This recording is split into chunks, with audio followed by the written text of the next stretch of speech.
kids want to see. And I feel like we put together like there's fast punk, there's ska songs, there's reggae songs.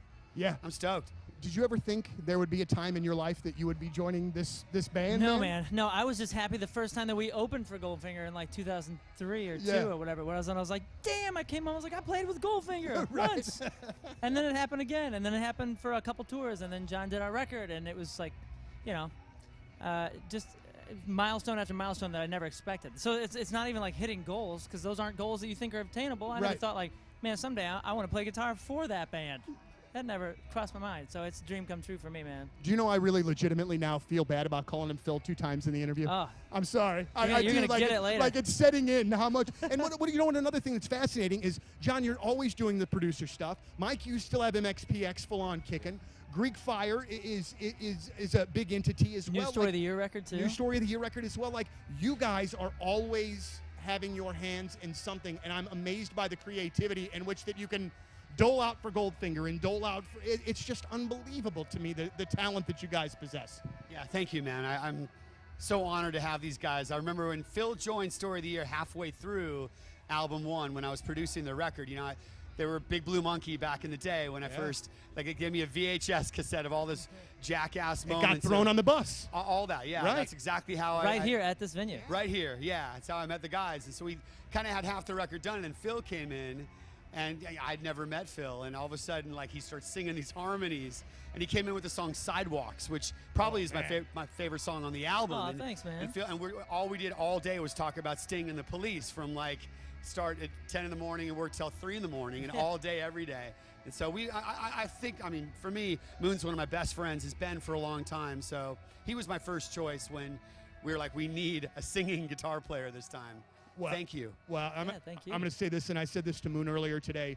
I'm very fortunate to get to interview a lot of bands, but getting to chat with you guys today really means a lot to me. I've been such a fan for a long time. I was here at the Warped Tour front row when you guys were playing on that first record, and I've been a fan ever since. And it's just really a pleasure to get a chance to talk to you guys. That show was crazy, wasn't it? That Warped Tour show. It was crazy. It was like Pennywise, No Effects, Bad Religion. We didn't have No Effects here, but we had Pennywise because Fletcher wanted everybody to storm the barricade, because the barricade came down that day during the Pennywise set. I think Fishbone was on that. That's right. That's right. What was on that run too? Fletcher was actually escorted out of the state that night because of that. And Darren, our drummer, went to jail. He pulled his pants down, got arrested. Yep. That day was the first day I ever had a backstage pass, as I was doing college radio at that time, and I thought, oh my God, this is what radio is? I was talking to you as Darren was getting carted off and was like, I have to do this job for the rest of my life. I really cannot do anything else. But it's so great to have you guys here. It's an absolute honor to have you play the Wayback Show, and we hope to get to see you again soon. Oh, dude, thank you. I was thinking about the stage because every Point Fest we've ever done, or every festival we've done here, has been in that lot. And I just feel like there's like a coming home element. We haven't played here in, God, 8 or 9 years at least. It's going to get ridiculous. Yeah, in the best way possible. Goldfinger, everybody. Thank you, gentlemen, very much. Appreciate it. Thanks, Donnie. Thank you very much. You.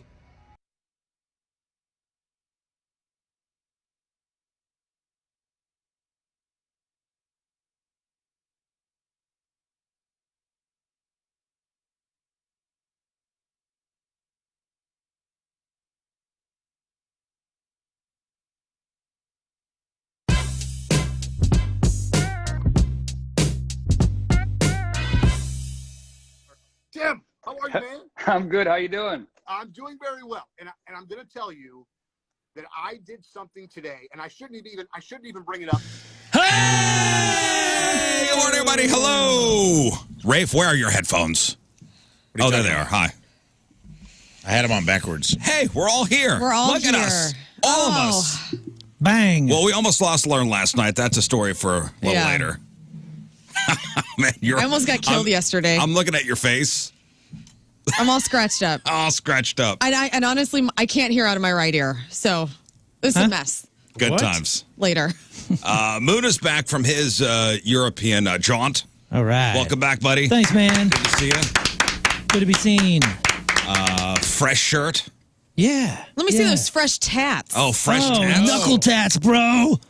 Oh, all in. The lightning bolt. I got some knuckle tattoo. Yeah, you know what? Somebody actually said that. I was in Austria, we're playing this like festival kind of thing, and the guy's showing us around where the dressing rooms are and some other stuff. And he's like, "Hey, man, here's where the art department is. Like, we're doing a big showcase and a bunch of tattoo artists." And I was like, "Tattoo artists, huh?" And I looked at my wife, and I haven't had a tattoo in 14 years. Right. And, You were due. Yeah, I guess. And I was like, "Oh man, that'd be cool. We'll get a tattoo in Austria." And she's like, "Do it." And I was like, but I don't have that much time. It has to be something small. Yeah. Not for 1 second have I ever considered a hand tattoo. Not once. And for some reason, I was like, well, it's got to be small. So this on your... This is my left hand, on my middle finger, and the pinky finger.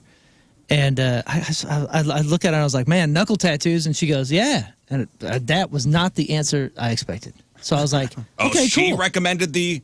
No, I just made a joke. I was like, knuckle tattoos. And she's like, yeah, cool, do it. I said, what? So what'd you get? What is Are that? you sure?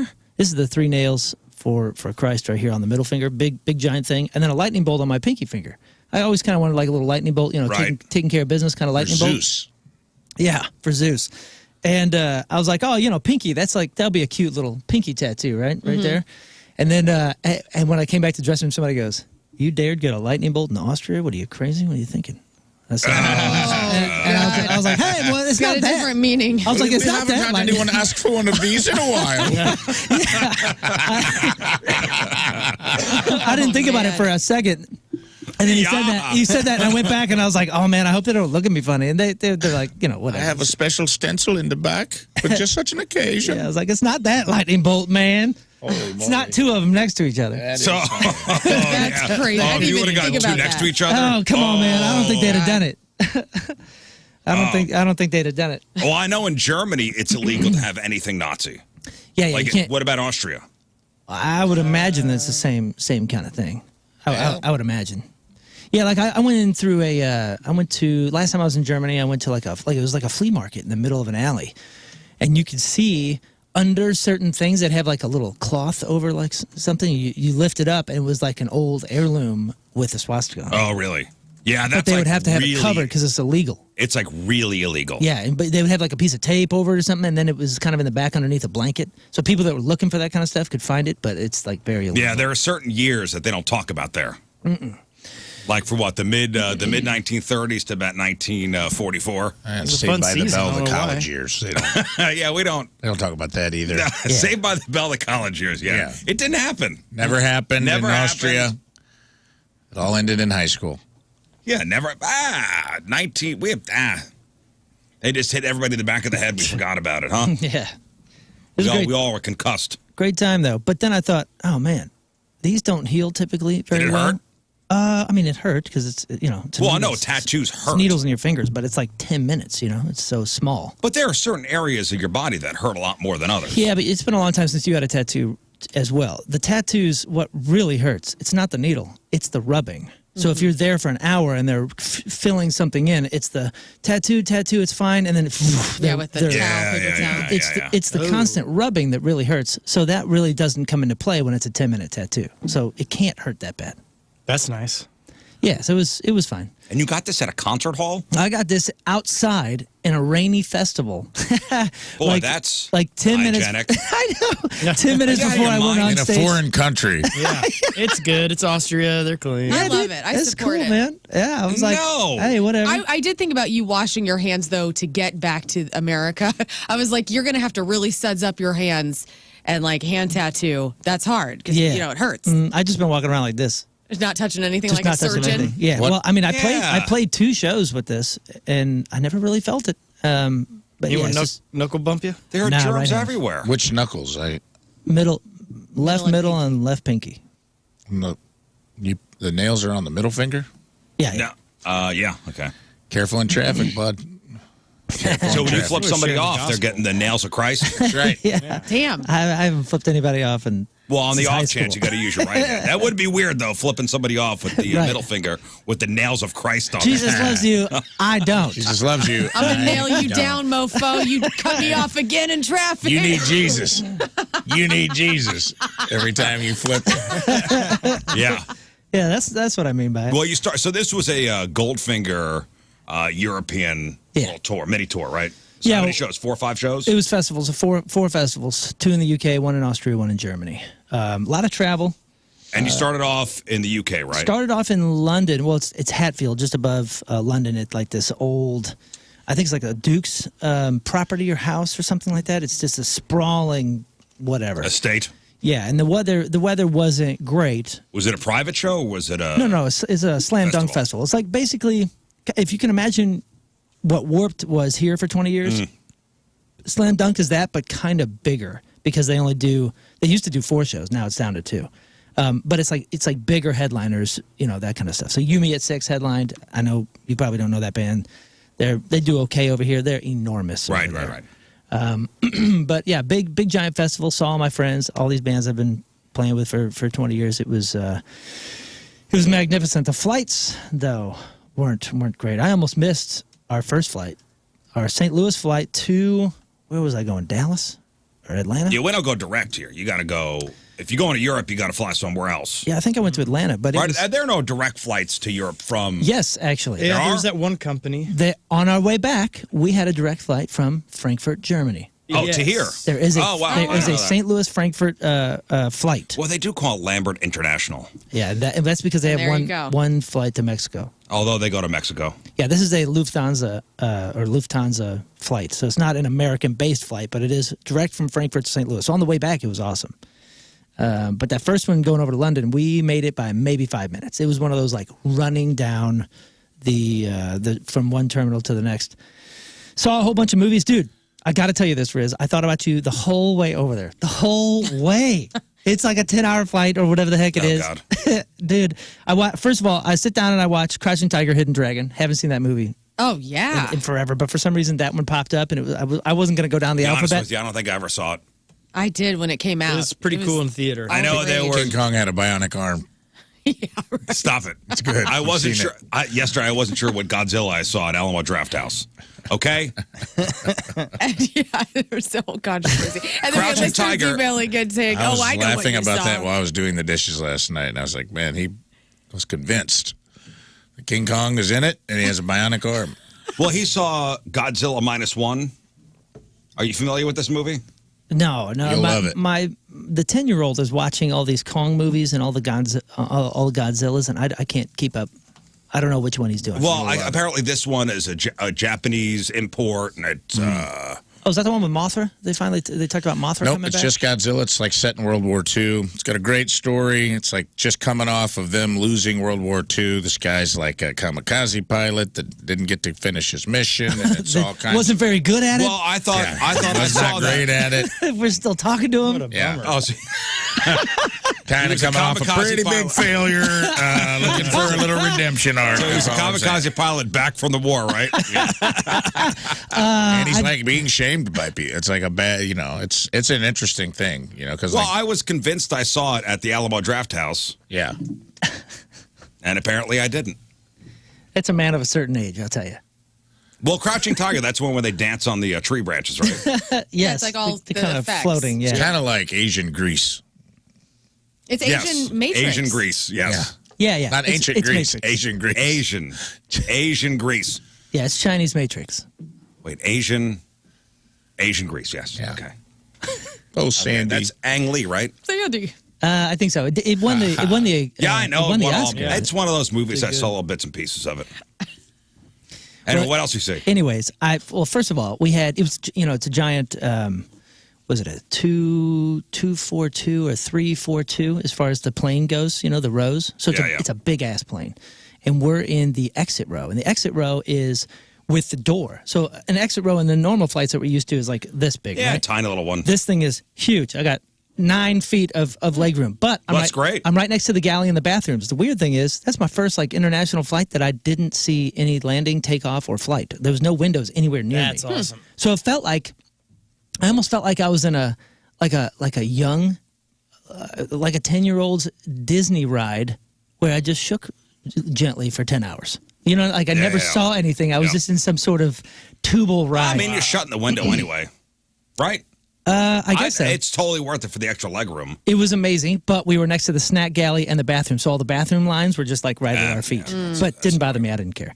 So I'm watching Crouching Tiger, Hidden Dragon, and then I I keep going by this thing because it's, all the movies alphabetically. And the first thing that they keep showing me, I feel like Netflix is trying to push this on me, is Austin City Limits, right? They got all these concert things. And the one that I keep seeing is Austin City Limits with Radiohead. Oh. And I'm like, you know what? This is a captive audience. From what year? I don't know, man. Ponytail year? He's Wait, that was like Tom their York most had a important. ponytail? Yeah, he's ponytail and looks homeless. That was their most important show. Could've been That was any- the 90s. That was 95. No, could've this been a wasn't. year. This wasn't the 90s. They all looked our age. So I even wrote this down. Giving it yet another try. Like, this is the time where Radiohead? I'm going to try. Like, I'm going Radiohead. to lock into Radiohead. Like, dude, I'm so envious of people that love Radiohead because people tell me like, oh, you love this one and this says so much and this changed this and blah blah blah. So I'm doing this for Rizz, and I start to do my review, and it just starts with, I couldn't do it. I don't understand. Yeah. I feel like I'm pretty weird, and I feel like I'm watching someone try to sell me weird. I'm envious, actually. It's like the whole band is good players pretending to not be great and sloppy kind of on purpose. I feel like I'm watching sober people try to act like they are on drugs with instruments in their hands. I sat down on a flight, and I never got up. Not once. 10 hours. Not once. And I still couldn't make it through more than 3 songs. Whoa. I don't understand. And the weird thing is I'm watching this crowd, and they're all getting it in totally different ways. And I'm like, is this a simulation? Is this a test?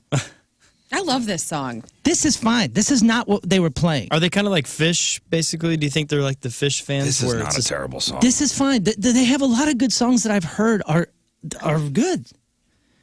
But then, I'm telling you, man, when you watch it live, I'm just like, This is not bad either. don't get it. Do they play talk show hosts? Because that's my favorite I Radiohead have no song. idea. That's from Romeo and Juliet in the 90s. Great They song. played something where the drums, they had 3 drummers, by the way, and they played something. 3 drummers. Yeah, and both drummers had identical outfits and shaved heads, so it was like they looked like they were in a mirror. Hanch, the I most love important this band song. ever is playing. Listen, I'm all about Clueless art. soundtrack. I'm all about art, and I'm really happy this band exists, and I'm really happy that everybody gets it. I am so jealous. I love can't it. figure it out. Yeah. This is fine. I love the hits. I don't go deep on Do you like Radiohead. OK Computer, though? Because that album's so I easy do to like get this song. into. I will admit, I do like. You Karma guys have said Police? that Or for Paranoid 9 Android? songs straight. I think you guys like Paranoid Radiohead. Android. You should have seen. You should have seen This this music video This Do crowd. I really though. like Do you like Radiohead? I Radiohead? think They you were kinda understanding do. everything. Who am I? Why are you? Wow, why do you this is hate that? wild Like, day. I don't understand. I think you don't like Radiohead fans. That's what it is. And Tom York is kind of strange, but I mean, I like know- Strange. you know Again, what? I started I my think- review with, I think I'm pretty weird. I know that I'm very weird. I'm a strange person. I understand it. I And once had I felt like they were trying to sell me weird. Here's what it was. I think I had an experience with somebody who was really into them, and they did say to me when they put out a record, "This is the most important record." That killed it for you. It's the best. You've been saying that forever. Rule number 1, don't overhype to Rizz. Because that's, you know what, as I've gotten to know you better in this last year, that really is something that if I go into something, I'm like, oh, you're going to love it. You go into it with a heavier expectation No, than maybe normal. it was a very smug way of saying, no, I do. We have a very similar taste in music, you and I. Yes.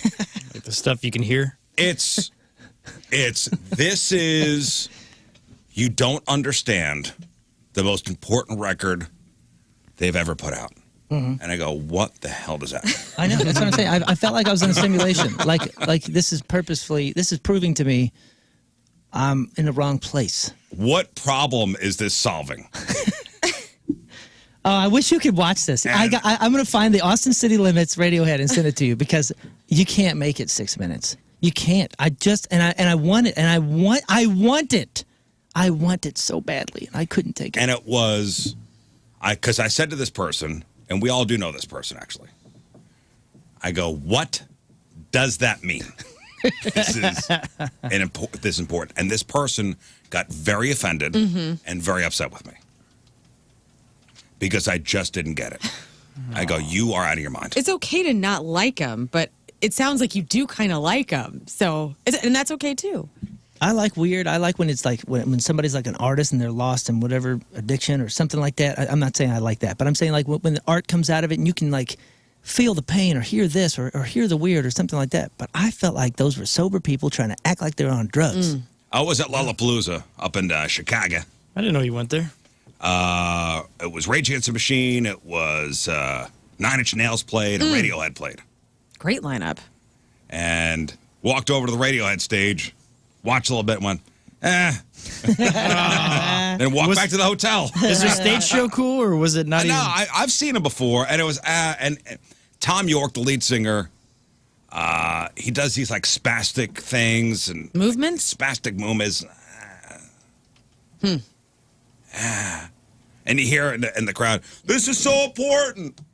That's what they're yelling? This is important. That's what I heard. That's what you hear. It I just doesn't heard like bells I ringing. heard 50,000 people go, this is important. All right, I'm out. See ya. I don't I'm even know what gonna the go get a hot music's dog. about. What is Paranoid Android about? It doesn't matter. Okay. Well, You wouldn't get it. I You turned that wouldn't off pretty quick. Wouldn't get it. It's over my head. I went back to the movies. I watched. What else you watch? I watched a whole bunch of them. Well, I'll tell you what, dude. I brought the iPad, and the only thing I have signed in on the iPad is Netflix. So Netflix was like, I'm going to England. I'm going to like, ancient Europe, and I like that. I like those like period pieces. So I want to see all these kind of things, right? And I tapped on one, and I just watched this Last Kingdom show, which I freaking love, by the way. And it has a movie finale, and I looked at that, and it says other things like this, and I see this thing says The Great Wall with Matt Damon. Matt Damon. So I was like, well, I'll check that out. And Pedro Pascal, Willem Dafoe. This is going to, what is this, 2016, It was feeding me all these 2016, 2017, 2018 movies. And apparently there was a vortex where a lot of movies just fell in, and I never heard of them. Guys, this is the weirdest movie, dude. I vaguely remember maybe hearing about that movie, but It is, some would say, trash. Total yeah, it's trash. got 35% on Rotten Tomatoes. I It's enjoyed not it great. because it was like, I'm sitting on a plane. What else am I going to watch? But Matt Damon being a badass in ancient China at the Great Wall fighting aliens. Speaking of movies, and we had this discussion yesterday. I'd like your input on this. And we kind of went around the horn on this. So movies from your youth that you watched again as an adult, and you're like, Oh, yeah. like this doesn't really hold up. Not because of content, but because, it's just not. Like, this wasn't what I Like the remember. quality. This wasn't what I remember. And I went to this website called Cinema Blend, and they have a list of, and this is, they focused in on the 90s, popular 90s movies that are actually terrible. Is there anything you guys could think of, anything more? Maybe you had a chance to think about it more. Oh, 90s only? No, just throw anything at. I have this list particularly from the 90s. Yeah. But in your mind, a movie you watched as a kid that you're like, loved it as a kid, For sure. and then you watch now and you're like, I did this last week with Crybaby, and I love John Waters. And I With love Johnny Depp? Yeah, and Tracy Lords, and everybody's in that movie, no Iggy good? Pop. And it's supposed to be kind of a B. It's supposed to be campy. It's supposed to be campy, but Tim had never seen it, so I'm like, oh my God, we got to watch it. I own it on DVD. And we put it in, I was like, oh man, this is not glowing as hard as it used to for me. So, I said yesterday, Train Spotting. Okay. Wow, you went heavy, boy. I was Well, at the things time, that it are was my- very cool my to youth. like that movie. Yeah. And then you watch it now, you go, this is I was going older. kind of gross. I have a lot of these in the bank because I'm that dad that wants to share everything from my youth Right, with and sometimes my children. they hit and sometimes they don't hit. Yes. Beavis and Butthead. Beavis and Butthead, I think we had this discussion, loved Beavis and Butthead. the movie? All of The it. show, I love yeah. all of it. all of it. And I said to the boy, I go, let's, Beavis and Butthead, this is what I watched when I was your age. He's like, what is this? Yeah, yeah. This is, it's the animation's terrible. It's supposed and to I be. don't get what music videos are, so get out of here. Well, like Out every of here. Oh, I guess that makes sense. Actually, it's not going to connect with somebody that doesn't know the format at all. Right. My thing is, I show the kids all these '80s movies. Like every other Friday family movie night, I'd be like, "Oh, let's do a nostalgia one of my favorites." And boy, I brought up a few. You ever seen Explorers? Oh, yeah. Dude, that movie rules as a kid, right? As a kid, I was like, "Oh, this is exactly what I want to do with my friends. I want to build a spaceship in my backyard." Hell yeah. And it's the coolest. And I remember getting to a certain point when they get to space. Spoiler alert, they make it. What? And when they get there, as an adult, I watched it and I went, what the hell is this? I don't remember any of this. And it was so silly. So dumb, dude. They had used a garbage can, right, as a Kinda, yeah. It looked like a big red garbage can. Did one of them I get remember run that over movie. by the magic school bus? Dude, if I remember right. If you don't remember the ending, maybe take a look at that movie again. But it was such. I was like, oh, my kids they're looking at me like, Dad is an idiot. Dad, why he likes this movie? All right, see if you agree or disagree. These are strictly 90s movies from this website, Cinema Blend. Can I guess one that's going to be on the list? Go ahead. Short Circuit. No. Is that 80s or 90s? 80s. 80s. That may be 80s. Oh, okay. I thought that was. Short Circuit with Steve Guttenberg. I haven't seen that movie in a long time. Loved it as a kid. It's, I don't know if that hold up. I mean, there's a couple The cool one-liners. rap will. Yeah, there's a couple one-liners that are great, but I don't know about the rest of it. Now, yeah, there's the guy in brownface. Bronson. No, that's God. What's his name? Fisher Stevens. Yeah, His name is Ben Javeri. what? I think it's Ben Javeri That's his name in the movie. in the Short Circuit. I could be wrong. That's the guy that plays Balky, right? No, it's Balky's No, friend. that's Bronson Pinchot. That is Bronson Pinchot. Dang it. Fisher Stevens plays the Indian guy in Short Circuit. He is certainly not an Indian guy. Yeah, I don't think that movie's All getting right, played. Robin Hood, Prince of Thieves from 1991. Actually, a terrible movie. Watched it again I recently. want to see that. That's hard for me to accept. Can I tell you what they said, though? They said, between the movie being way too long, Kevin Costner's lack of an English accent, and Azim, played by Freeman. Morgan Freeman, being nothing more than egregious Muslim stereotype, there's a lot to pick apart with this movie. Yeah. You love that movie? I don't hate it. I think it's the first movie I ever saw at a drive-in, so maybe I have like a nostalgic. I saw Prince of Thieves and Don't Tell Mom the Babysitter's Dead on a double feature drive-in, and it was dope. Nice. Yeah, those drive-ins, they'll It was a stick to cool. memory. So that's like, and plus, man, the Bryan Adams soundtrack was money. It's pretty good. That was every high school. That was every middle school, high school dance slow song for like 2 years. That was everything I do for you. Yeah, Yeah. And I was you rocking. Plus, you had Christian Slater. Christian Slater was in it, and Alan Rickman, dude, was the sheriff Oh, of Sheriff of Nottingham. Nottingham. He Yeah. brings a gravitas that makes up for Kevin Costner's lack of an English. And at least Kevin didn't try. Even Duncan is He didn't even awesome. try. Who played Duncan? I don't know, but he's awesome. He's got the greatest line. Point me towards battle, or point me towards danger, Hazim. I am Yeah. ready. And without that movie, we don't get Men in Tights. Yep. It's true. Precisely. That's true. So, it's very Robin Hood, important. Prince of Thieves, 1991. They also list here 1999 Star Wars Episode 1, Phantom Menace. It has this place. I mean, just remember the hype. The hype surrounding that movie was insane. Oh, yeah. But the excitement, and I remember going to see it in the theater. And I remember when the bang, when the Star Wars thing came on the big screen, Yeah. and I'm like, oh my God, I got goosebumps. Yeah. And then after it was over, everybody kind of was shell-shocked walking out of that theater. Because everybody wanted to love it. Everybody wanted to love it. It was a lot of shuffling and out. nobody would admit that it sucked. Yeah. Yes. It was a lot of shuffling it took out a while very for quiet. people to come around. Nobody would admit that it sucked. Even if you almost left the theater and didn't speak anything of it. Because the only thing you could talk about it was negative, and you didn't want to face the reality of it. But if you remember, do you remember the positive that came out of that when that happened? The younger kids, because we were 20 by that point. 1999. So, but I remember like 10-year-olds and like kids were so into the pod racing stuff and so into that I thought, oh, there's good. There's the good that came from it. Maybe you didn't realize that till later. Well, I don't know. Terrible CGI, way too many blue screens. I mean, awful characters. Well, do you The remember, movie's just not good. it was Let's the- be honest. It was the Jar Jar Binks backlash that came after that. There was that too, yeah. Didn't that guy get threats and everything? Oh, I thought he went into like a terrible depression. Ugh. But he was. Like, it wasn't his fault. It was George Lucas's fault. But Jar Jar is the Sith overlord. There was a plan. God. I'm telling you, man. You know, you got to watch the video. There's a very compelling video out there. It is quite compelling. That Jar Jar Binks is actually. I've seen it. Well, sorry that you It have makes to there is a compelling be argument. to contrarian. that. There isn't. Okay. I don't care that much. He's the Sith overlord. I've never seen it. The crowd. You're not missing anything. The customer ruined the Jar Jar arc. All right, Boondock Saints. That's what Rafe said yesterday. Yeah, that was on this list too. Yeah. 1999. It was an unstoppable and inescapable force, especially in college dorm rooms, plastered with the movie's poster and arsenal of quotable lines. Boys' college dorm rooms. Like, no chicks were all like, I mean, I'm sure there were like 2. But most of us were seeing that movie through our boyfriends and going, what the hell is this? But this particular writer says the movie is not good to anyone older than the age of 19. No. I did that yesterday.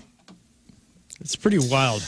Of its time, you're like, oh, man, this is cool, dude. What a cool. And then you watch it as an adult, and you're like, yeah, it's fine. Because I met a dude that had the tattoos. He had Veritas and Aquitas on his hands. I've told this before, I think, on the air. And then he tried to tell me that he had the tattoos before the movie came out. What? And I go, No, you didn't. You're an idiot. Yeah. In fact, Get the out of here. Exactly. from that movie. Yeah. From that movie. That's the Why bartender don't you make like a tree? Get the out of here. Yeah, That's that's bartender Boondock with Saints, by the Tourette's. who's also in Fraggle Rock. That's the Fraggle that Rock. guy. He is the Fraggle Rock guy. You're right. He is the Fraggle Rock human. Go back and try to watch that movie. It's laughable, honestly. Oh, and 2. Willem Dafoe brings a little bit of leverage to the movie because he is good in it. But 2 is just the biggest piece of poop you've ever seen. oh yeah, and they're making a third. Oh, they are? Finally. A third Boondocks? Yeah, we've been waiting for that, rips? huh? Scott, finally, huh? What if I it read it rips? online. I don't know Maybe. if it's I true. hope it does. I hope it does. I don't wish bad on anything. Okay, on here, they list the movie Rookie of the Year. Oh, yeah, dude. I remember. That doesn't hold up. My brother and I loved that movie. I did too. And my dad would always be like behind us and he would always go, you guys, this is the worst. Like, they could have at least cast somebody that can throw a ball. Like, he's like, watch. Is it Gary Busey who's the picture? Do you He remember goes, that? Do you remember this Of course movie? I do. Gary Busey has a mustache, and I was kind of sexually attracted to him in that movie. What? Unfortunately. Get the f I out of know. here. my dad's It's the like, only time I I remember, have daddy issues.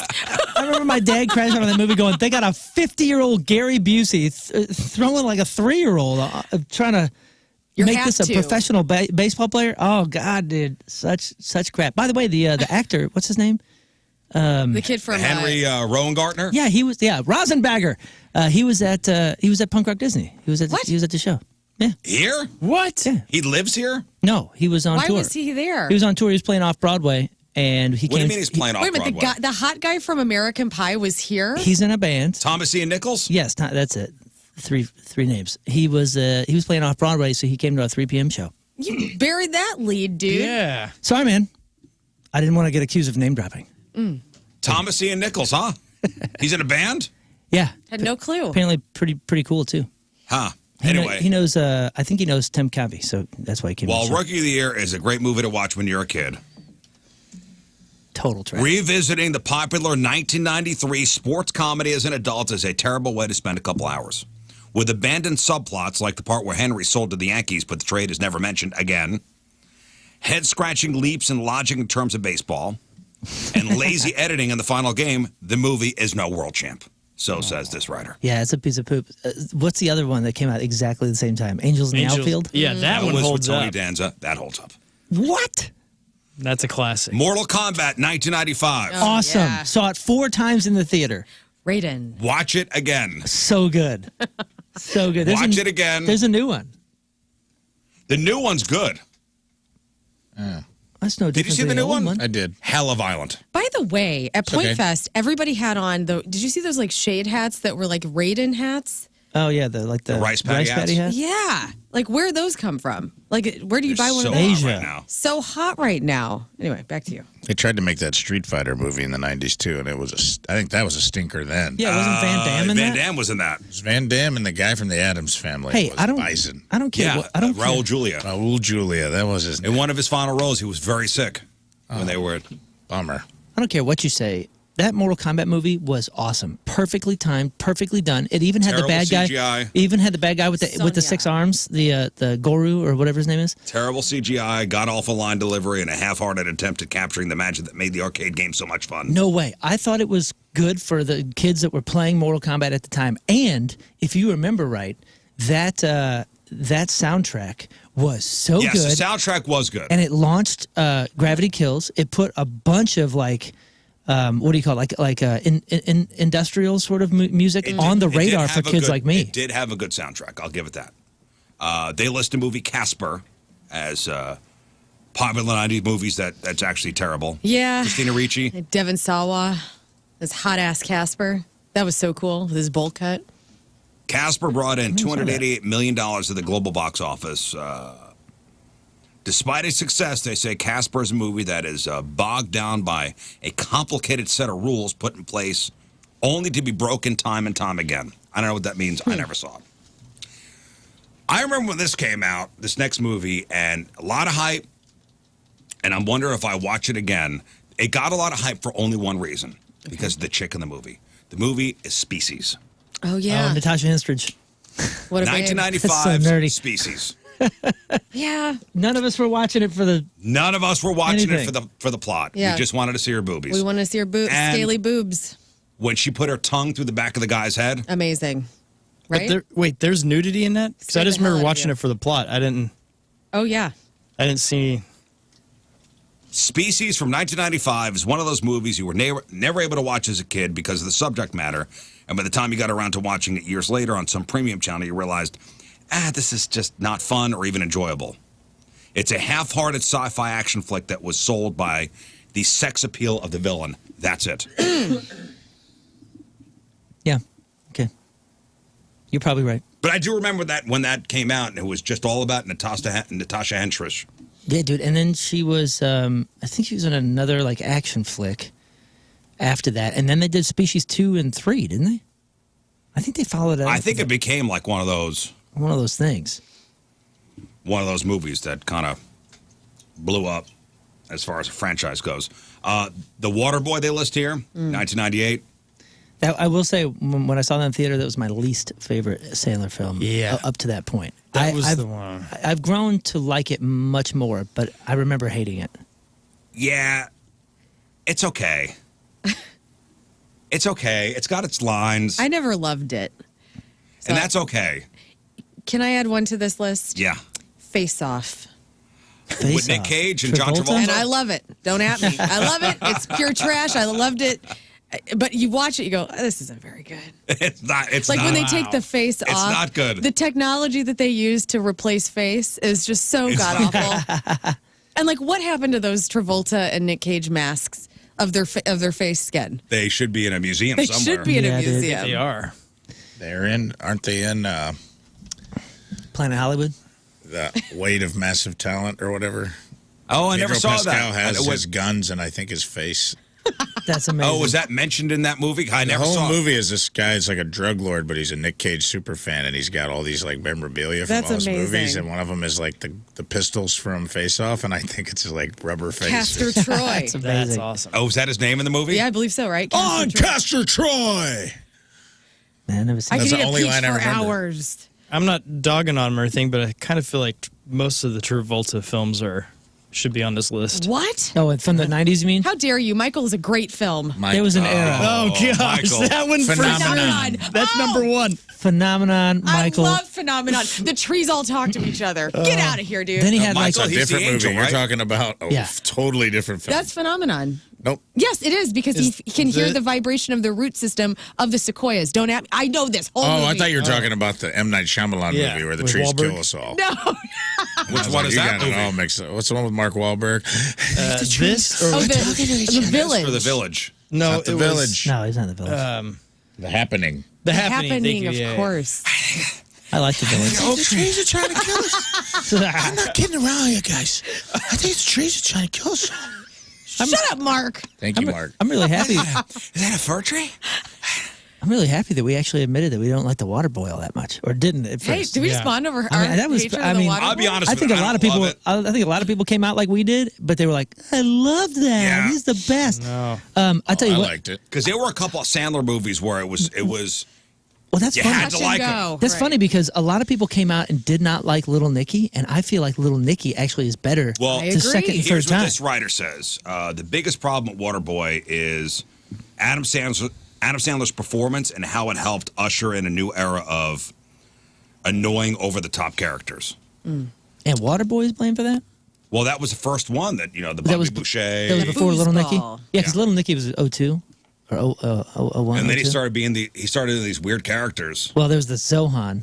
Oh God, That one crushed. And then Myers was doing the Love Guru and those kind of things. Yeah, I didn't watch that. So you can't blame Sandler. You got to blame Myers for the over the top thing. The Austin Powers is what. Yeah, but Austin kicked Powers that. was good.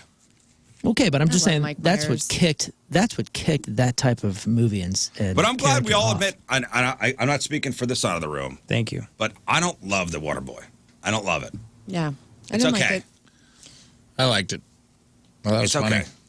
Yeah, I remember I saw it with my sister in Columbia, Missouri, and I left feeling like I'd wasted money. Oh man. It's like, Whoa. dang it. And that takes a lot for you to think. I know, because I love ridiculous comedy. To think, it takes a lot for you to think. Wow.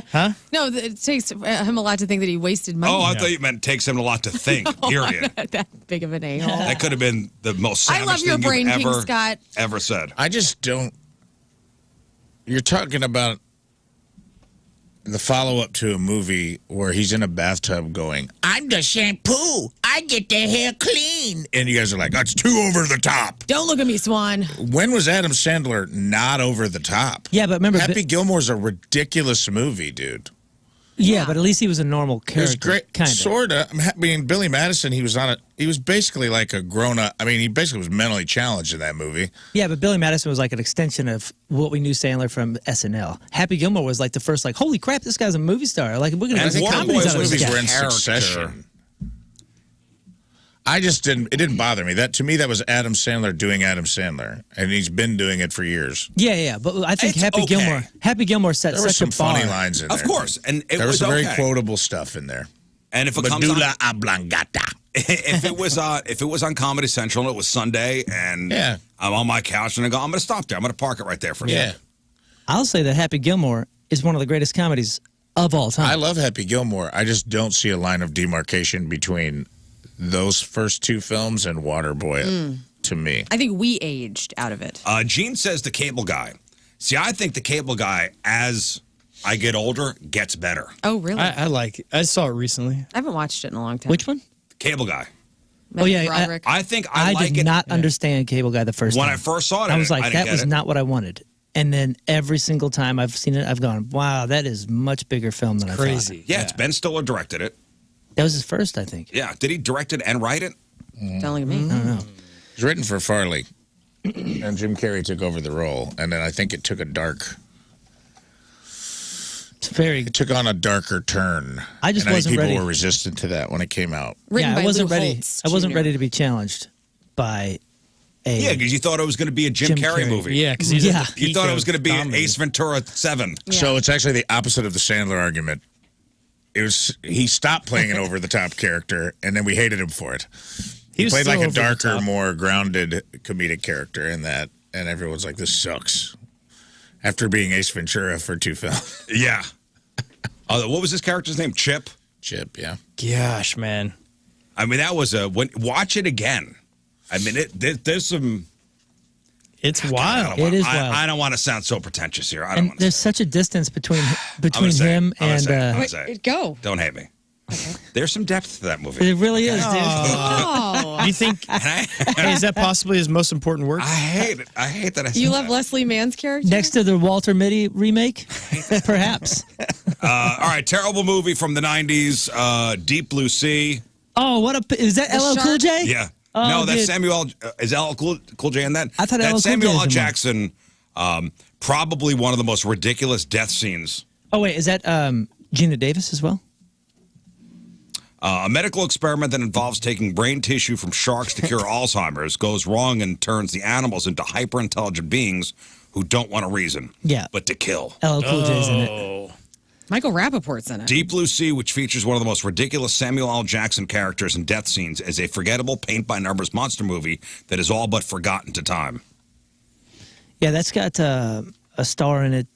What's his name?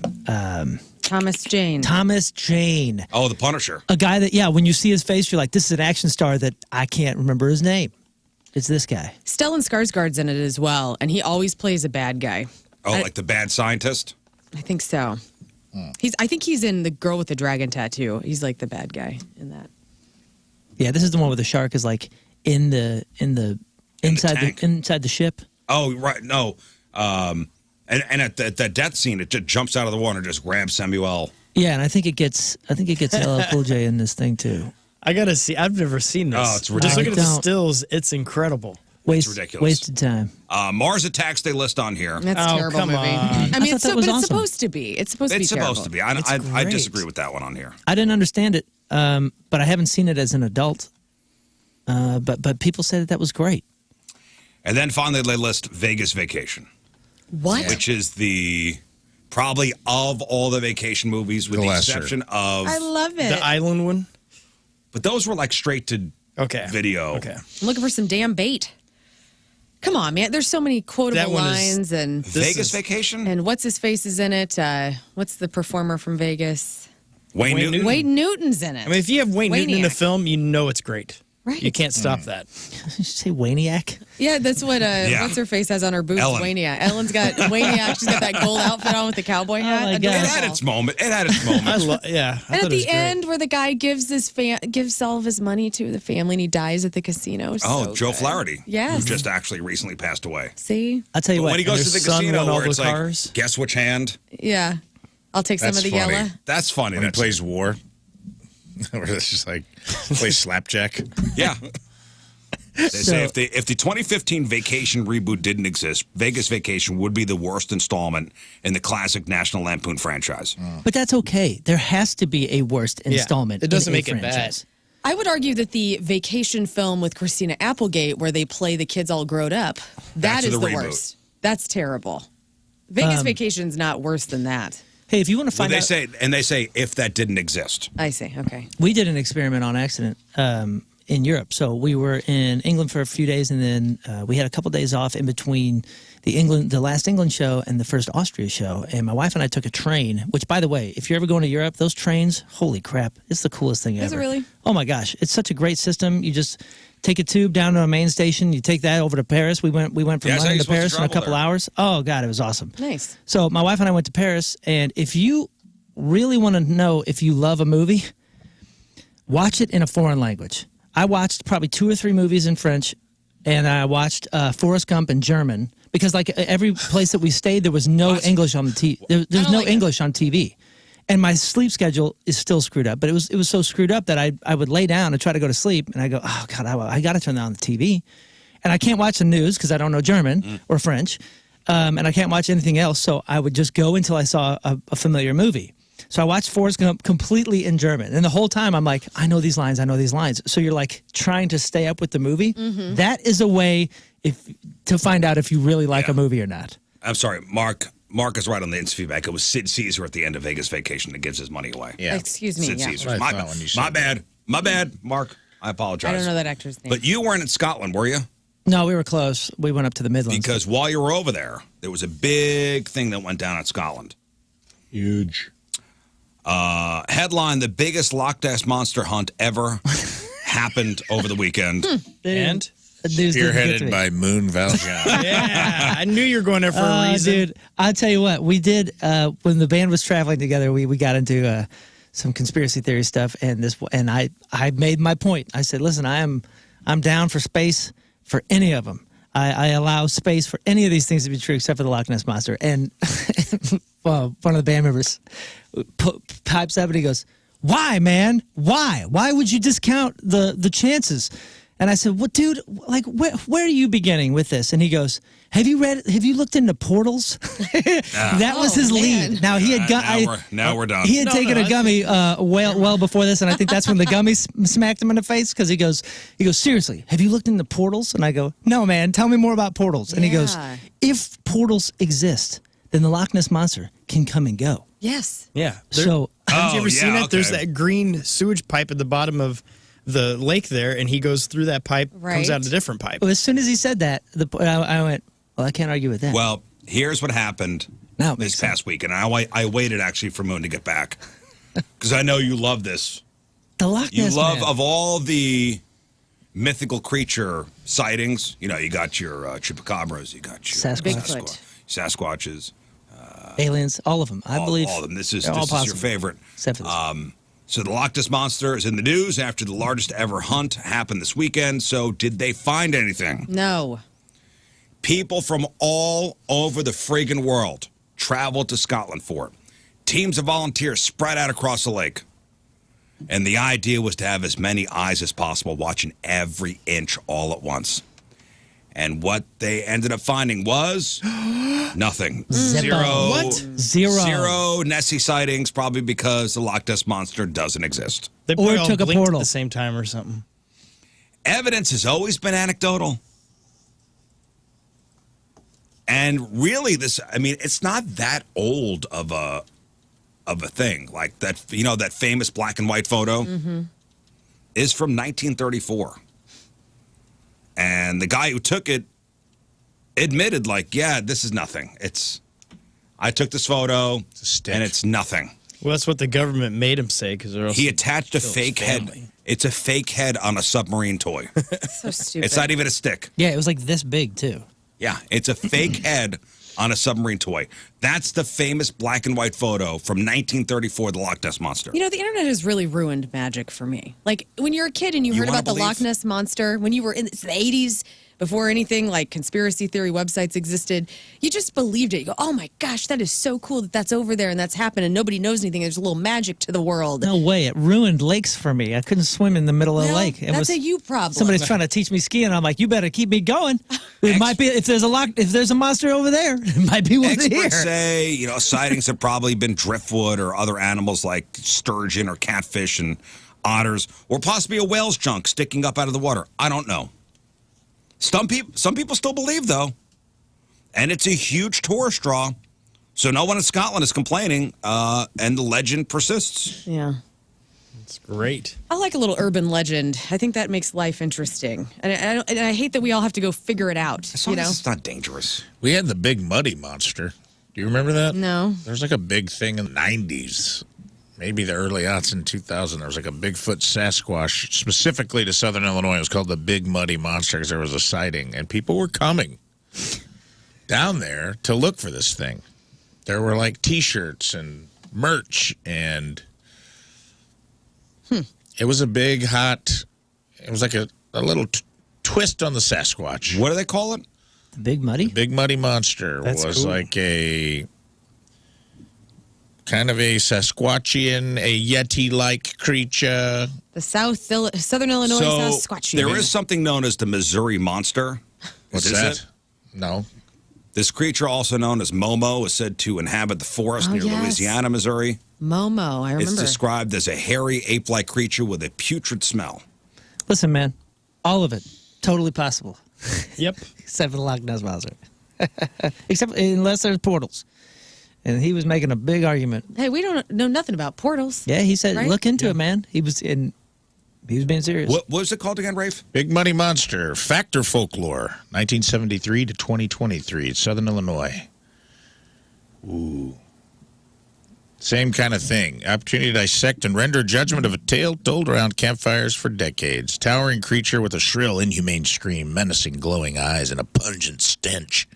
Having only heard a general description of the Big Muddy Monster, learning more has proven to be fun and intriguing. It's a compelling tale, worthy of investigation. It was a big deal. I never heard of that. That's pretty cool. I didn't know about Momo, and that's weird because I'm the world's foremost knowledgeable expert in cryptozoology. Yeah. I should have known. Momo. You should know that already. Oh, yeah, the bubbleheads. Somebody brings up the Oh, yeah, Missouri the bubble- bubbleheads. I think You talk about the most disappointing thing. Video Joey, I just moved to St. Louis. He's like, dude, it's so scary. It's up here. And he's going through the What's whole the lore and most everything. And then he said disappointing the name of it. Yeah, And he goes, bubblehead. Bubbleheads. And it just ruined everything. You're I like, know. This is no longer weird or scary. Oh, and that's on the Illinois tourism Yeah, website. sadly, on the Southern Illinois Big tourism Muddy website. Monster. That's cool. It's a good name, though. Bubblehead people? Momo Bubblehead. sounds like a clown. Listen, there's a lot to learn from these idiots over in Loch Ness. My point is, it's just fun. It can be a fun little local, Well, and especially over there in Scotland, I'm sure they get a lot of tourism money. Yeah. So like, hey, let's keep this going. Right. When we went Because down it's to keeping our economy going. when we went down to Paris, a couple of our guys went up to Scotland, and I was like, that was the first thing I said. Oh, did you go look for the monster? And they're like, no, man, we went to golf. So I was just kidding. I've been seeing Scotland come up in my TikTok feed. There's a place over there called the Witchery. It's somewhere I would really like to go. It's like a restaurant hotel. Can we talk about these bubbleheads for a second? Yeah, let's 'Cause go. I don't. You know, It's number 3 Is on the it top nothing? 10 urban legends. I think of it's St. actually Louis. harassment of some family. Yes, because you're no longer allowed to go down that road. It's in Florissant. Yeah, because Carico- people were people would go up there and like flash their lights on the garage, and you would see something or something. They're like harassing this family because of some stupid legend. But it Oh, it is was a true. boy, It says it- who had hydrocephalus, who had a deformed head. Oh. Yeah. Oh, the family doesn't live there anymore. That's the bubblehead. That's what you want. You think? Like, so a kid had like Yeah, I think something wrong with I him. think some family was going through something, and people made it into a spectacle, and would like Oh. get it. Like teenagers would go up and basically harass the family by shining the lights on the house. I always thought it was like a family full of mutants. Like that's what everybody made it sound like. I know they Like made the whole it. but as a family. kid. Not just a boy. Someone's part of the problem. I am part of the problem, I guess. But hey, it's number 3 on the top urban legends of St. Louis. And I apologize to that young. So is Boy. Bubblehead Road a secluded street? And this is from UrbanDictionary.com, which is my only dictionary. Which is the Dictionary of this here radio program. might as well be facts.com. A secluded street in unincorporated North St. Louis County. Official name is Carico Road. Urban legend states something to the effect that years ago people settled near the end of the road. Through years of inbreeding, the descendants of the original settlers developed hydrocephaly or water on the brain, which caused their heads to be oversized, hence the term bubblehead. This is a relatively famous urban legend in NoCo St. Louis, with many residents convinced of some truth behind it. Indeed, when you drive to the end of the road, there are several no trespassing signs. I mean, a lot of signs. Yeah, there's a ton. It's not very welcoming. Wow. Mainly, it was fun to take chicks down there and to tease them about the bubbleheads. And that's from Urban Dictionary. Thank you. Well, Where do we you think- solved that. Yeah, where do you think they get their bike helmets? They What got to get them else? specially made. I feel like bad man. every urban legend has the 7 gates of hell in their town. Everywhere you go has the 7, like down in Southern Illinois. Oh, the 7 gates of hell. Then you come to Missouri, up here, oh, it's in Belleville or whatever. Yeah. And that's never real. Yeah, but though, I mean, I don't remember the number 7, but I do remember the gates of hell being in every town. And the cemetery. Or if you put baby powder on your car and you drive around 3 times at midnight, the car will shut off and there'll be children's Well, think about fingerprints. this. Or If- got hit by a bus. There was different variations of that one. if the bubbleheads brought in any money to wherever that is, Yeah. they would have kept it going. Right. Like Roswell. Like they have yeah. leaned Oh, in. yeah. Oh, dude. They have leaned into the Area 51 thing. Talk about a sad place. Unless you're going there for that kind of stuff. When you drive through Roswell, you just go, "Oh my god!" Oh, yeah. My sister was just there a couple weeks ago, and she's eating up the alien Oh, really? stuff. Yeah. You It's can just go like- and see like a alien body. It's just like one big, it's like a big gift shop. It's a gift shop. right? Imagine a town with only buildings for gift shops, and like a small town, like the size of a city place. You know what I'm saying? Like, and you go through and you go, "Oh my gosh!" If a gift shop, if gift shops were illegal, this place would just there would be no town. No one would Right. be here. Right. So, okay. So you started in Hatfield, England, or UK. Yeah. Traveled to, where'd you play the next show? We played Leeds and Leeds. and dude, it was big giant festival grounds and pouring down rain. So it was like Woodstock '99 mud, just mud everywhere. But crowds were great, man. Huge shows. And then Leeds Really to, fun. So then my wife and I took a train down to Paris, and it rained both days. so great weather. Great weather. I did go to the top of the Eiffel Tower, and man, we took the stairs, by the way. And I got to say this, France, not as organized as it should have been. What? Dude, I didn't like it. I didn't like the tube or the whatever they call the train. I forgot what they call it. It's train. like they need to Yeah, talk to the England. train. They need to talk to England. We stood in line for like 40 minutes just to get a little ticket. Is it and it's- dirty? I hear it's dirty. It's really dirty, and you know that whole thing about like French people stink. Yeah, It's true, dude. And it's not that like all of them stink. Okay, I'm not saying like they stink. I'm saying like 30% do. But when you you're think but the when home you're of perfume. when you're downstairs, when you're down in like the tunnels and the tubes, it's super super hot. Even though it was chilly and raining upstairs. I mean, on the street level. Everybody's ripe. Dude, and the trains are much, much more packed. So you are packed in like sardines every train, every stop. Paris itself was beautiful. We saw the Arc de Triomphe. We went to the Louvre. Everybody stinks. Lay stinks. We went to the Louvre, saw the Mona Lisa, saw the Venus de Milo. Like, I mean, we cruised the Louvre. That is the biggest place I've ever been. That's cool. Did you see Jim Morrison's grave? No. Dang. But we did do. I think I would have gone there. I would have as well. We did I would've do. gone there. No, because I just would have heard the keyboards in my head the whole time. Okay, you're not a God, fan. dude. I think I Robbie think I would've Krieger's gone coming there. to town at the wine bar at the Foundry, actually. Really? Yeah. Robbie Krieger? Yes. I'll tell you what, man. We went to the Eiffel Tower and we did a lot of the we're trying to book this stuff online, right? And there's so many tourist sites like skip the line, do this, do that. Yeah. And France is just Eiffel Tower Fast Pass. not as organized. And we tried to do like the tour thing where they would tell you a little bit of facts and then kind of get you where you're supposed to go faster. Like for the Louvre with Mona Lisa, we did a fast pass thing, and thank God, because it was pouring and the line was hundreds of yards long. But because we did this fast pass thing, they took us underground, didn't have to stand in line, and they took us straight to the Mona Lisa. Because when you're looking at the map, it's not super intuitive. It would have taken us a while to find it. Took us straight to the Mona Lisa. That was great. Was it because your picture made it look like it was empty in the room, and I've always seen it where it's super packed. It was packed. It was a Okay. huge room. But they let you kind of get up close, and then it's like a mosh pit, and nobody can get out. Yeah. So they undo the belt and then let like 40 people out and then belt it up again. But it's just right there. And the crazy thing is the Mona Lisa is like the smallest thing in the room, and it's across from a wall, a building-sized wall mural painting that is the biggest one I've ever seen. Wow.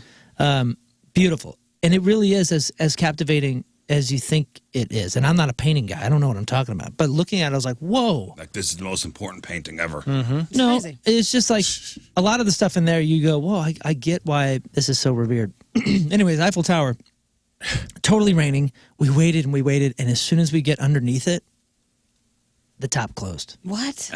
And the guy's like, oh, sorry, sometimes it closes because it gets too packed. We'll just wait.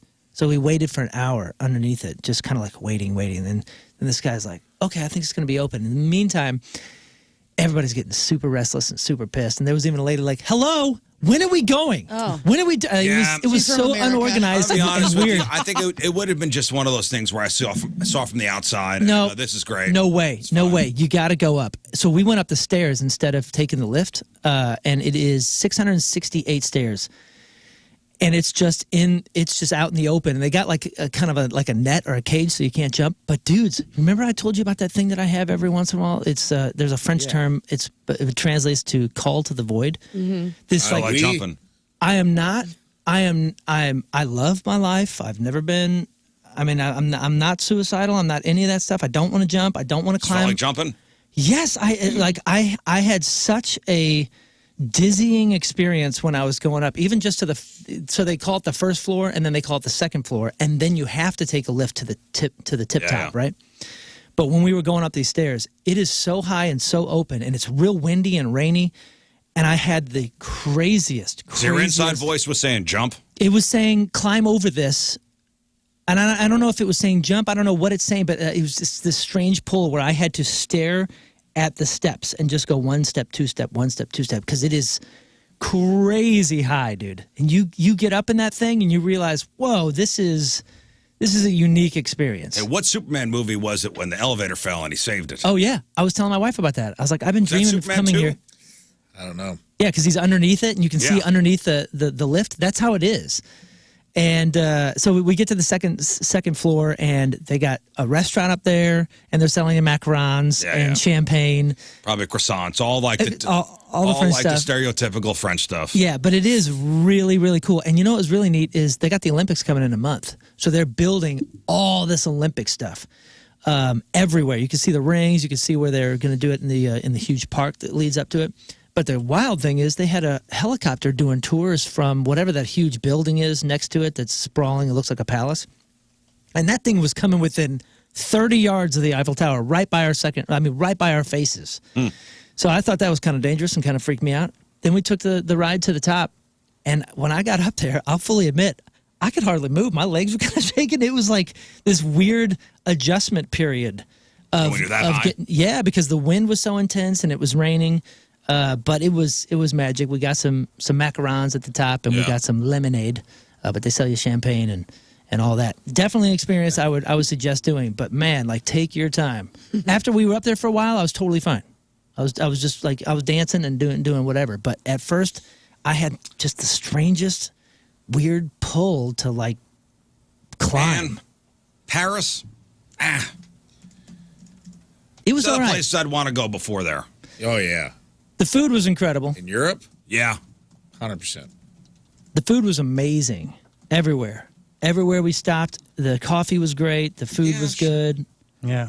There's pizza everywhere. We also we visited as many cathedrals as we could. We went to this Basilica Sacra Cor, like Sacred Heart Basilica, and God, dude, seeing these churches and seeing some of these places that have been Yeah, I'm sure it's built well before our Centuries ago. continent was That's awesome. discovered is really cool. Well, listen, and then you went to Austria and Germany, and Yeah, flew to Vienna and then took a train to Wels, Austria.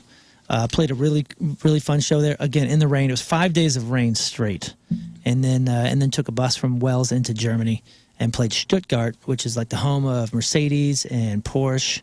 It's like the Detroit of Germany. That's Right. cool.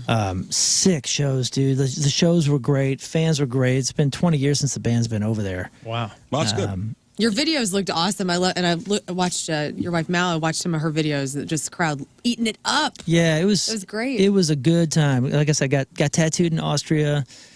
It was No infection yet, but that's okay. no infection. Other than the weather, man, the weather sucks. And apparently, like all of Europe is just getting smashed with rain. There was flooding everywhere. It was like every river that we crossed was flooding.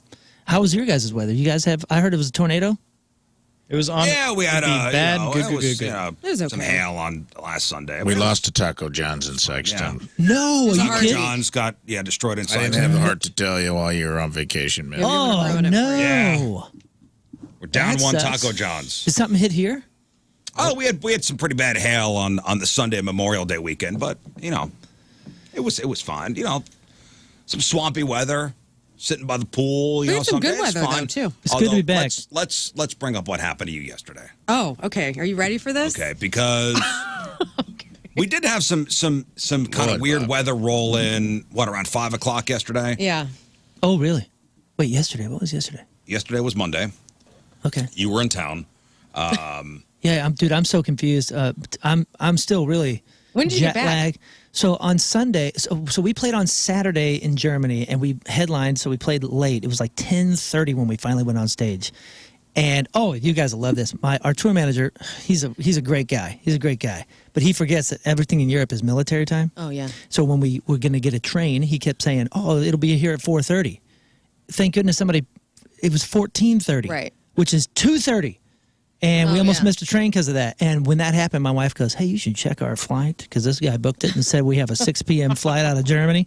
And it turned out it was a 6 a.m. flight. Whoops. So I only got an hour's sleep on Saturday night and then had to be in the airport, and it was 16 hours. So when I landed, I didn't know what day it was or any of that stuff. Sorry. I'm still all kind of jacked. I don't. Well, so yesterday, around 5 o'clock, it wasn't anything serious, but it did, out by us, it got dark. And there were a couple cracks of thunder. Right.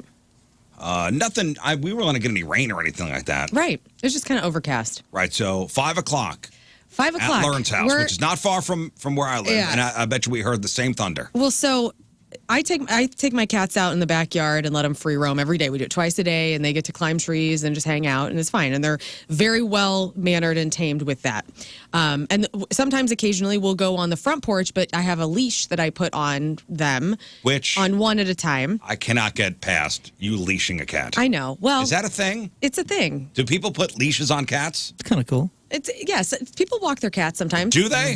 Sometimes. I've never seen anybody walk Some their cats cat. will do it. We've had cats for 8 years, and I mean, both of them will go on a leash, and it's just for like staying on the porch. It's It not would for make me stop going and anywhere pause else. going, is that somebody walking their cat? It's adorable. Is it more of like a chain? I mean, not a chain, Harness. but like, yeah. Yeah, I it's a mean, harness. but you put a harness so they can explore the yard.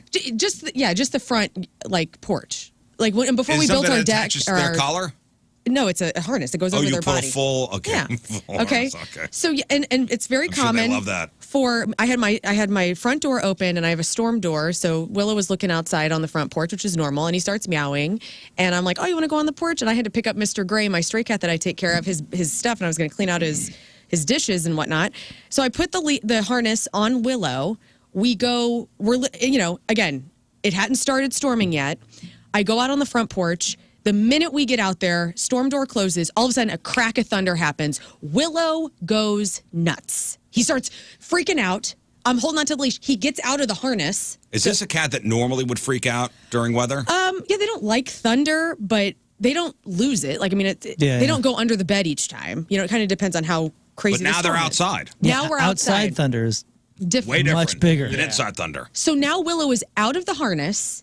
He's standing underneath the table on my front porch. This is my worst nightmare because now he can just run away. Okay. Finally, I'm free. Finally, getting I'm away free. from this bitch. This crazy woman. I gotta get out of here. My heart is, I'm up to 150 at this point, heart rate. I checked it. I'm trying to get him back. I'm trying to like be calm. It's not working. I try to grab him. He's moving. He's yowling at me now. Here comes Clover to the storm door. She's yowling from the inside, okay? Both cats are going bat crap crazy in that moment. One cat's outside, one cat's inside. Right. Okay. So I try to get Clover to move away from the door. I'm opening the storm door. I'm trying to push her away to get Willow to run back into the house. That doesn't work. So then I have to just grab him. Now I have him. He's flailing about. He cuts my nose, my chin, my cartilage on my right ear is sliced open.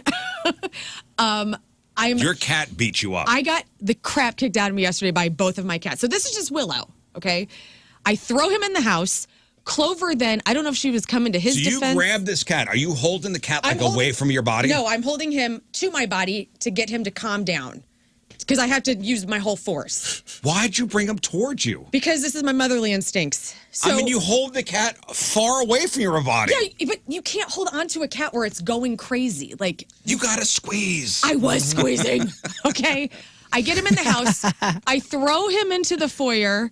Clover then latches onto my thigh, vampire style. I have 2 fang marks in my thigh. Okay, so one cat scratch the crap out of you. Yes. Then the other cat comes and attacks you. It comes and attacks me. I'm trying to make sure she doesn't run out of the house. Guys, and I'm going to show it on the cameras. I have so many scratches on my legs. You can't Oh my even gosh, see it. that one is vicious too. Look at that. Oh! It's awful. You got Oh my toe God. up. Those aren't even And like the scratches. Those are gashes. Yeah. Tore up. And so then, so now they're in the house. So our cat lady, her cats turned on her. Yeah. We've been warning you. Then I knew it. Wow. We knew it. so we knew then one day it was going to happen. Yep. I can't get in the front door because Clover's attacking me. She keeps running towards me and attacking me. I close the door. I go through the garage now into my house. Those 2 are now freaked out at each other, big poofy tails, yowling. It's terrifying. I get the spray bottle out. I have to divide them up. All right. Finally get them divided, get them calmed down. I decide I'm bleeding everywhere. I'm going to take a bath soak with some salts because I need to clean out my legs and stuff. I get in the bathtub and there's blood everywhere. I'm sorry. And I look at my face in the mirror and my ear is like, I have a pool of blood in my ear. And I look at it and my ear hurts so bad right now, you guys. It needs stitches, but I didn't get them because when I went to urgent care last night, they're like, we can't stitch up a wound that's an animal bacteria. Oh, Cat really? scratch fever. Cat scratch fever. Oh, is that a thing, huh? Yeah, That's what they I said. didn't know that. But the urgent care over in Chesterfield took really good care of me. Like the guy was bad. I had mummied legs last night because they just had to like wrap them. Oh my goodness, man. But yeah, it was a freaking nightmare. And and Tim got home. So Tim's in a board meeting, and I'm giving him kind of play-by-play updates. And before I went to urgent care, I was like, everything's fine. And then I went to urgent care, and I'm like, this is where I am. And he's like, what is going on? So come home. And I just like was losing it because I thought, oh my God, do we need to? Clover is the aggressor in our house out of the 2 cats. And it's been talked about before by my vet that maybe she needs to be on aggression medication. And so I was like bummed out about this. I mean, she really did attack me. I mean, she's great now. Like everything's fine, but it was a mess. Somebody Wow, says keep that's- an eye on your lymph nodes. Oh That's yeah. crazy, Cat scratch dude. fever is a real thing. I It had is. Yeah, I know somebody that had it, and it was it. You not. turned into Ted Nugent. I know. I'm sweaty Ted. Just pick up a guitar if it happens. So I'm on antibiotics. I had to get a tetanus shot yesterday because they're like, when's the last time you got that? Bummer, dude. 2015. So make sure everybody stays up to date. Christopher with says that. you need a tranquilizer gun. I'm so sorry. You just need to Probably keep did. one in a case near like. I can't believe you kept up with it. Like I had a cat, a great cat, like family cat, and I love animals as much as you do. I think. know. And this cat got out, and I went to get him, And I still have the scar. It like went all the way to the bone, just tore up my hand. And I remember like as soon as that happened and I was bleeding everywhere, I just went, "You're on your own. Right. I hope you make it." Do you think your cats were waiting for an opportunity To kill me? to kill you? Probably. And they figured they're in cahoots. Yeah, they're like, this is our moment. This is our This moment. is it. This is what we've been talking moment. about. Guys, I'm stupid enough and I It's love the them so moment. much I'd let them. You know, I can't explain it enough. Clover's the aggressor. She's the aggressor. This is But the Willow moment we've been initiated yowling this about. attack. Well, Willow was just afraid. I mean, this is all my fault. This is not the cat's fault at all. This is I should have never taken Willow out in the first place. I didn't realize that the thunder was going to happen. Obviously, I can't control that. I mean, he was just being his reactionary kitty self.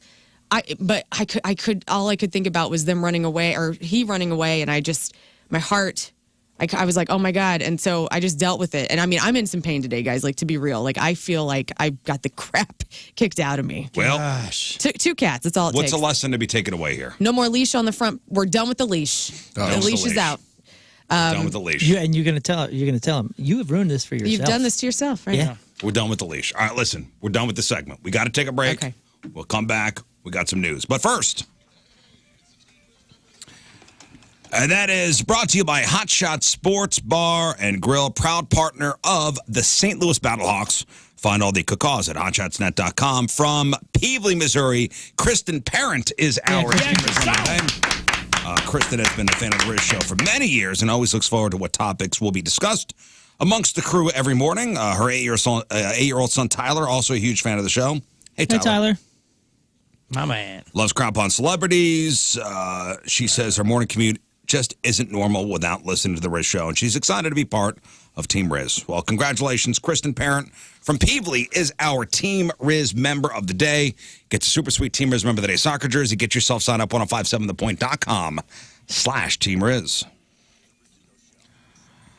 All right, as I mentioned, we'll take a break. We'll come back with some news, and I have an update about the headline. I'm sorry, not headline. The headliner of the Friday Fail Stories last week.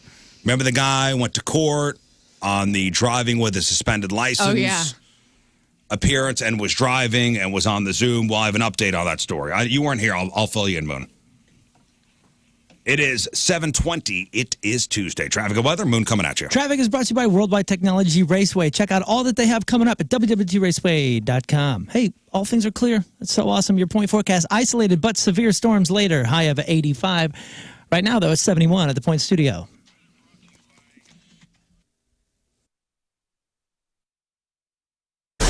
Mid-America Chevy Dealers present Point Fest.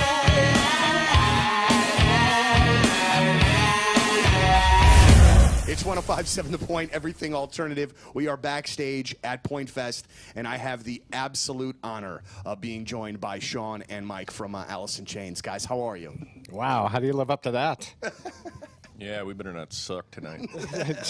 That'll ruin our sound. So. Wow. All right, so the first question that I have is one that I've wanted to ask you guys and a band of your ilk for quite some time. Ilk. I like his vocabulary. He's good at what he does. Is finally here, and it's time to take advantage of Zero Rez's best deal of the summer. You know, basically every surface in your home can be Zero Resified. So it's time to call the cleaning pros at Zero Res and get 3 rooms cleaned starting at $129. You know, it's also the perfect time to get your air ducts cleaned out. This month, take $50 off.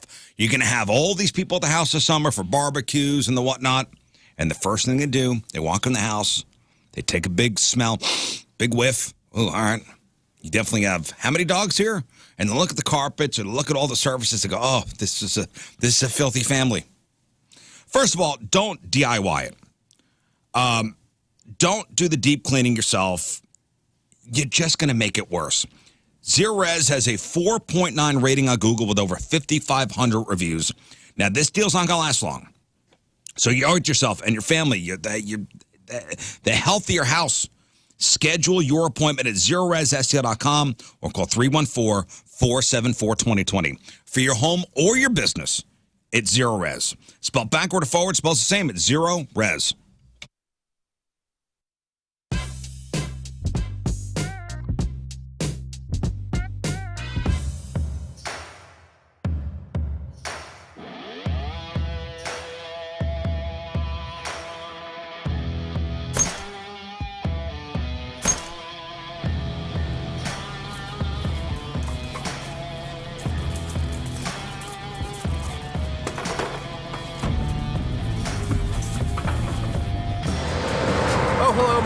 Scott from the Rizzuto Show, and I'm standing here underneath the beautiful Hubbard sign. This is our, quarter mile, whatever it is, to keep clean, and because I lost real and fake again, I have to clean up the highway. So we're here at 270 in Olive, and I'm going to go clean up the highway, so enjoy.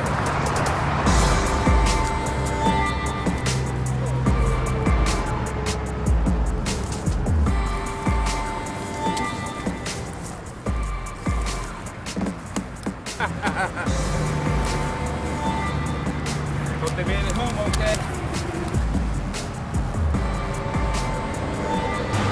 When's the break? There's a room key from the Hilton. I wonder what guy threw this out of his car window on the way home.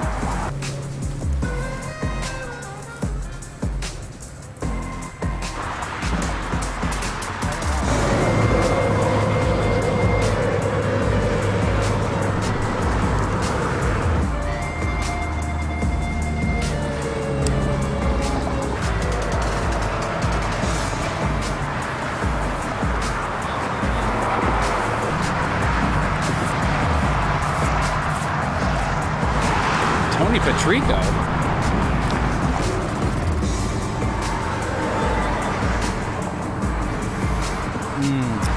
Smells like exhaust. You know what?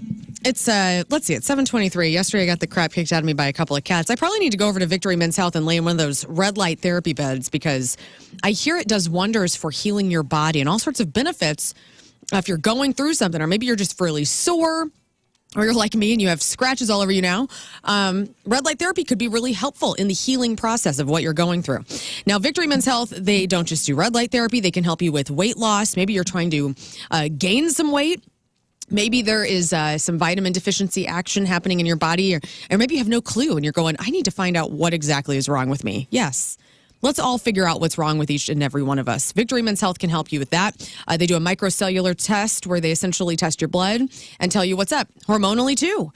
And guys, this is your place, okay? So find them. O'Fallon, Illinois, O'Fallon, Missouri, Town and Country, Sunset Hills. It's brand new and online for your convenience, victorymenshealth.com.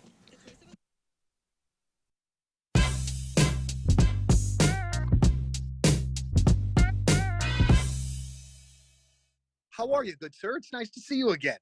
Yeah, I'm doing well. We're chugging along on this tour, and it feels pretty good. Yeah, well, first and foremost, all right. How's the knee going, man? Are you doing okay? And I would assume that Josh has done a lot of apologizing since this all went down. But are you doing all right? Josh is very sorry, and my knee is still kind of oozing liquid, but we'll be fine. All right. It's very nice, and I appreciate you being a professional about it and all, but that looked like that hurt. And I know those sorts of things have to happen, and you got to play through the pain, but yikes, it just didn't look pleasant. Yeah, I mean, as the story goes, I tripped on Josh's drumstick that was on stage, and I mean, just very unlucky circumstance, but also a lesson learned where, hey, we got to make sure that stage stays clear. But yeah, my left knee kind of hit part of the stage and it kind of sliced it open a little bit, not to be too descriptive. But it's I'm not a huge fan of whenever an artist or performer is either maybe they got like a sickness, or they're not feeling well, or they're almost losing their voice, or they're injured. I don't know if unless obviously there's no way around it, but my default is to hide all that on stage. My default is to present the show as like this is the only show we're playing, all year. And I really do feel like we need to individualize each show as that important, because there are people who are coming to that show that see it as that, and so to downplay a specific show or to play it easy or to just kind of phone it in. That's my biggest fear. I never want to have to do that. And so even though there's some, we're beaten up a little bit, there's no reason why we can't attack the show as if it's the only show we have all year. So that's the way. Well, we're so excited to have you guys in town a week from Saturday. So a week from tomorrow. And so Tyler, I'm sure that you get asked favors all the time. but I'm about to ask you one. This came from my daughter. She asked me this last night on the way back from band practice. So my daughter is a freshman in marching band in high school, and A fast-growing business in St. Louis. You got to listen up. NetSuite's Business Grows Here event is coming to St. Louis Thursday, June 27th. Do not miss out. Now, why did they choose St. Louis? Because NetSuite knows St. Louis is a hub for entrepreneurs, forward-thinking founders, top talent pool, and pro-business leadership. Now, to apply to attend the business event of the year. It's taking place at the Union Station Hotel, again, Thursday, June 27th. You'll learn how Missouri is paving the way for new business growth and capital. See how technology, fueled by AI, is shaping the way we grow and run our businesses. And you'll be inspired by business leaders like Jamie Siminoff, founder of Ring Video Doorbell, who headquartered his next company right here in St. Louis. NetSuite by Oracle Business Grows Here is free to attend if you qualify. But you got to apply right now because seats are going quickly. Block out your calendar. Thursday, June 27th. Apply at netsuite.com/Missouri. That's netsuite.com/Missouri.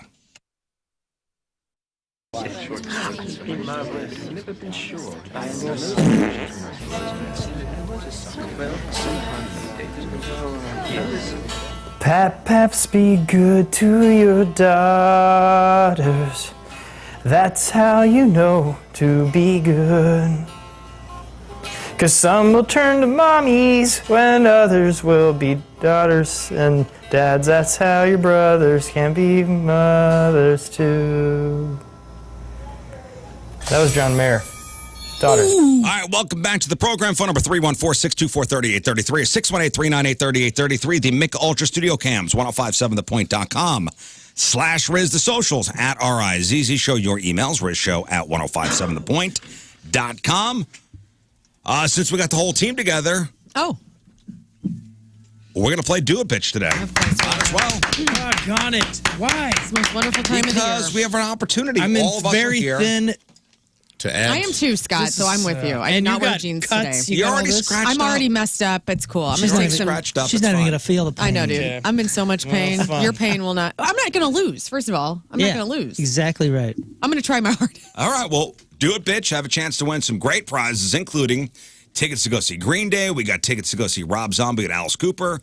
We got tickets for KG Elephant. And we got tickets for the St. Louis Battlehawks game on Sunday. It's a home playoff game over at the Battle Dome at America Center. Hey, before we get to news, Americans can turn literally anything into an alcoholic beverage. Am I right? And here's proof. The hot new drink for the summer, guys, is a shot with a dead cicada in it. All right. Yep. And how much is the proof? The 10-year-old almost ate one yesterday because he heard about another kid that did it. I was like, I'll do it. I was like, go for it. His mom's like, no. A place Come on, I'll in give you $5. Chicago called, and you're going up to Chicago this weekend. Yeah, Friday. Stop by the Noon Whistle Brewing place. Okay. Noon Whistle Brewing. It's a place in Chicago up there. They're serving a cicada-infused Malort. Oh, Of course. Oh, my Lord. is that the magic marker? That's the wormwood liquor that's been compared to citrus-flavored gasoline. You know, I mean, we've had the tequila or the mezcal worm forever, right? So this cicada alcoholic. So this is action no big deal. citrus-flavored gasoline. That's before you add the cicada. They dump a bunch of dead cicadas in the bottle, so they're infused with all that Malorty goodness. You're not going to taste anything. Then they pour you a shot and toss a cicada in the glass. Gross. They claim the natural flavor of the cicada adds a lot, and it's reminiscent of succulent lobster. This sounds kind of like an IPA. You guys smell the cicadas? I don't smell them, and people I'm just have going to say, complained. they got to stop trying to get us to eat bugs. We're not doing it. We're not doing it. You will when you're 80.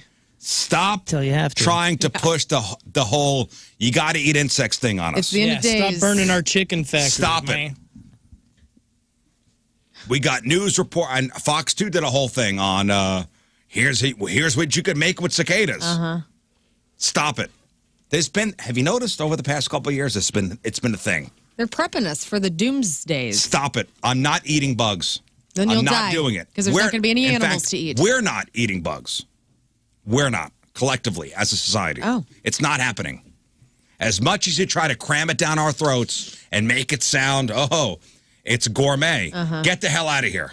We're not eating bugs, and that's the end of it. Stop it. Why is bugs a thing? I mean, you eat shrimp, you eat lobster. Those are sea bugs. What is the difference? One's bigger and has a tank at Red Lobster, and that makes you feel like you're not eating a big-ass bug. What's different? Yeah, go. What's different? You've never eaten a bug. You don't know if it's delicious or not. I've eaten a bug. Oh, you have? Oh, yeah. Went to that Mexican restaurant, and they had grasshoppers on the side. I tried one. Hated it was terrible. Okay, well. And then I at go, least why it's am I doing this? I don't have to. Okay, you know what? I didn't think it was an educated opinion, so I'm glad it was. And by the I way, didn't know. grasshopper numbers are down, so we better be careful eating them right now. What's the difference between shrimp and cicadas? I go to Schnucks and buy shrimp. They're just sea bugs, man. It's the They same are thing. sea bugs. It's not the Yeah, same which thing. is It's not not good the for you. same It's a thing. meteor bug. You're the part of the problem. Crabs are the spiders. Lobsters, shrimp, they're all This is bugs. the problem. They're literally all sea They're not bugs. the same thing. They're not They're- the same I swear to you, they legit are. the same They're thing. crustaceans, just like. They are not the same thing. One swim, one fly. I can go to the diner and get a shrimp cocktail. I can't get a cicada cocktail. Not yet. You're. It's not going to happen. Let's be done with it. Yeah. I like that. I can get behind that. And Rizz. stop trying to make it seem like it's something we should be doing. All right. I'm out. Don't eat the And bugs. I speak for a lot of us. Good. That's more bugs for you. Thank you. You could take my portion. You're so sweet. Mine Thanks. too. And both. Rafe's. Thank you. Yeah, I'll give you mine too, and I'll buy Wow, a couple thanks, cows guys. for us. Moon and I are going to be eating all your bugs. We'll Thanks keep a our lot. cows going, and it'll be good. Good. I'll be fine. I'm going to be all right. Yeah. When you're down in Florida and the sea levels have risen and the only bugs to eat because everything's dead, you can have none of our bugs. You know what? I guess I'm going to roll the dice. All right. I think that's smart. Learn I to think swim. I'm going to roll the dice. I'll have my floaties on just in case, and we'll be all right. Yeah. Cicada shots. Get the hell out of here. You got to be really and there was a video of people doing the shots. One more hammered than the next. They're not tasting them at all.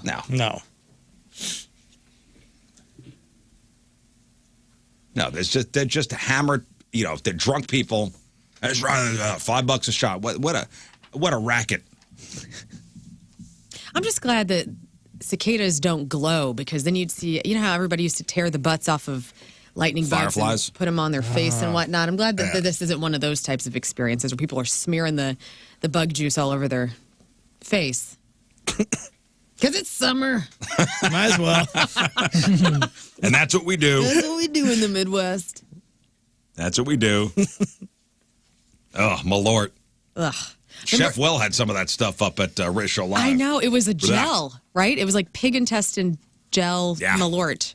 Oh, What is yikes. wrong with him? What's the other one that's so gnarly? That tastes like a magic marker. Or they actually did commercials and they're like, it tastes like a campfire. Like they know that it tastes bad and they market it as a Lafroig. Lafroig. Lafroig. It's expensive scotch, though. That's it. Yeah, People Lafroig, like that smoky. That's where I got my foot by foot piece of land over in Scotland. Well, So I Lord- bought a bottle and they gave me a free. You own land in nice. you're, Yes. you're a that's right. landowner in We're Scotland. both lords in Yes. Scotland. Yeah. Lafroig is like peat moss and smoke and put in barrels for years and it's top shelf scotch. And Malort is paint thinner transferred from one can to a bottle. Yeah. It's like the bit in Chicago is just like they just give it to people from out of town. I mean, it is designed to be nasty. They lean into the fact that it's nasty and like bathtub brew. I think a bottle of Malort is like $4 or something. It's like Really? disgusting. It's not expensive. Eek. Yuck. Oh, it's Like disgusting. made to be gross at this point. Yeah, because you have Lafroig or Ardbeg, and they're from the same area, and man, it's a game changer. It's the best of the best. Hey, is there now we got this cicada fungus going on here. Oh, yeah. You know, I was going to ask you, somebody at the soccer game yesterday talked about that. And they were saying, well, now we got to worry about the fungus, which, of course, happened right after I put the bug on the 10-year-old's lips. Go ahead and eat them. This, according to KSDK, while the insects are near the end of their life cycle and begin mating, some cicadas have been hijacked and are using mating rituals to spread fungal spores rather than to reproduce. Yikes. Yeah, a fungal pathogen that affects only periodical cicadas by taking over their bodies and changing their mating behavior to increase the fungus's population. So this is basically zombie cicadas. It's just like the what's that show? The Last of Us. The fungus has been confirmed in Missouri, specifically around the area south of St. Louis.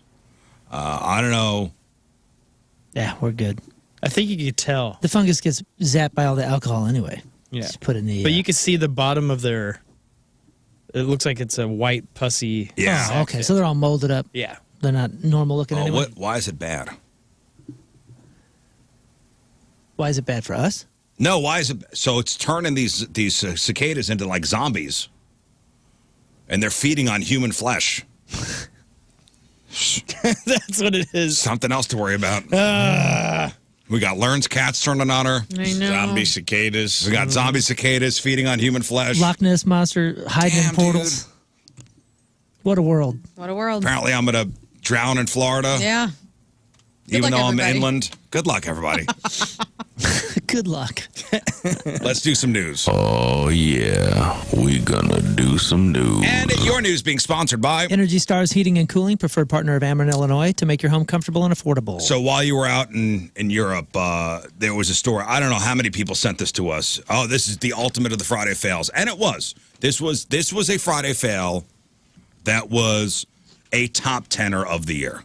So a gentleman was supposed to be in court to face a judge. He had a suspended driver's license, and he was doing a Zoom court. So he was a defendant via Zoom on a suspended license charge, and he was driving his car at the time. Here's what that sounded like. Mr. Harris, are you driving? Actually, I'm pulling into my doctor's office, actually. I'm parking right now. This is a driving while license suspended, That is correct, Your Honor. and he was just driving, and he didn't have a license. Oh, That is what the charge is, Your Honor, yes. He's suspended, and he's just driving. That is correct, Your Honor. I don't even know why he would do that. So, defendant's bond is revoked in this matter. Defendant is turning himself into the Washington County Jail by 6 p.m. today. Failure to turn himself in will result in a bench warrant with no bond. Yeah. You buffoon. Okay, love now his here's response. the thing. We have an update on the story. Okay. We have an update on the story. The guy's license was not supposed to be suspended. Oh, It wound up being a paperwork issue. Oh, no way. well, that's good. Oh, so he's out. So he was. So he wasn't. He an still had to idiot. go to jail. He still went to jail for 2 days. Well, he might get a nice reward from the He county. went to jail for 2 days. And he wound up being, just as you mentioned, a buffoon around the globe for a couple days. Right. Ooh, But remember, boy. we said I'm like, it's really weird because this guy sounds like everything's together. Like he seems Yeah. buttoned up and nothing weird. Well, his name is Corey Harris. He's 44 years old. He appeared before Judge Cedric Simpson in Ann Arbor, Michigan, for this happened last month, for a misdemeanor charge of driving on a suspended license. He said, I mean, this is a church-going man. He's a pillar of the community. Oh man, what a bummer. He was at the doctor's office because he took his wife to the doctor. He should have never have been charged with driving on a suspended license. There was a mix-up on in some paperwork.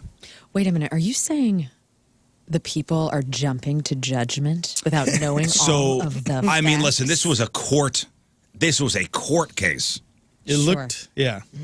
But the good news for him, he will never have to pay for a car. I'm sure he's getting a lot of money. So records show that his license was first suspended back in 2010 for unpaid child support. Okay. Then in 2022, a judge rescinded that suspension and allowed him to drive again. But it appears that the information never got to where it was supposed to go. So even during that court appearance, on the computer system, it appeared that his license was still suspended. It's amazing. Pardon me. It's amazing how the systems can't all this line up and be easy. You know what I mean? It seems like there's just so many much. steps. Yes, so many steps, so many opportunities for things to fall through cracks.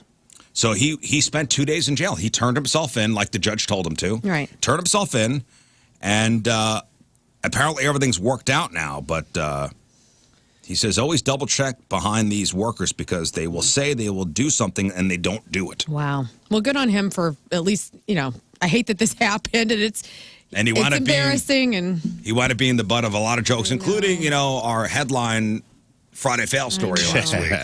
Well, we love you, Corey. But I just wanted to make that right. So, and he seems like a nice guy. And I don't know about the child support thing. Who knows with that? Well, that's back in everybody. 2010. That's more normal than you would think. Caveat. I'm sorry this happened to Corey, but there's still something to me of like you were on a Zoom court appearance. You're kind of rolling the dice with the judges. The judge feeling like you're taking it serious. If you're driving your car, absolutely correct. When you log into your Zoom court appearance and you're clearly in motion driving down the road, probably makes the judge, even if you weren't on a suspended license. Even if it would have been for something else. Yeah. You're absolutely correct. So let's not put this man up on a pedestal just yet. Well, he's taking his wife to the hospital. We don't know if that was like they couldn't find anybody else. I mean, there's a million things that could have been happening there. But you got a court appearance. They don't usually spring that on you. Like, oh, you have a court appearance in 3 minutes. But maybe she had a surgery scheduled and it all kind of collided. Maybe he anticipated being there 15 minutes early. I'm gonna do this thing in the parking lot. There was traffic. Who knows? It was a perfect storm of bad luck for this guy. Sure. Right. Sure. And he wound up, being infamous worldwide because of this issue. I just wanted to make it right. Mr. Fine. Worldwide. Fine. Amazon has a service for Prime members called In-Garage Delivery. Anybody know about this? Where they will open your garage door and put your package inside for $1.99. And they'll do it even if your house is burning down. Because this is what happened the other day. Holy. This is what happened the other day. So, a family in Massachusetts was away from home over Memorial Day weekend when they got a call that their house was on fire. By the time they got back, a big chunk of the house was in ruins. They were having some work done on the house. The fire was started by combustible materials that one worker left in a trash can by the garage. There's nothing the family could have done. But one person could have helped out. The family was looking at some security footage, and they saw an Amazon delivery person open their garage door to deliver the package. The door opens, and you can see the driver walking through smoke to leave the package inside. I like it. Now, the fire was in its early stages, but it wasn't a little cloud of smoke. It was enough that it looked like a music video from the 1980s. Whoa. David Coverdale just comes walking out. The driver stood by the smoke to take a photo of the delivery, as they do, for proof that we delivered the package. Left, did not call 911 or report the fire. Wow. Very thoughtful. Which could have been a massive help because the fire wasn't called in until 3 hours after that. What?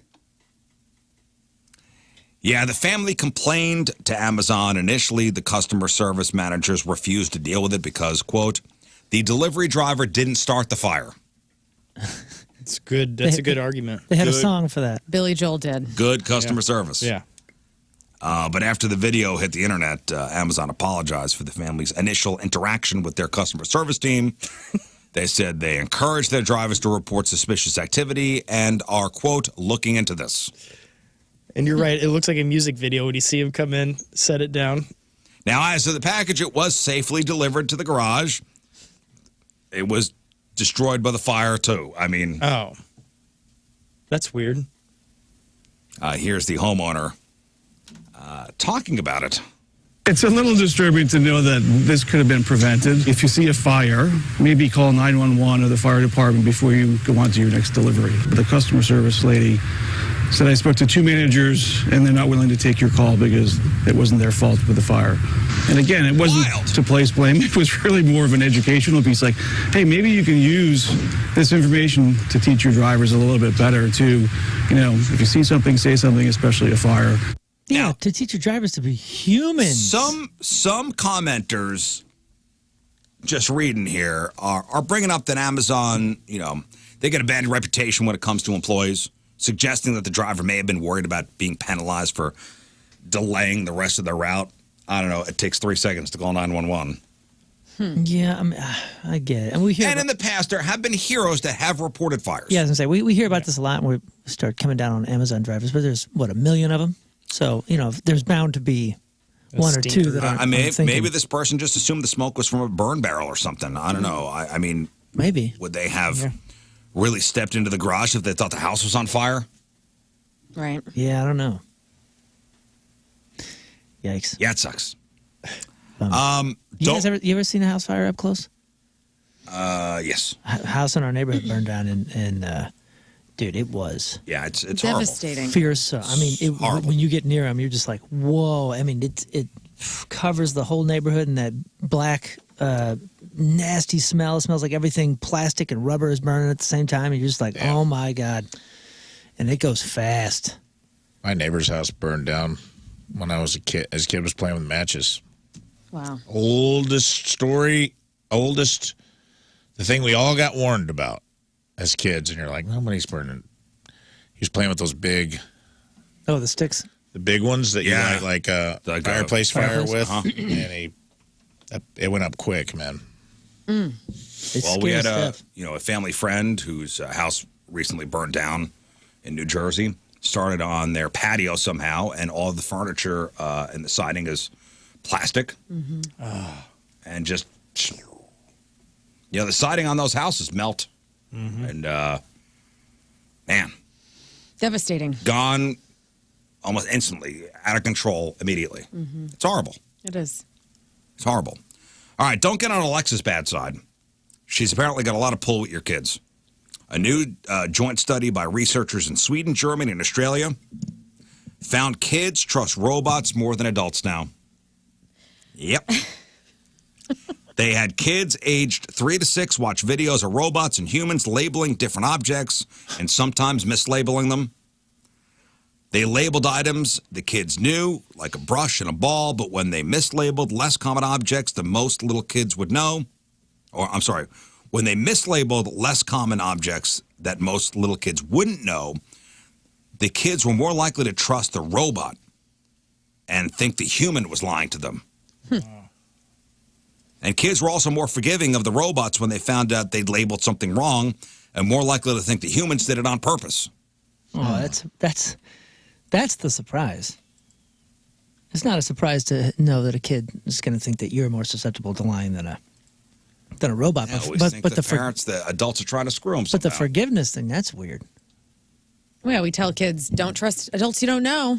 I mean, which is good advice, but we're kind of ramping up to only trust. And now we got to say, don't trust robots. We have to add Researchers that into the conversation. also asked them who they'd prefer to learn from and share secrets with. Most of the kids said robots for both. See, this is AI taking over. We thought this was going to be a fast burn, dude. This is a slow burn. This has been happening for the last revolution. Yeah, first we made cars to move Dang. the human bodies, right? So they got that thought into our brains. Then the computer came along. Now we're all addicted to our phone. Now we're not trusting other people. Now we're only trusting robots. This was a slow burn. Now, some of the older kids were more likely to trust humans once the robots were shown to be unreliable. But they found that your toddler probably thinks robots never lie. That's wild. Or at least not as much as you do. So they need to make a movie about a lying robot. Yeah. That Her movie's coming for us, man. Hey, speaking of robots and Siri and androids and all that kind of stuff, what's your take on this? I had this conversation with my son yesterday. One of the boys was like, "Hey, man, at what age are we not going to have restrictions on our phones?" And I was like, "Well, let's have a conversation about that." Like he's like, "I'm in high school now. I shouldn't have all these restrictions because we got the downtime and all that kind of stuff on it. Like you can only use this app for 15 minutes a day or what, just that kind of stuff." And he said, I said, "Well, let's talk about it. I'm sure some of those we can lift or we can add some time." And he's like, "No. I want you to give me an age where I'm not going to have any of this stuff." And that's the first time I kind of had caught that thought. And I you know what I said? And I hope this is okay with his mom. I went, "Well, when you're paying for your phone and your plan, you can do what you want. Until then, I'll have..." My kids don't have restrictions. Oh, none? Zero? Oh, really? Your son can just do whatever he wants willy-nilly at 1 a.m.? With their phones, the only restriction is they're not allowed to sleep with their phones in their room. Mm-hmm.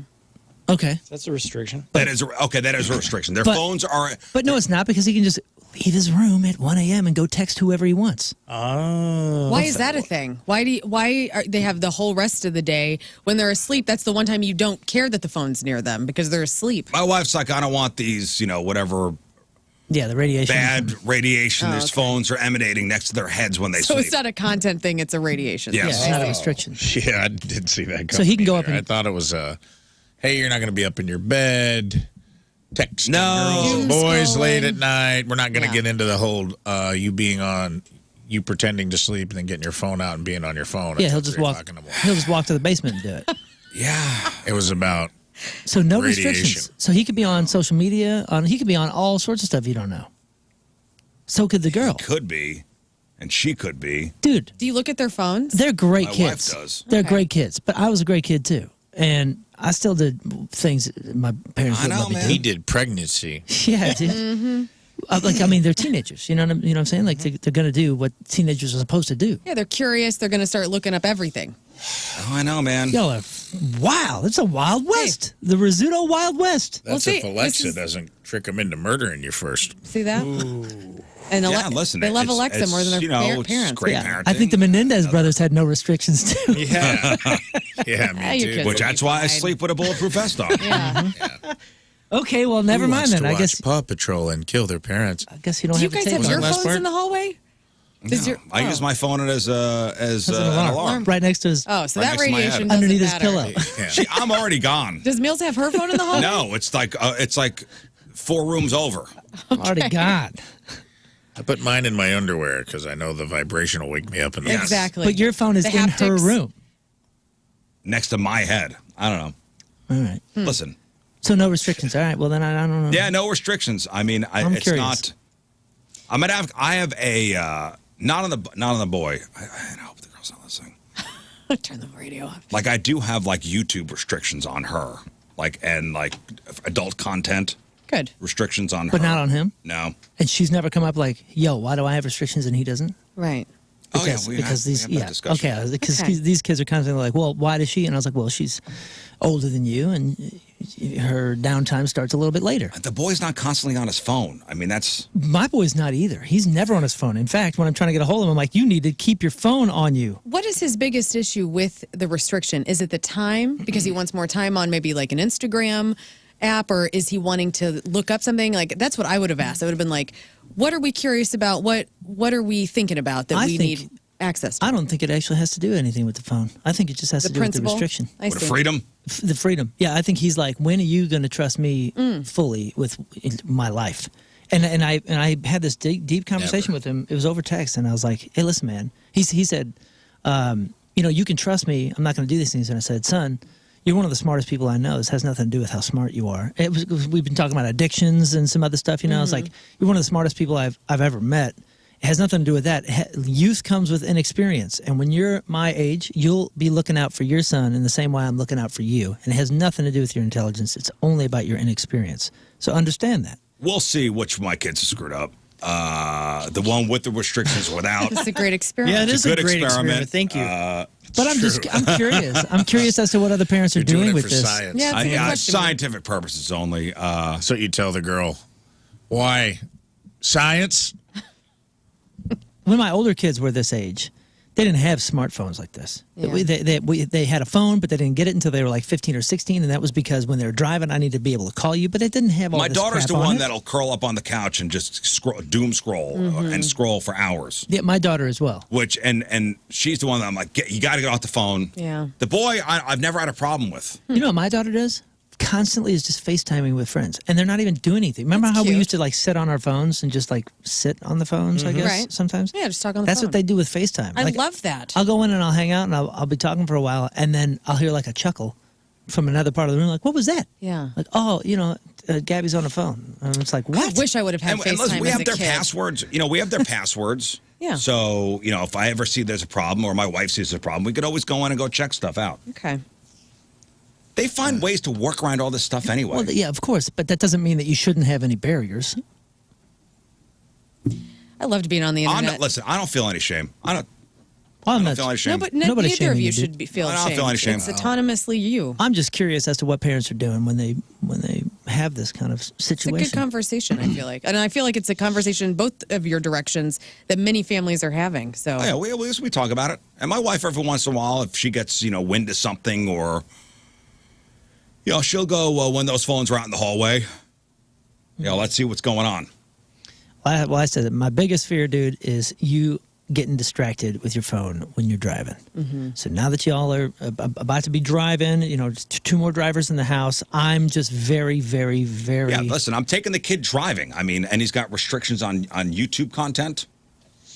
Oh, yeah, that's been a thing since you left for Europe is little son Rizz got his permit. Yeah, wild, huh? It's a wild Yeah, I mean, if scenario. he's behind the wheel of a death machine.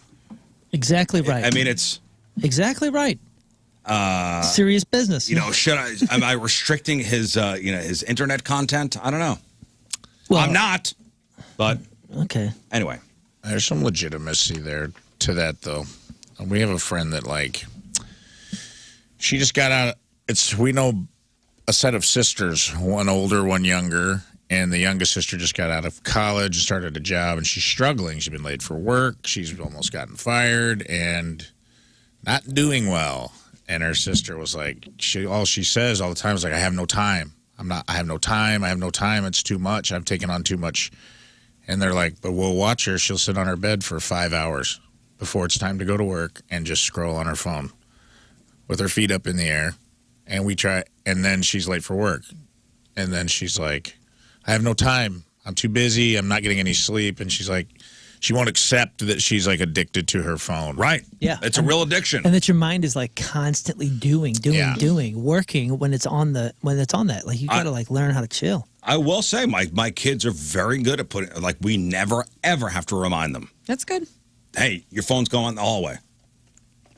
And there's a little charging base, for all the phones. Yeah, well, they got together and they're like, hey, if we just do this one thing and just play it cool, these Listen, fools will I'm never put a restriction. First off, I hear everything. Oh, sure if you they do. try to get up in the middle of the night, and I could hear footsteps in the hallway. Really? What a silly, dumb thing to say. You know better, Rizz. That's what every parent has said. Try me. Eyes in the back of my head. I know what's going on in my house. I said traps. Yeah, I said tripwires. Whoa, Kevin McAllister. Yeah, right.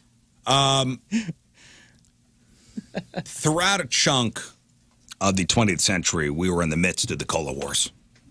Remember the Cola Wars? Oh, yes. Oh, yes. The Cola Wars. Pepsi versus Coke. Pepsi versus Coke. Versus RC. Coca-Cola has been the clear leader in market share for decades. Hell yeah. Good for Pepsi has been the clear runner-up. But that's no longer the case, guys. What? There is another soft drink that has swooped in and taken the title as America's #2 soft drink. Go ahead. Show me Barks root beer.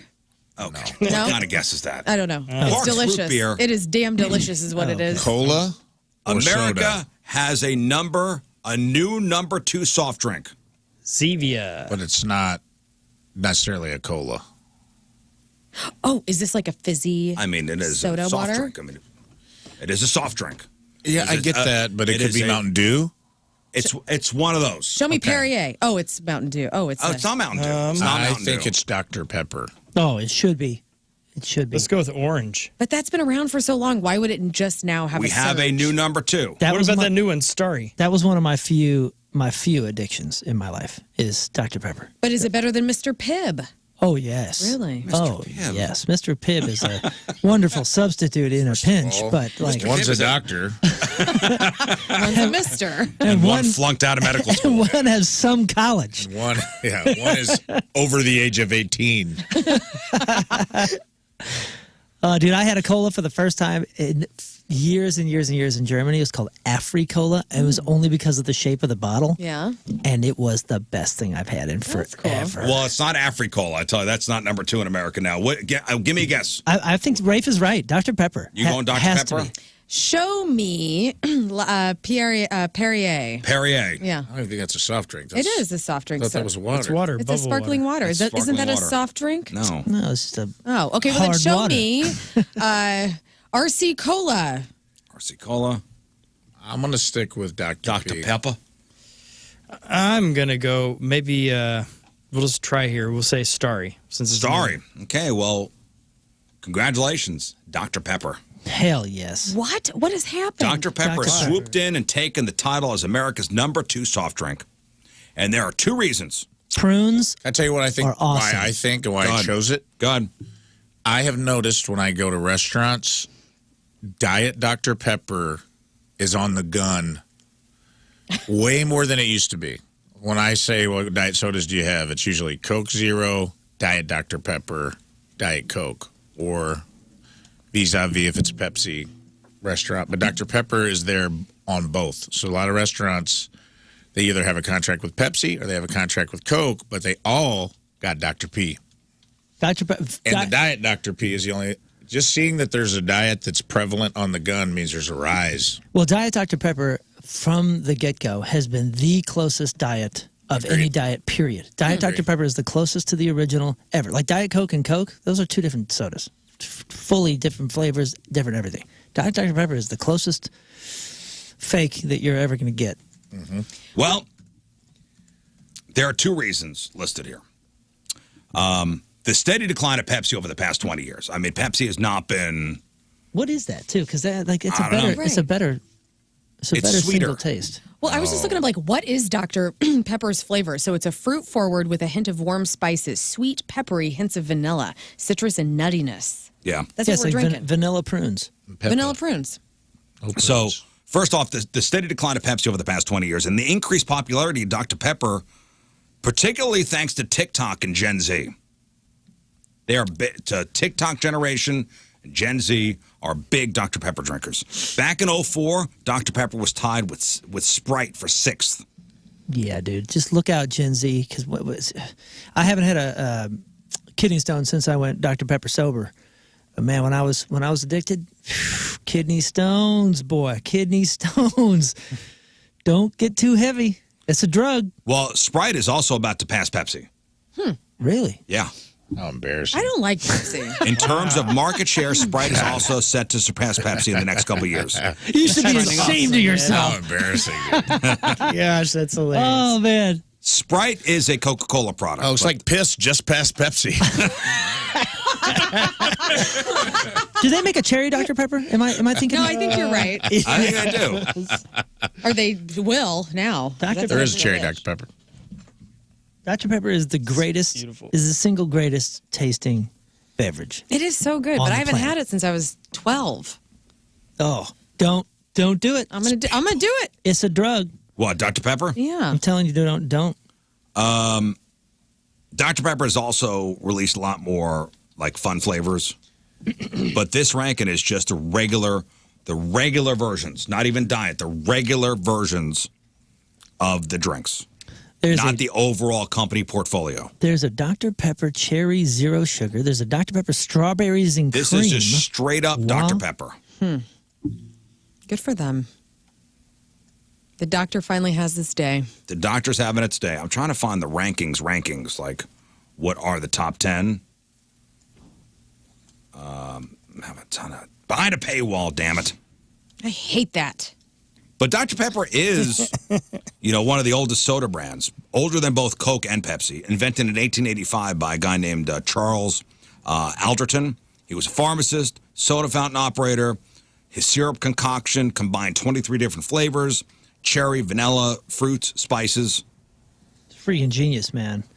You know that color? I don't know what the color is, but the Dr. Pepper color. That's like a caramel. That can, I'm triggered by that color. Like the purple? Oh, the purple? Yeah, whatever. Maroon? Is it purple? Is it maroon? It's maroon. It's a very particular type of that shining metal red purple thing. And when I see that color, I'm just like, damn, dude, stay away. Well, congratulations, Dr. Pepper, number 2. Number 2 now. And finally, in your news, one of these stories, a woman who was pronounced dead came back to life at a funeral home in Nebraska. Wow. Yep. Did you see this story? I didn't, but I'm sick of this story because it freaks me out. I already have death issues. Now we're worried about getting buried alive. No thanks. Yeah, it's not the being buried alive, it's being embalmed alive. Yeah. I'll say that's It's probably got a worse. weird aftertaste. That's probably worse. right. I mean, I think one you got a shot, and one you probably don't. That's probably worse. So the Lancaster County Sheriff's Office investigating happened at a funeral home in Lincoln last Monday morning. 74-year-old woman pronounced dead at around 9:45 a.m. by staff members at a nursing home. The woman had been in hospice, so it's not like she was in great shape anyway. Nursing staff were expecting her to pass away, as it was. The funeral home staff transported the woman's body to their facility. While prepping the body for funeral arrangements, an employee noticed the woman was still breathing and called 911. Lincoln Fire and Rescue responded to the funeral home about an hour later, took the woman to the hospital. She's still alive. I mean, as of me reading the story. Well, now that you said her name. Not for long. I don't think she had long This anyway. show. Oh, don't say that. I just would imagine, how would that make you feel to wake up in a body bag or on a coroner's table? How would that make you perceive what people thought about you, like where you were at in your life? You know what I mean? Because the last time this happened, the lady died shortly after. Yes, and this woman is not going to go home and have like a fruitful life. Right. I'm just saying, like, the last Not with that attitude. twinkle of holding on has to be snuffed out when you wake up in a body bag and you're like, oh. Because at some People point, were so ready for me to die that they just accepted I was gone and threw me in a bag. No, 'cause that's you're just what thinking- happens. No, you're thinking at some point someone, she's gone. Good enough. Yeah. The bag her up. Dude, that's Should just we what- double check? No. Load her up. Trust me. Get that will tag her. I'm out. surprised this lasted this long. She gone. That's how, I mean, if I woke up like that. Close that's enough. Yeah, you think. You're like, close enough. Is she dead? Close enough. Good Get enough. the bag. Bag her and tag her. Let's go. Okay. Bagger and tagger. Like, you have to have that thought run through your head when you're like, unzip the bag and take a gasp of breath. They're just like, holy smokes. They bagged me up, dude. That's how far gone I am. It also makes you think how many times people have been prepared for funeral arrangements and been alive still and then unalived. Yeah. So we're gonna go back to the bell system. Dude, it's the Monty Python scene where they got the guy on his back. He's like, "I'm not dead yet." He's like, "He's close." Close Well, enough. the sheriff's office is investigating, and they said no criminal intent has been discovered. And they're not saying any laws have been broken. I think it was just one of those things. I don't want to go on the card. I'm in a bag. Funeral home and the nursing home not commenting. So no one checked pulse though to see if anything. I mean, it could have been so faint. Hey, imagine this story comes out and you hear it on, where is this again? Lincoln, Nebraska. So imagine you hear it on Lincoln, Nebraska radio. You're wheeling your mom in about to check her into this nursing home. You hear this, you go, ooh maybe yeah. we should check the reviews from some other places. If you talk to an EMT, there's no doubt. faint pulses, and it's somebody who's barely alive, and they're barely I going don't through care. the functions of being living. Doesn't matter. Before you bag any of my relatives, Well, what are you supposed to do? you check. 4 people need to check the pulse Well, and everything else. Yeah, come I thought on. that's what happened. I don't even think about the awkward moment. You know, when you come home from college and you find out your dad's turned your room into like his den. This lady's going to go back to the nursing home and be like, there's going to be somebody, Yeah. some other lady's got her macrame hanging up. I mean, doesn't there need to be? Pictures of You her moved on grandkids. already? Okay, think about this. So every nursing home and every, let's say the hospice houses and that kind of stuff. Is there an official? Like, bring in the official, Dr. So-and-so. Like the guy that declares you dead? The declare you dead official. Shouldn't there be? And is there? Probably not. I would imagine if you work in a funeral home, pretty much everybody's trained. Funeral home, yeah, but you said this. Not a person- funeral home, a nursing home. If you work in a nursing home and you're, aren't you usually medically trained? I don't know. I just feel like there should be somebody that has to sign off. I would figure they have somebody on Ned? staff. Yeah, yeah, Dr. Get Ned. Ned in here. Dr. She did. Dead Ned. Ryerson? We call him Dead Ned Bringing out your Ned. because somebody has to sign for that. Like, I would think the coroner has to sign off. I mean, at some point. Right? Yeah.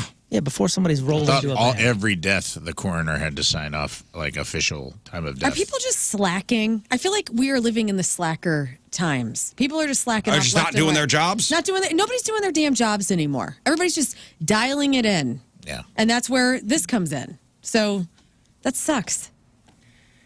Yeah. Work hard, all of us. Stop Check a slacking pulse. off. People are getting buried alive because What are we half-assing this? Let's not half-ass. There are certain jobs we can't half-ass. Yeah. for real.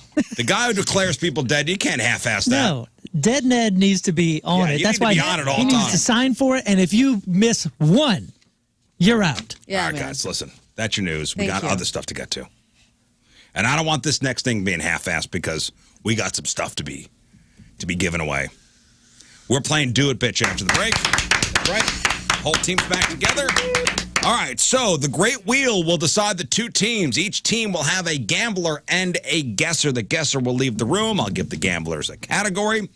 They'll go back and forth betting on how many things their teammate will get in the category in 10 seconds. If the gambler thinks that the other team has overplayed their hand, they'll say, do it, bitch. We'll bring the guessers back in. We'll see if the guesser can make good on the gamble. We'll play best of 5. You guys on the phone, we'll get 4 people on the phone there, Scott. Okay. See what team they want to back. It's not much room, but we'll see if I can get 4 on there. Green Day, Rob Zombie, Alice Cooper tickets, Cage the Elephant tickets, and Battlehawk tickets all up for grabs. Moon, let's Yes, spin the sir. wheel. Let's get these teams going. Spinning. All right. Team number 1 will be Oh, the first. We're the Scott. champs. Scott's King the first Scott. pick. King Scott. Sweet, the Scott is champs. first pick in the happens a draft. And his teammate will be, it's King Scott and Yeah. Rafe I don't know why we Williams. spin We never this thing. lose. King Scott I feel and like Rafe it's Williams. us all the time. All right, you guys discuss amongst yourselves who will be the gambler and who will be the guesser first. And, yeah, we'll play Do It, Bitch next. All right. So since Rafe and Scott are the first team picked, they will have to... You know what? What? Let's do it this way. Okay. Reverse card. Let's do it this way. Uno. Before you guys let each other know who will be the gambler and guesser, you have to write down who will be the first. Loves it. Who will be the first gambler? Who will be the guesser? Okay. Okay. How's that help? Well, because you can't. Because Now it you doesn't give us an strategy. Now you advantage. can't strategize. You can't say, "All right, Scott's going to be the guesser first, or the gambler first." Yeah, because So we otherwise, can't- We don't get to decide who pits who against whom. yeah, Nope. it'd be like a home team getting the. Okay, so No. Okay. okay. Write down who will be the first guesser and who will be the first gambler. All right. And we'll play next. If you want to get in on this, 314-624-3833 or 618-398-3833. It's 8:15. It is Tuesday. Traffic and weather. Moon coming at you. Traffic is brought to you by Worldwide Technology Raceway. Check out all they have coming up at www.raceway.com. We have delays. They're easing, but still going on 55 southbound between Union Road and 255. Average speed down to about 15 miles an hour. Your point forecast isolated, but severe storms later. High of 85. Right now it is 71 at the Point Studio.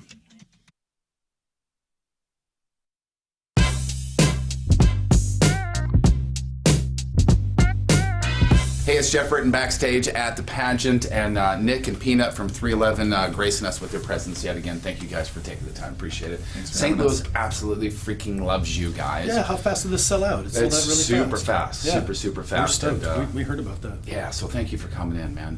What is, I was looking up, especially you, Nick, before you guys came up here, 49 turning 50 in 2020. You guys have been doing this forever, and I'm the same way. I'm 52. Just a quick story that nobody cares about. First time I ever saw you guys was like 91 in Springfield, Missouri.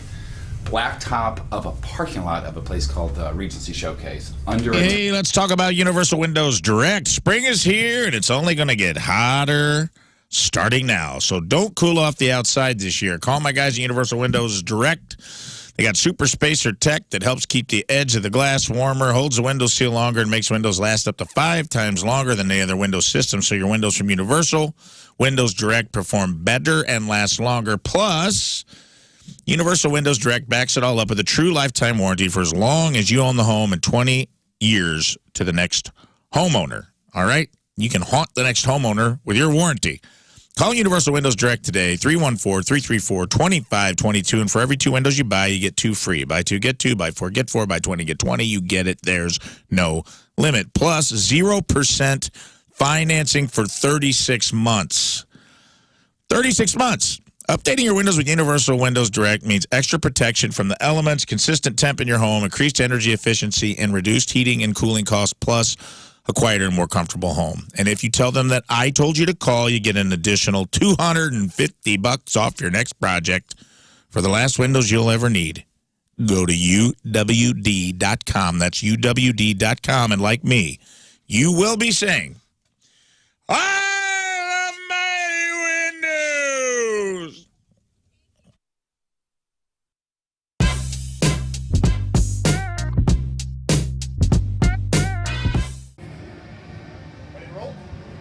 We are backstage at Point Fest with a St. Louis favorite, and the great part about this today is that they're actually going to get to play. Ladies and gentlemen, highly suspect backstage at Point Fest. What's going on? Welcome back. It's wonderful to see you as always. But I would also like to tell you that Natural Born Killer has been one of our favorite songs of the year so far. It sounds great on the air, and it sounds like a great highly suspect song. So let me ask you, where did that come in the recording process? One of the first, one of the last? Where was that? Smack dab in the middle. Oh, okay. All right. I always wonder if, when it comes out as a strong lead single like that, if where it was in the creative process matters. You know what I'm saying? I think once we heard that riff, it was like, okay, this is like the sports anthem style riff. We just kind of knew it would be the one. Yeah, absolutely so. So a new album is out now. All right. How quickly do you see the audience singing songs back to you? Almost immediately. Yeah. Yeah. And you are Luckily. And you got to be kind of like amazed and taken aback by that a little bit. Oh my God, it's a blessing. It's incredible. I can't remember words to songs I loved from 20 years ago. I can't remember. Just listen up. Are you prepared for unexpected power outages? Now, Hoppin Brothers has the perfect solution for you. Their reliable interlock kit. Now, when the power goes out, you need a solution that's quick, safe, and cost-effective.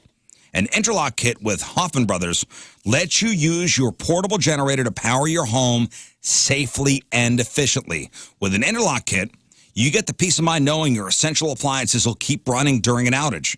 Imagine keeping your refrigerator and lights on, all without breaking the bank. Don't wait until the next storm hits. Improve life in your home with Hoffman Brothers Interlock Kit. Their expert team will handle the installation, ensuring your family's safety and comfort. Call today for a free estimate.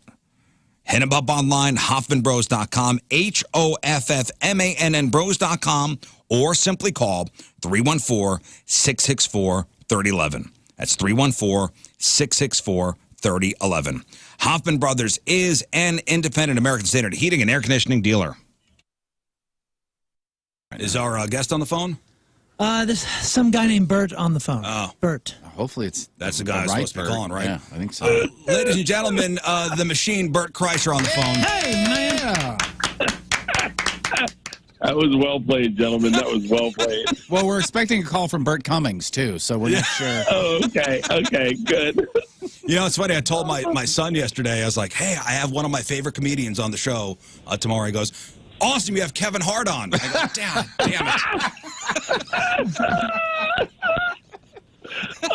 My daughters and I saw Jumanji, the first one, for the first time, and I was like, I got out and I was like, God, I want to like text Kevin and tell him how great that movie was. And they're like, Kevin who? I said, Kevin Hart. And they go, you know Kevin Hart? And I was like, yeah. And they're like, Dad, come on, you don't have to lie to us. I was like, no, I know Kevin Hart. And they're like, Dad, how would he know a guy like you? I was like, you know he's a comedian, right? And they're like, yeah, but he does, like, big shows. I'm like, oh, my God. Do your kids think you're cool? No, not at all. Not even remotely. Not even remotely. Really? So, I mean, you have a lot of very famous friends, and they're not impressed? Well, first of all, my daughter's not a friend. My oldest daughter's not a huge fan of Joe Rogan's. She's a little woke. And so our sensibility, what makes us giggle, offends my oldest daughter. Oh, no. My youngest daughter's clueless. She doesn't it just, yeah, they have no clue at all. Like, yeah, they're, by the way, they're just, maybe you don't want your kids to think you're cool. I don't know. I thought my dad was a badass, but they think I'm an idiot. But they know their dad has a cool job. They know, their dad is a comedian, doesn't go to an office every No, day. well, you know what they know is that the boys that go to school that are the bros, the meatheads, the morons, the chest thumpers are all huge fans of their dad, and they're like roll their eyes. The boys that are probably going to end up being problematic are all fans of their dad and all his friends. They said to my daughter Isla, "You know Joey Diaz?" And Isla's like, "Uncle Joey?" And they go, "Yeah, Uncle Joey." But Isla calls him Uncle Joey because he is her uncle, and they're like, "That's so epic. Does he slide?" And it's like I got dosed by Ari Shaffir in my backyard with ecstasy one time. I heard that story. Yeah, these boys think it's awesome, and my daughters are like, "Yeah, he almost killed my dad." Like, they're like it's funny. It's a slippery slope, gentlemen. No, I got it. Are you afraid of your daughters Googling you? And I'm sure they have. Oh, they've definitely Googled me. I remember the first time some kid in the library pulled up my machine story. They were really young, so they were still sharing a room back then. And fasterhouse.com. They buy houses for all sorts of reasons. Listen, if you want to avoid that traditional listing hassle and you got to sell your house fast for any reason, they can get you an offer within 24 hours. And if their offer makes sense to you, you get to pick the closing date and start packing. Faster House can buy all kinds of houses for all kinds of reasons as well. Maybe you inherited a house. Maybe you had a job loss and got to get out fast. Maybe there's a lot of damaging, you just don't have the resources or the time to fix all that kind of stuff, to get it on the market and do that. Maybe divorce, foreclosure, again, extensive repairs. Maybe you're downsizing, you're dealing with bankruptcy. Maybe you have a rental property with some bad tenants.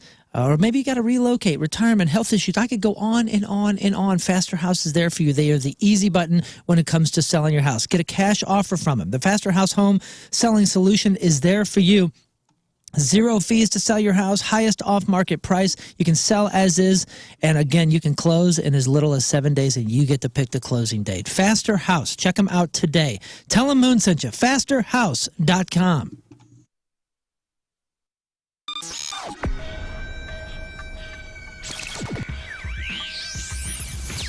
Hey, it's Blue October at Point Fest. Hello. All right. Sorry, I had to do that. No, that's all right. You do whatever you need. We're The next 10 back. minutes are all about you. Hey, Jeff's wife. Just want to say hi, Jeff's wife. Hi, Jeff's daughter. I love y'all. So, okay, first and foremost, we were talking to Will just a second ago. To Will, you were my boy. Introducing me to Will. Yeah. I think one of the things that has become so apparent to me over time in meeting bands and talking to bands is that word chemistry. And how absolutely, positively crucial that It's that number 2 show today. Today at noon today. Oh. Noon, not 11. At noon, I'll do a live number 2 show. Call 818-532-1420. 818-532-1420. Leave me messages, and I will address them on the air. Leave me if you have questions, comments, something you need help with, just something you find interesting for debate or topic. Call. I have a very special friend named Eric Christensen joining me today from Bat19, the most popular YouTube channel on YouTube. Oh, my kids are fans. My boy Eric will be here. We've done a lot of comedy together. We used to do a late night show no one watched called STL Up Late that was on after Chuck Norris's Total Gem Is he the one that infomercial. married the pizza? He did marry pizza. That's right. I was his best man, and He married an Emo's pizza. guess who presided over that? Yours truly? No, I was the best man. Mr. Gary was the Mr. Gary. from Them Yo People. King of Hospitality? King of Hospitality I married love my Mr. friend Gary. to a Them Yo St. People. Louis style pizza. I love Mr. Gary. Them Yo People. But yeah, I saw the Them Yo People car out on Olive the other day. Did you Pulled up really? next No to I way. haven't seen him in a while, man, but he's still out there doing it. We had him on years ago to read the Craigslist Freak of the Week, and I think it about knocked him out. Mr. Gary, Yeah. doesn't sound like Yeah, no, it was. he's a very wasn't a good sweet fit. man. No, it was not. It was a very sweet man. But, Very, very sweet Didn't man. work out. But yeah, Eric will be joining me at noon, so please, 818-532-1420, tune in live on the Point app, YouTube app. And I look forward to hanging out with you guys today. All right. Thank you. It's the number 2 show after the number 1 show today at noon. All right, let's give away some stuff. All right, we're playing Do It, Bitch. It is Team Lern and Moon versus Team King Scott and Rafe. All right, we got Green Day tickets. We got Rob Zombie, Alice Cooper tickets. We got Battlehawks tickets, and we got Cage the Elephant tickets. All right, let's see what the people say. Right, Chris, what team you backing? I am going to back Rafe. Rafe. And Scott. Good choice. Okay, hang on. Brandon, who you backing? I am backing Moon and Lern. Let's Moon go. and Lern. Doesn't want Okay. tickets, I guess. Oh, yeah. Interesting. Justin, who you backing? Hi, I need some winners, so I'm going to go with the Scott. Scott Rafe So- and Scott. So Scott and Rafe, are you going with, or Moon and Lern? All right, Scott and Rafe. Okay. Yeah. Okay. The Scots. Welcome to the team, man. All right, Chris, who you backing? Happy birthday, Rizz. Let's go with King, Scott, and Rafe. All right. Dang. You got 3 for Scott and Rafe and 1 for Moon and Lern. Nothing fuels Moon and I like people doubting us. Yeah, no big so deal. Usually us. Don't worry. No, this is We must have awesome. proven our worth Well, over time. last time everybody picked you guys, and they all lost, if you remember. All right, so the Great Wheel decided the teams. I don't Each remember team's going to have a gambler and a guesser. The guesser's going to leave the room. I'll give the gamblers a category. They'll go back and forth, depending on how many things their teammate can get in the category in 10 seconds. The gambler thinks the other team overplayed their hand. They'll say, do it, bitch. We'll bring the guessers back in, and we'll see if the guesser can make good on the gamble. So I had you guys write down who the first gamblers will be. Mm-hmm. And for team King, Scott, and Rafe, King Scott will be the gambler first. Okay. That means Rafe will be the guesser. And for team Moon and Lern, Moon will be the guesser first. Lern will be the gambler. Okay, so King and I versus Rafe and Moon. All right, so let's get the guessers out of the room. Okay. And I will give the gamblers We got it. Yeah. their first category. Okay, Okay. they are out of the room. Yes. Okay. The first category is movies directed by John Hughes. Oh, 16 Candles, The Breakfast Club. There are only Dang. 8 of them. Oh. That's Can you list all of them? Yes, The Breakfast Club, Ferris Bueller's Day Off, 16 Candles, Uncle Buck, Weird Science, Planes, Trains, and Automobiles, Curly Sue when she's having a baby. Mm. dang. This is going to be hard Yeah. because they're going to doubt themselves, both of them. Because This is a very tough category. it is. It's like really easy and also extremely difficult. Yeah. It makes no sense. But The These are Breakfast movies Club not- 16 Candles will be the ones. Not written by, but directed. Directed. Yeah, you can't do. Directed by John Hughes. Like John Hughes He wrote- A Christmas Vacation, Yeah. but he didn't direct it. Okay, so there's this little Okay. caveat there. All right, cool. Well, you get to guess first. Oh, gamble. who's controlling this game Oh, I here? thought I was. Oh. Hi. Taking over. Scott. This is, by the way, this is how you act whenever I get to play you. Yeah, but I'm a crazy person. That's true. Okay, back to you. You're a nice person. Sometimes. All right, Scott, in 10 seconds, how many movies directed by John Hughes can Rafe name? I'm confident he can get 3. 3. Damn. How many can Moon get? 3. Let's see. So I think Rafe will definitely be able to get Breakfast Club and 16 Candles. And maybe Ferris Bueller. I mean, they both know those movies, Yeah. but they're going to doubt. Like Ferris Bueller, I didn't realize was a John Hughes movie. Because you're going to think, is it Christopher Columbus? Is it, Is blah, it blah. Cameron Crowe? Yeah. Like, yeah. So 3 is a good number. Do it, bitch. All right, 3. Okay. Is the number. So 3, Rafe's got to name 3 in 10 seconds. Okay. Calling them back in. Okay.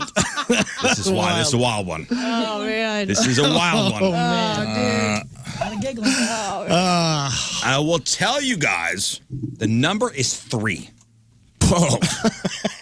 What kind of wild category did we cook up in here? The number is 3. And Rafe, you are Not Not the it? guesser. the guesser. That sucks. All right. If there was that much argument to get to 3, I No, can't really, wait to hear this category. there was no argument. No, Honestly, this there was is- no arguing. I scratched her by accident. Yeah. There was no arguing. All right, Rafe, in 10 seconds, Moon, you ready with the clock? I am ready with In 10 seconds, name at least 3 movies directed by John Hughes. Fast Times at Ridgemont High, The Breakfast Club, Home Alone 1, Home Alone 2, and Home Alone 3. And, I don't know. You only got 1. Breakfast Club was the only movie directed by John Hughes. He did Breakfast wrote a- Club, Ferris Bueller's Day Off, 16 Candles, Uncle Buck, Weird Science, Planes, Trains, and Automobiles, Curly Sue, and she's having That was hard. That was that was hard. a tough one. Would you have known 4? Moon? Hell no. Okay. No, I'd have said probably Now- the same ones he did, except for I would have Like Christmas added Vacation Uncle was Buck. written by. Yeah, man. He wrote Home Alone, too. I would have added Uncle Buck. I thought that Only he 'cause I've seen directed it recently. it. Who directed Home Alone? Columbus. Christopher Columbus. And Fast Times was Cameron Crowe. Yeah. Fast Times was written and directed by Cameron Crowe. I'm That sorry. was hard. That was a hard one. Don't be sorry. No, I see a look of utter dejection on his face. Which is food for you. You love that, typically. What's got Hey, into listen, you? since you've been in Europe, You've totally I've flipped become script. a changed man. We went to a meditation retreat while you were out of town. Wow, yeah, he's all Yeah. positive. Oh. It's not going to go well with our You're audience. saying that was a No, I technicality? screwed. I'm saying like that's one of those ones like it's hard to bid on because there's so many. There's like going to be a technicality conversation around. John Hughes is involved in so many films, but Right, but we talked only about He said directed a small- directed. We talked about directed and Should we written. see if he one's arguing, co-directed? Man, I lost. No one's No, arguing. dude. get out. Maybe I he did didn't help know. direct Get some of the out. Home Alones. Get I out. didn't even get 2. Get it's out. Not even up for debate. I just think it's a tough category. Yeah. Definitely.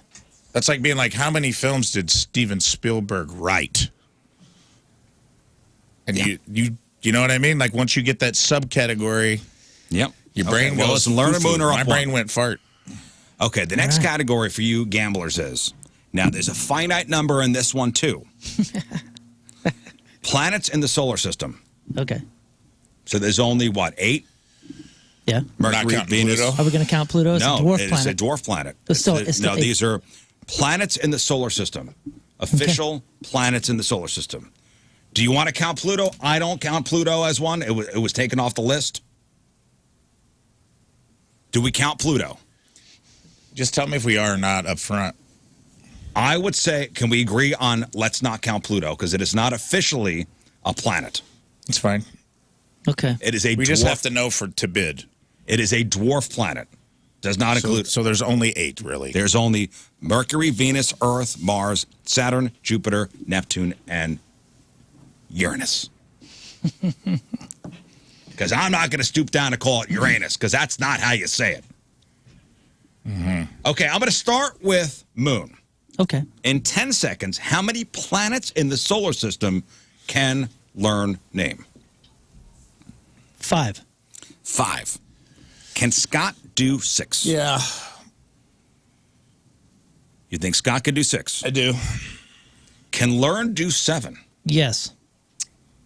Can Scott do all 8? I think she can do all 8 because she is a devout Wiccan and is And a constantly genius. reading about all the planets and their alignment. So I'm kind of between a rock and a hard place of Exactly. because I think she'll get it. And I'm trying to get myself in Scott's brain right now. Can Say- I have a say moment, 9, please? say Can 9. You guys, please say 9. you didn't bid 8, did you? You need to pay attention. No, You did he 7. did 7. Which means it's either he's Can getting them Learn? all or I don't know. none. Can Scott is Scott great. do all 8? I don't think he can do a bitch. I really Right. don't. All right. So They're not even paying the attention. number 7. Yeah. Learn's got to do 7. I got to hope for a fart in her brain. Oh boy, forever. This is gonna be exciting. Oh, yeah. Oh, yeah. All right. Oh, yeah. Guys, the number is 7. Oh, And Good. Learn, you are up. okay. Oh, It's all good, girl. Hey, Hey, Right? Am I right, Scott? Woo! thank you. don't even think. I can't look at you all. No, you're good. Okay, Learn. Yep. In 10 seconds, I need you to name 7 planets in the solar system. Mercury, Venus, Earth, Mars, Jupiter, Saturn, Uranus, Neptune, Pluto. In order, bitch. Do it. That's the best performance We were ever toast. in It this was game. either I had to bet that you'd get them all and not count Yeah. Pluto, and I'm like, she's going to rattle them off in like 5 seconds. She didn't even take a second to start. Dang. No, Learn. I'm like, I do That's 100%. impressive. That's the That best. was such a loaded one for her. that Ooh. It's like, I love the Ooh. solar system. You've had a lot of excuses on these last 2 lost points, man. bro, a lot of there's talk. A lot of could you talk. have done all of them? I'm just saying. Yeah, What? but I don't know if 10 seconds is. I mean, that's a lot of wordage in 10 seconds. She did it in 3. That was the most. But I Let's wouldn't have not take- rattled That was that a fast, that's for dude. sure. We were toast from the beginning. Let's not take anything away from her. But She- Uranus, she I would have didn't got even have to- 100%. I bragged on it. I was like, she's going to rattle these off so fast. She didn't the even only have thing to I can get do in is the either zone. bet he gets them all or hope that you have a brain fart. Yeah, I studied I the solar think it's system as a fair. child, so I have it in order in my brain. Like that is part of the alphabet. That was amazing. Thank you. That was the best performance this Thanks, game guys. has ever had. Yeah. Okay. All right. Jiminy Christmas. Guesser's out. Okay. All right, here's our comeback, though. We like this. This makes us better. Play smart, man. All right. No, be reckless. Be reckless. Always. Okay, now I'm going to need your guys' help with this. Okay. Okay, because the next category is superheroes. Oh. How many superheroes? Now, I need you guys to pay attention to what everybody's saying, okay? Because I'm sure there's going to be a lot here. Yeah. They both know him. And there's going to be a lot here and stuff that may be obscure. Yeah. That we may have to look up. So Okay. I'm going to need your guys' help on this one. I'll have it ready. I don't have kind of my off pewter. screen. Okay, Superheroes. so superheroes. Now, Moon gambled first. Scott, in 10 seconds, how many superheroes can Rafe rattle off? Oh, he can easily get 6. 6. And we're going to count like Groot because that's on a list here. Sure. Okay. You said 6. I think Moon could do 7. Moon can do 7. Rafe. Can Rafe do 8? Yeah, he can do 8. Can Moon do 9? That's that's 1 second essentially. I think Rafe could do 8. It's not that I want to doubt can Moon my go partner. 9? I know that's a thing. I mean, you got to be quick. And you know what? Do it, bitch, because I think his brain's gonna stall. Okay, 8. The number is 8. He could do it. I know he could do more than Needs 10. to but name 8 superheroes in 10 superheroes. seconds. All right, here we go. That was quick. All right. Oh boy! Now Lern and Moon are up 2-0. Ain't no thing. And guys, the number is 8. Wowie! 8, Zowie! 8. And Rafe, you are up. Again. All right. Wowie! Sweet. Friggin' zowie! You got it, buddy. You got it. Look at that. Woo! Rafe, in 10 seconds, True. I need you to name 8 superheroes. Iron Man, Batman, Superman, the Hulk, Thor, Green Lantern, Wolverine, Spider-Man, Wonder Woman. Got it. Nice. Got it. Yeah. Bitch. Wow. Look at that. Good. Oh, That's beautiful a 10. work. I knew he could do 8, but it's like 9, 1 a second, and I was like, I was hoping yeah. for brain Could've got fog. it. Killed I it. would have started with X-Men and just. Yep, Space Ghost. I would have known that route. All right. Okay. Is Space Ghost the superhero? Heck Well, yeah, yeah. he is. He's part of the Hanna-Barbera He's got his world. own show. Yeah, Lee. Mighty Mouse. All right. Yeah. Is Mighty Mouse counted as a superhero? 100%. He is Are you mighty. kidding? Looney Tunes superhero, dude. You got a cape. You got a cape. Yeah, if you have a cape, that's the rule. All right. Jack the Out. Ripper. All right. Well, not. Doesn't count. Okay. Woo. Lern and Moon. Dang. 2. Rafe and King. 1. Category is countries in Europe. European countries. Geography is not our thing. No. But I need you guys to really pay attention in case there are doubles. Like in case they could say Italy twice or something. Yeah. All right. Can we agree upon Modern what day Europe. source we'll use for Europe? What do you mean? What source? You talking about like? I mean, Eastern Europe bloc counts, Okay. and you're gonna count Russia? Is Russia counted as a European country? I believe it is Eurasian, right? Is I Russia? think Russia is mostly Asian. Yeah, but all the cities I think are considered Eastern Bloc. Is Russia European or Asian? It is both. Yeah, Eurasia. Why would you pick it? So yeah, so Category it with counts. like controversy baked into it. It counts though. That counts. It is Eastern Europe and North Asia. It counts. It's Eastern Europe. I mean, So we'll count all because the it does major count. cities. It does technically count as both. Yeah, all the major cities are in Europe. Okay. How many European countries can Lern name in 10 seconds? 5. 5. Can Scott do 6? Gosh, what are European countries? Give me some examples. Nope.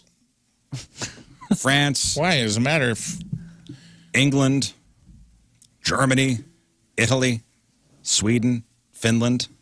Georgia. Ukraine, Russia, Uzbekistan, Spain, Belarus, Lithuania, Portugal. Switzerland. I just wanted to see how fast you could Portugal. rattle them off. Took you a minute to get to 6. Oh, I don't know. I was being timed.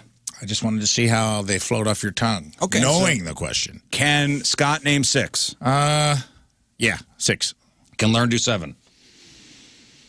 Well, now I'm between a rock and a hard place because If she says Spain, that counts as 2. I think Lern. Espanol. I think Lern can do 7, and I think Scott can do 8 because Scott's been there a couple times. Okay, so you think Lern can do 7? I mean, he can do. It's 6. at 6 right now. Can Scott do 7? Oh, no, I'm sorry. Can Lern do 7? Yeah, Lern can do 7. Can Scott do 8 or do a bitch? Do a bitch. All right. Okay, she's gonna win this for us right here. 7. I hope she catches herself in the UK and knocks Nobody's out 4 paying right attention. there. Nobody's looking inside. Come on, guys. Come on in, you goofballs. Come on in. Nobody's looking inside. There's a big window. Nobody's looking. All right, guys. Okay. The number 7. Aw, man. The number is 7. And Scott, Yep. you're going to sit back and watch Lern do it. All right. Come the other planet questions. Let's go. Yeah, you good. All right. Okay. The number is 7. We will put 10 seconds up on the board and Lern in 10 seconds. I need you to name 7 European countries. Italy, Germany, France. Oh God. Czechoslovakia. That's Russia. What the hell, No, man? Czechoslovakia. Yep. It's Europe. You're good. I'm terrible at geography. I literally just mentioned everything, but all the countries in the UK that I would just was Austria, I know, Germany and I was going Austria. through 'em. I was I thinking, thought you where's had this 4 go? automatically because I thought if I was getting a European question, I was going to throw Macedonia in just to impress. Man. Dang it! I'm sorry. It's okay. I'm I terrible. thought- I was thought going to go. I thought you'd have those 4 and then you'd go a We, couple. Of we both said you could get 8. But I was. That's a lot of, and again, Seven's a a lot lot. of vowels and I everything. started going through my head. I mean, was like, I don't know if I could do 7. Yeah, but You know what got- I've been trying to do too is like because of this show and how poorly all of us are in our audience with geography, I'm trying to get better at it, and I still just can't get my head Hey, you're into good at Europe. geography. It's outside the planet. Hey, yeah, true. Czechoslovakia, right above, okay. right above Austria, All right. and right next to Germany. Slovakia. This is for Dude, the that's a win. miss. This is for the win. I'm going to need the guessers out of the room. All right, this is good, man. This is This is drum for the roll win. time. Man. Big comeback. Damn it. Golly, Ray. A big comeback. I It's knew now that. 2 I to knew that 2. he could do 8 because he's been there a couple I times. know. Yeah. I've only been to Moon, get out. London. And I dream Oh, about yeah, I it. gotta go? Way too much. You got to get out. I thought you were I hanging. can't stay here. No. It would help You gotta him get probably get the answers right.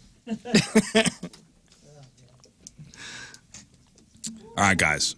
For the final category, much like the planets in the solar system, there is a finite number of these. Okay. The finite number is 50. How many U.S. states? This is the tough one because they We are should- very, like, we all know the states. Yeah, you could go alphabetical order. And I'm going to start with Lern. Yeah. How many U.S. states could Moon name in 10 seconds? 10. Can Rafe do 11? Why'd you go so high? I mean, yes, but we're running out of time here. If he does 11, that's, there's only 10 seconds. Yeah. It's very easy. I got the A's wrong last time. What states end in A? And those are easy, and I still messed that up. Ah, boy. Yeah, he can do 11. Okay. 11. Moon could do 12. I mean, I know that these are easy. Whoa. Because we live here, and he's been everywhere. He can do. I know. He knows everything. So planet. And we're I talking mean, what do we do here? 10 seconds. It's about speed. They're going to know it. It's I about. need you guys to speed. pay attention to doubles, by the way. Well, because I know Moon That's could the easily big- get that. Can Rafe get 13? In 10 seconds. This might be. Dang it! This is. Yeah, I Can know he Rafe can. I know he name can. 13 states in 10 seconds. Alabama, gonna Alaska, say- Arizona, Arkansas, California. If they go in order, they could just Yeah. flip through them. Yeah. I got to roll it because I know Moon could get 12. And it. Ow! Ow! This actually. You know comes what? down I'm to going to say performance. do it, bitch. All right, 12. 12. Dang it. Let's go, bitch. Let's 12. go. Oh! Ah. I tell you what, fellas. The pressure's on. Because the number's 12. Get the hell out of here. What's wrong with you idiots? The number, the number is 12. And Moon, you're up. You can't be serious, dude. Got this. Oh, Moon, I you have got so much this. faith in Yeah, you. right. Oh, man. The number is 12. May I touch this thing? Holy Don't smokes. let it get to your head too much. Hang on, let me get I think this. is 12 figured out. the highest we've ever gone For sure. Hold up. For sure. The for a highest category? we've ever gone Especially for difficult. on a tie break. on a type for the win. What do you I think? think there's been 12s, and I think a 12 was done one time. I'll learn you I ready at the did clock. 12 one time. Moon, European traveler, world traveler. I need you to name 12 U.S. states. Alabama, Arizona, Arkansas, Alaska, Missouri, Illinois, Indiana, Utah, Nevada, California, Oregon, Washington, Montana. Did it. Did it. Hell yeah, man. Hell yeah. He did it. That was a tough one, man. Crazy. He did it. I also had that before and did 12. I think I did US 13. states. So I was going to go 13. I really Proud of you right kind of now. felt. And you know why I did this category? Because it is everybody knows. Yeah. Everybody knows all 50, and it's how many could fit in 10 Yeah, seconds. it's performance. It's a lot of. You perform. And it's all about that is all about the gambling. Speed. It was a weird. She started a And we've terrible had it number. before. I was I all know we've over the had it before. place. That's a good one. Sorry, Rafe. Because you started, I said that you could go Alabama, Alaska, Arizona, Arkansas. You could do like the alphabetical. and Yeah, just then I got rattle them lost. off. Well, I'm sorry, King, Scott, and Rafe, you are the losers. True that. It was What's a up, Chris? very good competition. Or Brandon? I think with very little controversy. I think for the first time, pretty much no controversy. Well, Shut your face. just to say, Hughes did co-direct. I am enough. so happy that I do not have to get shot because I Me hurt too, so dude. bad right now. All right, now spin the wheel to see who I will be teamed Rafe. up with. Will I be shot with King Scott and Moon? Put John Hughes' name on that. No, it's field, not too. King Scott Moon. I'm not on the losers All team. right. Sorry. Even, Ah, damn it. even better. Even better. I guess I'll be getting. Welcome to the I guess I'll be team, getting buddy. shot too. That's fine. That's fine. That's what I like. That's fine. Damn it. I think only once, maybe this like at that The host? yeah, has not gone with the team that lost. All right, grab on celebrities after the break, and then we'll do the shooting. Yeah. It is 8:50. It is Tuesday. Man, that's a bummer. Everything was going so well for me. Well, so it was for us. And then, they tied it up. Yeah, but you're not getting shot. Well, I have. Traffic and weather. Moon coming at you. Traffic is brought to you by Worldwide Technology Raceway. Check out all they have coming up at www.raceway.com. We still have those delays, 55 southbound between Union and 255. Average speed, 15 miles an hour. Your point forecast, isolated but severe storms later. High of 85 right now at 74 at the Point Studio.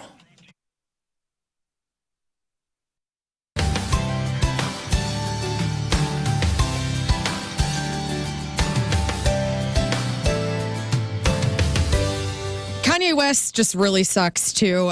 Who still uses a fax machine? Fight or flight, this actor's a hero, and some updates to prominent apps on your phone and how that affects you. All that and more. All right, we got that. We got your crappy birthdays, the porno birthday, all that and more next to your Crap on Celebrity. Stay there.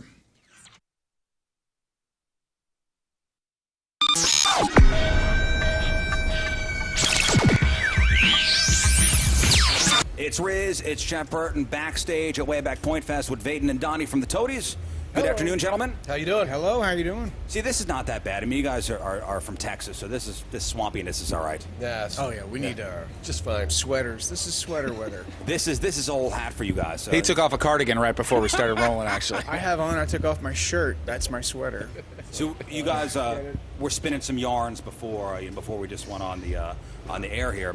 I mean, do you realize the Point is over 25 years old? Yeah, 25. Do you remember coming to St. Louis in the mid 90s and playing for the Point or playing for St. Louis? I don't remember a whole lot in the mid-90s. Attaboy. Yes. Truth right there. Yeah, of course, yeah. Yeah, you guys are Point Fest guys from back in the day, man. yeah, Way totally. back in the day. Yeah. What's any Go ahead. good memories from St. Louis from back in the day? Oh, jeez. We're kidding about the memory, right? No, it's gone. It's a mashup.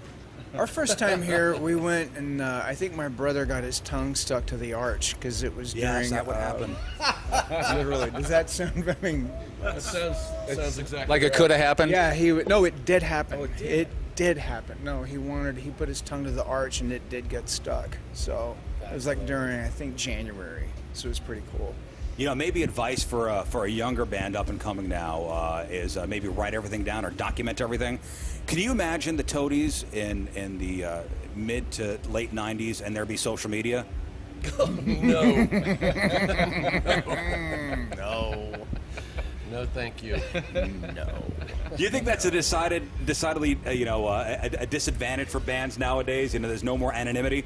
Only if they want to have kids later and And avoid prison time. Yeah. That sounds very, very, very familiar. Yeah. It really does. You know, think about the future. I think 50 years into the future, what would you like to see the legacy of the Toadies be? oh, geez. Oh, hell, I don't know. I'm just stoked that people still want to see us, man. So, I don't know. I know it's a tough question. Yes. I don't know.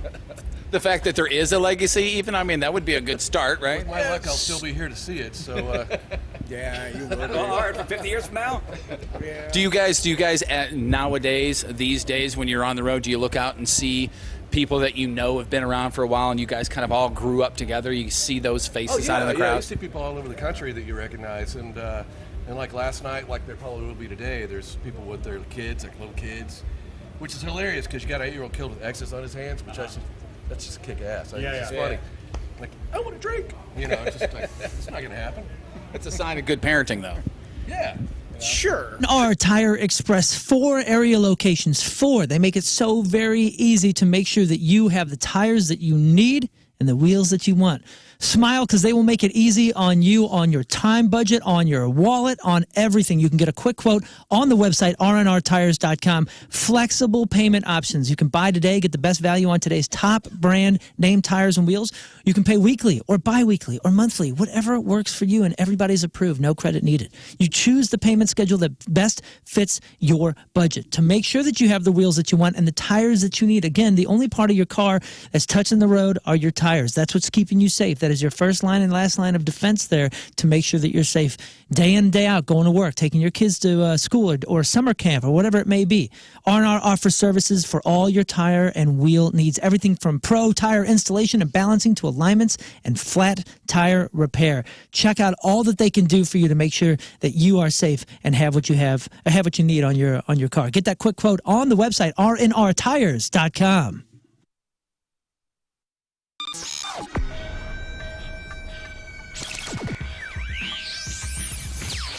Check 1, 2, 3, 4, 5, 6, 7, 8, 9, 10. Check 1, check 2, check 3, check 4, 5, 6, 7. Ready to roll? We are backstage at Point Fest. Ladies and gentlemen, Brent and Barry from Shinedown. What's up, gentlemen? Well, How are hello. you? What's going on? How are you? It's great to see you. It's great to see you. Good to First see of you. all, Thanks for being cool with us because I was super, super late. I was very, very late. Some things in rock and roll haven't changed. The singers are usually late. now listen, if we're going to do it, you are 18 minutes behind. I don't think that that's even late as far as rock stars go. I think that's just about flat. All right, we can take that. Yeah. I don't know if do we look at ourselves as, the RS, the rock star type? You don't have to. I appreciate that you don't, but I do, and I can. I You know what I appreciate mean? it. The reason I am late though is because I needed to take a shower because, quite frankly, I smelled like a farm animal. So I wanted to make sure that we were good today. So see, the 18 minutes late is completely acceptable, and I do appreciate it. Awesome, you should, because I had to be next to him. It was not good. Well, first and foremost, congratulations on the record. Thank you. I mean, it's absolutely fantastic. The song Devil has been doing amazing things for the radio station. People loved it as soon as we put it on the air. You know, there is something so great, and it just has that sort of anthemic quality about it. Where did that song fall in the recording of this particular record? Was that one of your first ones that came about? It came about probably right in the middle. There were a lot of things about and are, in regards to Attention, the new album. We did things a little differently this time. We've had the pleasure of working with a lot of producers, a lot of great engineers, male and female. But it was time for us to do it in-house. So our bass player, Eric Bass, who is quite frankly way more than a bass player. He produced Attention. He also mixed it. And so the dynamic of everything too is that it is a conceptual piece of work, but not in the traditional sense. We call it a story album because everything takes place inside of a room on the record. The goal is to put the audience and the listener into this room to take this journey. And Devil is basically the beginning of this journey because we don't look at it as like the story starts off at rock bottom, but the fact is this individual that is inside the story has come to a place in their life where if they don't confront what's inside of them that could potentially sabotage them, their family, and quite frankly, their actual life in general, they're gonna have to face these demons basically. So Devil starts the beginning of the story of Attention, but the actual song was probably written about middle of the way in the recording process, or the writing process, I should say. And there's a lot going on here because you recorded at Eric's studio, which was not a commercial studio that normally does this kind of thing, correct? It is a commercial studio for him. He's done a lot of stuff there. In fact, when we met Eric... For you to save money on your car and your home insurance, yes, there is. Yes, there is. Allstate has some very competitive rates. Give my agent a call, Tracy Bibb. Tracy Bibb's been my insurance agent for a long time now, maybe going on 15 years. We've got all the policies through Tracy Bibb. We got the house. We've got both life insurance policies. We got the cars. We have an umbrella policy. And with Allstate and Tracy Bibb, you get that personal attention from your agent you get from nowhere else. Most people have never met or talked to their agent. She's going to work with you to make sure you get the right type of coverage for when something happens, not if, but when. We're all going to have a claim in our lifetime with either our car or home, and when claims do arise, Tracy is going to make the claims process easy and quick. Get a hold of her today for a non-committal quote. It's free, and it's really easy to do. Just call 314-328-4260. That's 314-328-4260. It's no fib. You're in good hands with Tracy Bibb.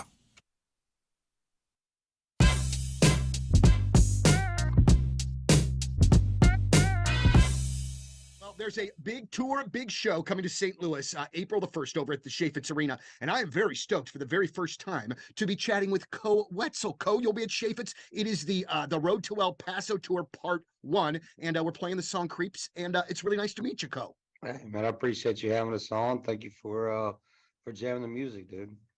Now, no problem at all. And we got a lot to get to here. But I guess we should just take our medicine now. Oh, I thought we were going to do it after the break. No, let's go. Break's over, buddy. Break's over. Let's just get it out of the way. Doggone it. All right. King Scott and Rafe lost the Do It Bitch competition, which was just a couple minutes ago. Tomorrow, match up with Moon, okay? So get those questions ready. Match up with Moon tomorrow. Man, Do It Bitch today. I should have worn jeans. So King Scott and Rafe lost, and we spun the wheel, and I guess I go along with the losers today. So here we go. Here we go. Le who the hair. What do you need? You want to film it? Let's go. Let's go. With this poop knife. Yeah. Here we go. All right. Oh, wait, hang on. Let me get over here. Move over, big guy. Well. All right. I'll Move over, big guy. Look at Scott's new pants. Those are cute. tight pants. Hey, what's in his pants? Has he got a blocker? Who? Did he put Scott? something? Look at that. Blocker, that's his wallet. No, Is that not your wallet that. in To your pants? the left. You see that? No. He's tried to. It's the pleats. He's tried to cheat before. It's the pleats. They're All right, sewn. Here we go. Here we go. Oh, boy. 1, 2. Oh, yeah. Yeah, that feels Scott. good. Thank you. 1. All right. 2. Sorry. 2. You didn't count to 3. What do you mean? You just said 1, 2, and then you went on 2. You went on 2. You always go on 3. I went on 3. Oh, ooh. I was going to toot it, and I missed my toot time. Oh, man. I did a 1-2 shoot. I went on 3. Has anybody ever passed gas? Like, you guys have been shooting yourselves in the butts for a long time. Has anybody ever If accidentally anything, tooted? silently. Oh, man. I'm always afraid I'm going to make a little pee-pee or something. Especially whenever it starts getting up to 5 or 6. That's done. I get aroused. Oh. Ooh. I like it. All right, today is June the 4th. Back in the day, 128 years ago, 1896, Henry Ford makes a successful test run of his horseless carriage in a nighttime drive through the streets of Detroit. 42 years ago, 1982, the best Star Trek movie of all of them, Star Trek II, The Wrath of Khan, was released. That's the one where Spock dies. Oh! It's also the one where Kirk goes, Khan! Then Star Trek III, the Search for Spock came along and absolutely neutered the emotional punch of Star Trek II. I mean, listen, I love Spock, but he should have stayed dead. Aw. That same day, Poltergeist was released. So that was a big movie weekend. 40 years ago today, 1984, the album Born in the USA by Bruce Springsteen was released. 7 top 10 singles. 35 years ago, 1989, Chinese army troops stormed Tiananmen Square in Beijing to crush the pro-democracy movement. Hundreds, possibly thousands of people died. Hard to get a straight answer from China on the subject. 32 years ago, 1992, young Elvis beat out chubby Elvis in a nationwide vote for which Elvis should be featured on a U.S. postage stamp.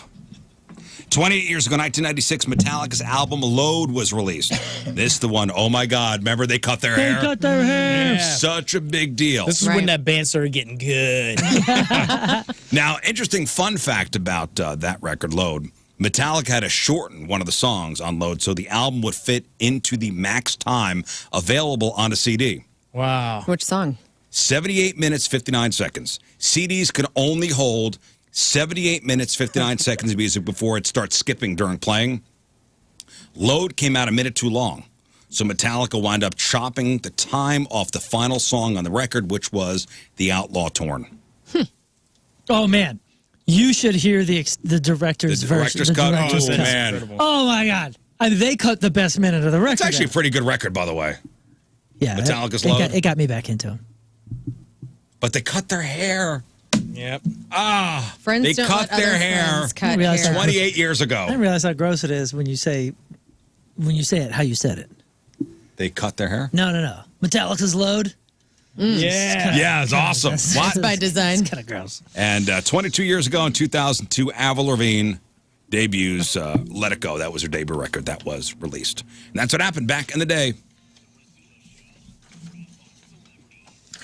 All right, time to find out what's going on in the world of music and entertainment with your Crap on Celebrities.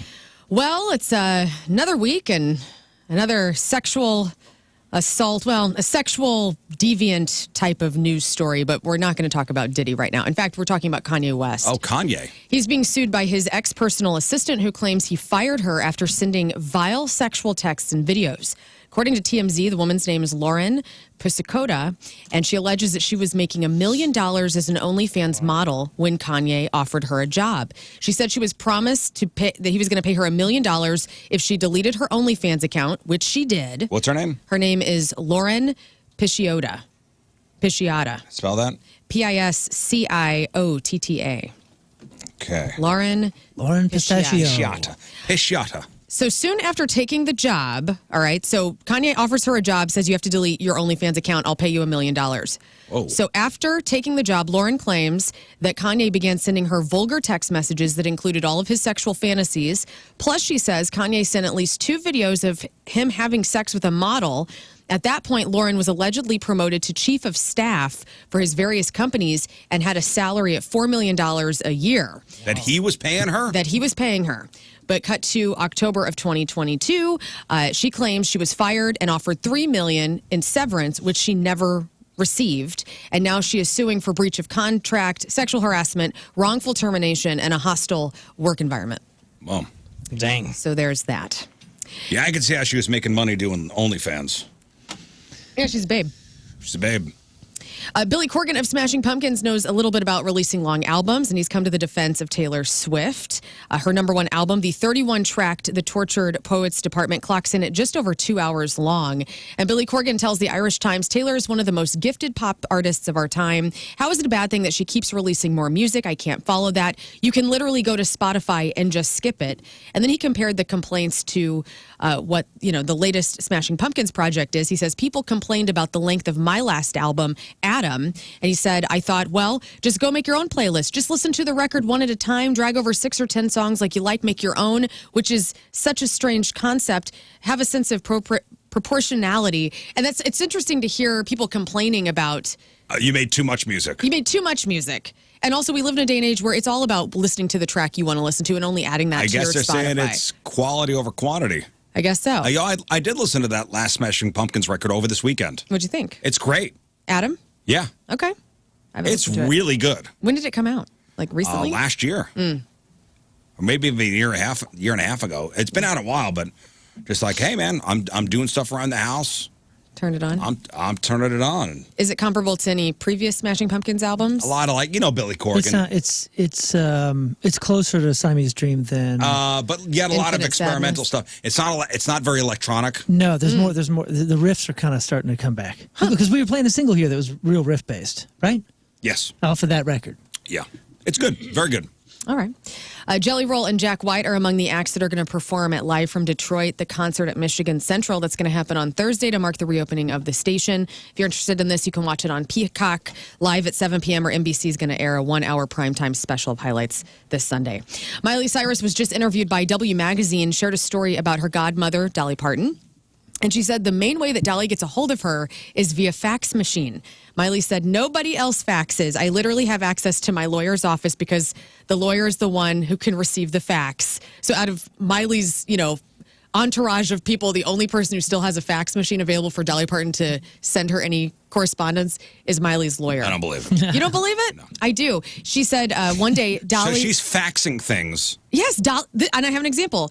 Miley says that her godmother, Dolly Parton, had sent her a fax that says, how much do I love you, as much as my heart can hold, and as much as my arms can reach, to which Miley said it gets her choked up. She just loves her so much. I think it's a nice story.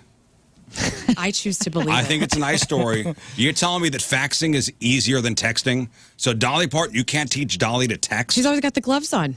Maybe she doesn't... You can't teach Dolly Parton to text? You don't know... I mean, she's older. How many old people do you text? My mother texts. What do you mean she wears gloves? Dolly Parton wears gloves. All the time? All the time. At home?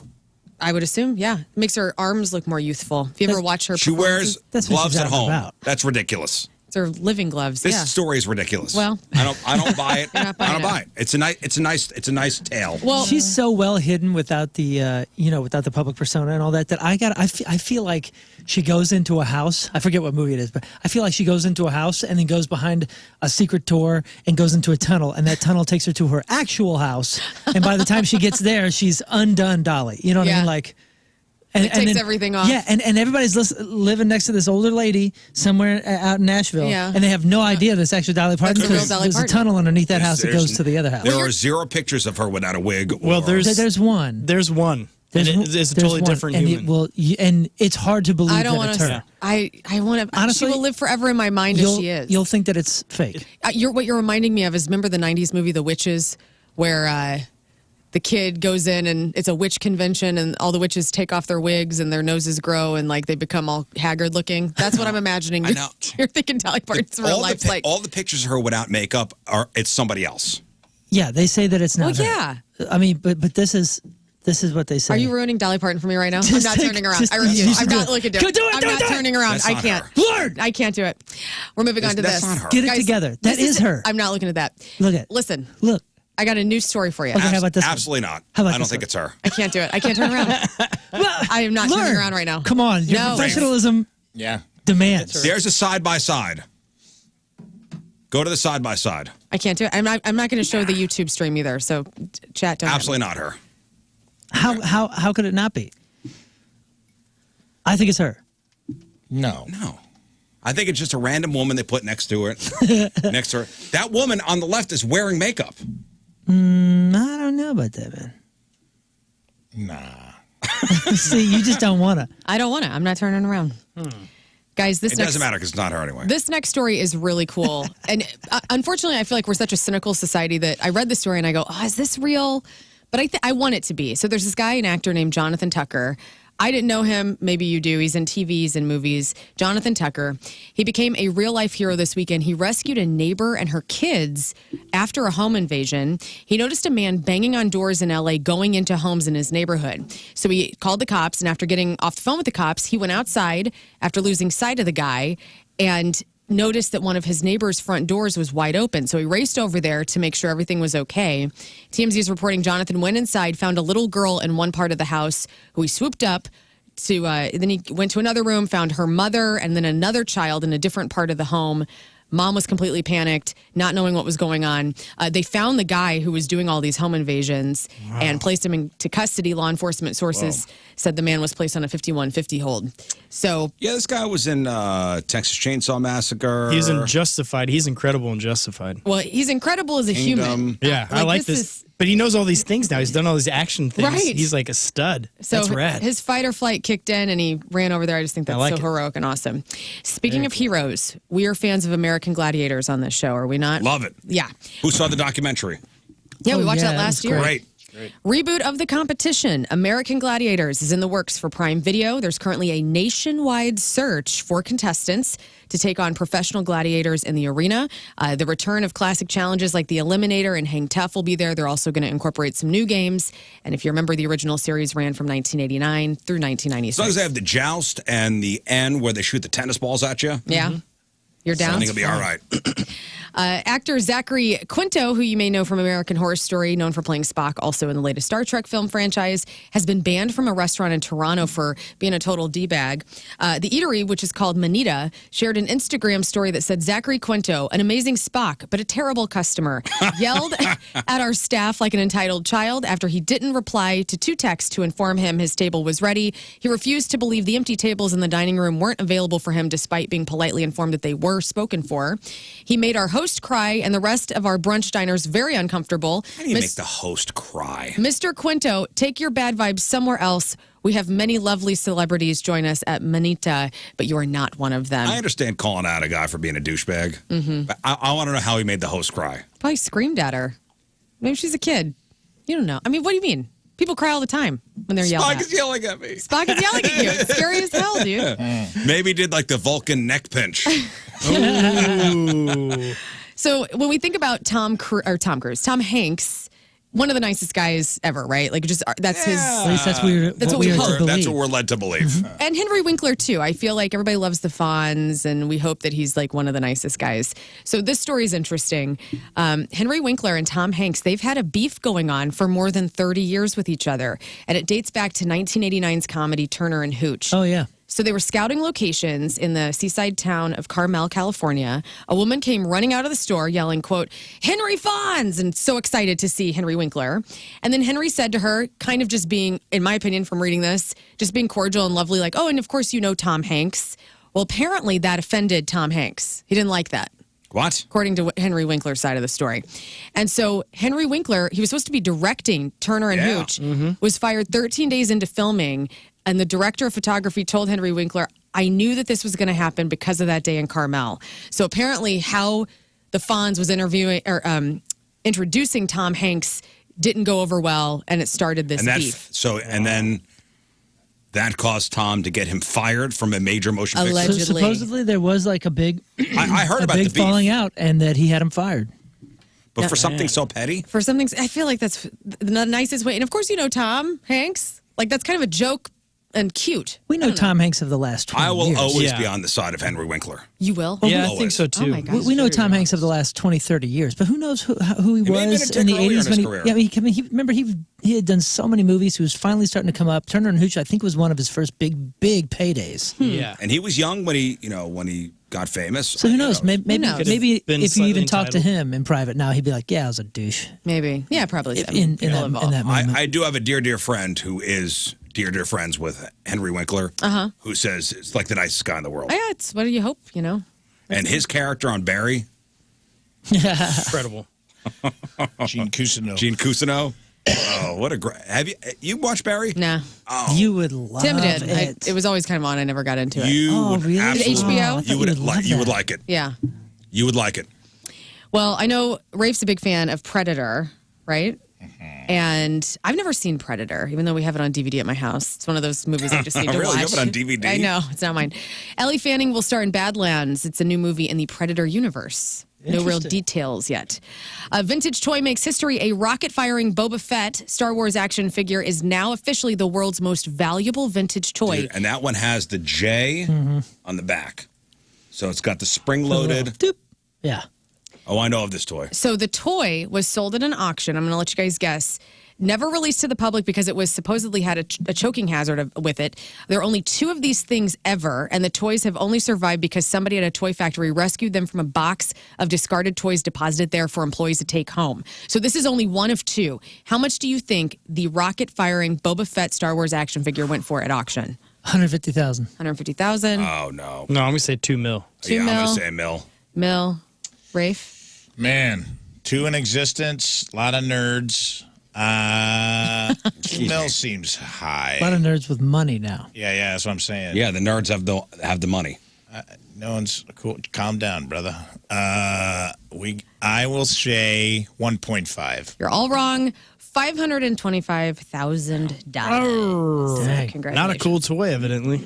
In social media news, and finally, Spotify users will see a price increase for the second time in less than a year. So if you have Spotify, it's going to be raised $1 for your premium accounts from $10.99 to $11.99. Twitter, also known as X, has updated its policies to allow for porn content on the social media site, saying you may share consensually produced and distributed adult nudity and sexual behavior, provided it's properly labeled and not prominently displayed. So if you are going to share your porn, Scott, make sure that all your images and videos are behind a content warning that needs to be acknowledged all the time. before it can be viewed. And finally, So it was allowed on there anyway. Now they're just making it official. yeah, it's Facebook or it's Twitter Tumblr official. now. It's officially Tumblr. But that's not new, though. You're acting like it's like, oh, there's now he's allowing porn on there. It was always on there. Didn't it always Sure. have a thing that said like a warning or whatever? It doesn't show anything? But now they just did a press release about it. It's Tumblr. I don't know what Tumblr is. That was Tumblr was like a blog thing. It was like a really Microblog. great. It was a microblog. It was really great home for artists and bands and all that. And then porn took it over, and then it was over. Yep. Yeah. And then Pinterest bounced up, I and then these think- other ones, and so they all kind of took what that was doing. I think it was one of those that was sold for like a big Tumblr. number, Tumblr? too. Yahoo, I think, bought it, and it went to nothing. Something like that. And one last story. Mr. Beast is the new king of YouTube. He has the most subscribers in the entire world, 266,707,995 subscribers. Congratulations to him. It took him 6 years, but he did it. Congrats to Mr. Beast. And that is your crap on celebrities. Celebrity celebrating her birthday today, Una Chaplin. That is Robb Stark's wife in Game of Thrones. Did you know this? She's the granddaughter of Charlie Chaplin. Oh, wow. And has the lead role in the next 3 Avatar movies. Here she is up on the screen. You see this? I got her. I got you, dude. Dolly Parton. That's not her. On the left. That's not her. Nice, Moon, The teeth are different. Don't you ever. The nose is a little I'm different. never turning around ever again. I hate you. The teeth are different. Oh, baby. Paul Raffaelli is 39. TJ Miller is 43. Robin Lord Taylor, the penguin on Gotham, is 46. Josh McDermott. Here, take a look at Josh McDermott up on his screen up here. Not looking at nobody anymore. From The Walking Dead is 46. Angelina Jolie is 49. Russell Brand is 49. Theo Rossi, Juice on Sons of Anarchy and Shades on Luke Cage is 49. Noah Weil, that's Dr. John Carter on ER, he's 53. Horatio Sands is 55. Scott Wolf from Party of Five and the Nancy Drew series is 56. El DeBarge, Rhythm of the Night is 63. Keith David, the stud from John Carpenter's They Live, is also in The Thing. There's Something About Mary. Keith David, 2 first names, is 68. Michelle Phillips, The Mamas and the Papas, is 80. Bruce Dern, Laura Dern's father, an extremely racist General Sanford Smithers in The Hateful Eight, is 88. And Dr. Ruth Oh. Westheimer, the elder stateswoman of Getting It On. She's got to be almost 100. I mean, For real. She's been around forever. Okay, so we have Forever. Anybody? I'm going to any say other guesses? 95. 95? I'm going to go 98. I'll say 91, and I'll say she's young. 91. Rafe? Go 95. Dr. Ruth is 96 years old. Congratulations, Dr. Ruth.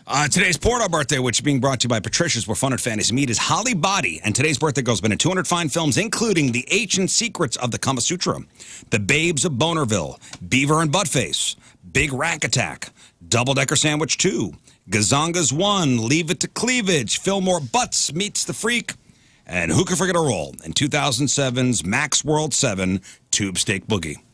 Holly Body is 54 years old. That's your porno birthday. Those are your crappy birthdays, and that was your crap on celebrities. All right, we'll take a break. We will come back with some of your emails. It is 9:21. It is Tuesday. One final look at your traffic and weather. Moon coming at you. Traffic is brought to you by Worldwide Technology Raceway. Check out all they have coming up at www.raceway.com. Right lane blocked due to a crash 70 eastbound at Mid-Rivers Mall Drive. Your point forecast, isolated but severe storms later. High of 85. Right now it's 75 at the Point Studio.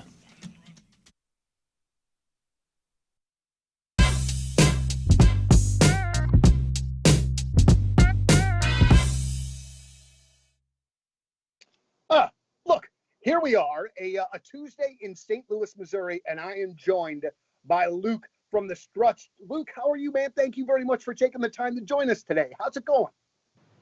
I'm doing really good. Thank you so much for having me. It's an honor to be back in your presence again. Well, we have long, the station has been a long supporter of the band. I mean, you guys, it's been fun to kind of watch you guys grow as a band, and this new record, Strange Days, is absolutely fantastic. And I want to kind of hear a bit, Luke, of the backstory behind it, because from what I understand, you had a whole nother record ready to roll, then quarantine happened, and you guys made use of your time. Can you talk to us about that a bit? Yeah, that's basically what happened in short. It's a new month. It's June 4th, in case you missed it. And that means there's a new monthly special at Sauce on the Side. And this month, you guys, Tony Montana. Let me just spell it out for you. It's mozzarella, smoked ham, pulled pork, banana peppers, pickled cucumber and onions, Swiss cheese with honey mustard sauce on the side. And here's something cool. Sauce on the Side, they don't use third-party delivery services, so they have their own delivery. And if you want free delivery, all you have to do is put my nickname in there. So Lern, L-E-R-N. Do you know why they call it the Tony Montana? Go on. Because it's like a Cuban. Oh, yes, because of Scarface. Because of Scarface. Yeah, look at that. I just got it. Did you? Yeah, I just... Would you eat this? Yeah, I have eaten it before. And it's delicious. And I was always wondering why they called it the Tony Montana. And it's a then Cuban. It just hit me. Right now. Right now. Are we having a Rizz epiphany on the air? On June 4th at 9:24 a.m. Nice. It just hit me. I've been eating this thing for This thing's been in your mouth 2 years. for 2 years. It's been in my mouth many times. And you're just now realizing why it's called the Tony Montana. I love that. There you go. Well, hey, you can order one for free today, free delivery, that is, just by saying Lern, okay? That is the promo code. That's just for Point listeners, all right, and RizzShow listeners. So do that. There's 2 new locations that are now open in Edwardsville and Cottleville. SauceOnTheSide.com to find a Sauce on the Side near you.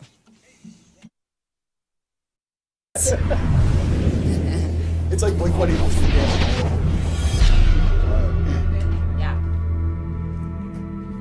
Good to go? All right, we are very, very excited about this one tonight. I have to tell you this, Amy Lee. Amy Lee from Evanescence. Hi. Peabody Opera House show tonight. So it was so great when we announced this particular show because it was almost like a firework that went off twice. Because people were like, oh, Evanescence is coming back, and they'd be excited. And then, oh, it's with an orchestra. Ooh, you know what I mean? People were so excited about this and playing this beautiful Peabody Opera House. It's the perfect place for it. You've got to play some pretty great venues during this run with the orchestra, right? That's right. It's been a whole new world. Normally, you know, what we gravitate towards and what I want is like no seats in the house, like no built-in seats. We have people standing up. It's rock and roll, you know. Everything about it is this whole different vibe. And this time, for the first time, and, you know, I don't know, over 15 years, it's like, okay, we need like classy, beautiful theaters with seats, and we're going to make a program, and I might wear some fancy clothes. It's going to be all different. It's been really beautiful. We played some historical places. One of my favorite theaters in my hometown in New York is in Brooklyn. It's called the King's Theater, and we just got to actually play there after, you know, I'd only been there seeing other things that I'm a big fan of. I saw Bjork there. I saw Erykah Badu there, and it was such an experience. Really, it's been very fun and fun in a different way, like almost like, whoa, like out of body experience kind of cool thing to do this. Because it's not, this is not and I don't want to use the word typical. No, yeah. This is not the normal run. There's a lot that goes into this. And I want to get to that in just a second. But I want to know when the idea for all of this first came about, the reimagining of the songs and then the orchestra and all of that. I want to kind of know the genesis of that. It just sort of happened one piece at a time. The thing is, it's not so much like a brand new crazy idea, like if we did like a polka version of all of our songs or something. It's coming from a big piece of the core heart of like just the original thought of Evanescence in the first place. The whole vision, I remember from being very young, was always about this combining of a heavy rock band and these sort of industrial programming sounds and this cinematic score thing with the big strings. So this is, we've had all of this time to generally be at rock radio, and be serving, like making a rock album. That's the genre that we're always in. I really wanted to show another side of our music that's always been there and accentuate it in a way that is actually very metal. If you think about it, it's very uncomfortable. It's something that's dangerous and difficult. And The Credit Union, what are you waiting for? Stop in any of the 14 area locations today and become a member, because as a member, you just have access to so many incredible things, incredible benefits. If your home needs repairs like mine does, maybe an update or a remodel, you don't want to pile on the debt, check out Together Credit Union's interest-only home equity line of credit. With Together Credit Union's interest-only home equity line of credit, you can borrow up to 90% of the current equity in your home. A lot of us, have had a home for a few years. You got some equity built up because of all the things that have been going on with homes, and you can pay interest-only monthly payments for the first 10 years. Plus, there's no annual fees and no prepayment penalties. Together Credit Union's interest-only home equity line of credit gives you flexible borrowing, which means you can borrow as much or as little as you need to make your house a home. You can pay your balance at any time during the draw period, then borrow again, which puts you in control of your finances, and that is what it's all about. They're there to empower you to take better control of your finances. To learn more about Together Credit Union's interest-only home equity line of credit, just stop by any of those branches. Just visit the website, become a member today. Together Credit Union, federally insured by the NCUA, 14 area locations, and online at togethercu.org.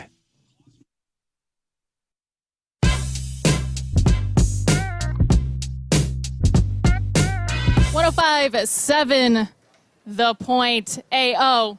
Let's go. It's Liv Maddox, broadcasting live from the Hollywood Casino Amphitheater, and I am joined now by the one, the only Jelly Roll. Yeah, baby. How are you, howdy. sir? I feel like I'm back home, man. I love St. Louis. It's one of my favorite cities in America for dozens of reasons. Mm-hmm. And then the last time I was here was just sheer disappointment because Point Fest got rained out that day. And Yeah. Oh, We're still mourning that. And the crazy thing is that, I wasn't here yet when that happened, but I keep hearing that when that announcement came out that it had to be pushed out, and then you couldn't make the scheduled show. People were so upset. You've got St. Louis in the palm of your hand, man. How does that feel? No. I just love St. Louis, and they love me. I've been coming here for years. We used to play Pops. Yep. I probably played Pops 30 times in my life. And now here you are at the Hollywood Casino Amphitheater. Awesome. Well, yes. With limited tickets. You limited as in get in your car and come on and grab exactly. Got to get here, box office. The music doesn't start till 7. You still got time to settle in before Jelly Roll hits the stage. Now, what's really cool about you, Jelly Roll, is that, and I promise you this isn't a commentary on your size, is that you don't fit into a box musically. Right. You got the hip-hop, you got the country, you got the rock all in one. So if somebody comes up and they're like, Liv, what kind of musician is Jelly Roll? What do I say? He's a music man. He's a music man. Right, listen, so in the 90s, I was listening to Korn. Okay. But I also knew every single word of Gin and Juice. Okay. And secretly, as a Southern boy, I knew every single word of Time Marches On by Tracy Lawrence, right? Mm-hmm. So that was the 90s country music era. And this is stuff I've just known since I was a kid. So it wasn't, I don't know, I just always judged music on whether it was good or it sucked. And a lot of music has sucked over the years. So anytime we get something that's pretty good, we should hang on to it, not categorize it and alienate it. We should embrace it, Sure. So what music doesn't suck right now? What are you listening to?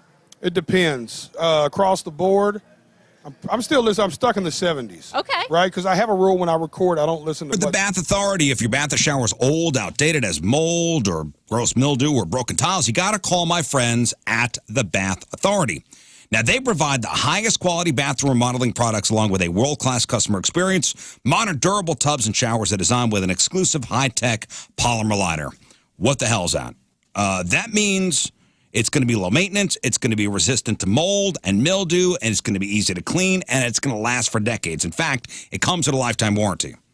Walk-in tubs, replacement showers, tub-to-shower conversions, and more. Every unit's custom built. You pick the accents and accessories, including safety features like low-profile showers or grab bars or shower seats. All Bath Authority products are 100% made in the USA, can be installed in as little as 1 day by a certified factory technician. Call today, 314-347-0410. Get free installation on your new shower or bath, plus 36 months of interest-free financing. 314-347-0410. Schedule that free in-home estimate today. TheBathAuthority.com. A better bath awaits. Oh, let's do it now. Let's do it now. Let's do it now. Okay, so wait, and Clovis, I don't think you have a clue how bad this this gun hurts. Would you like an example? Would you like to try? Would you put your butt on the line and? You guys can shoot me.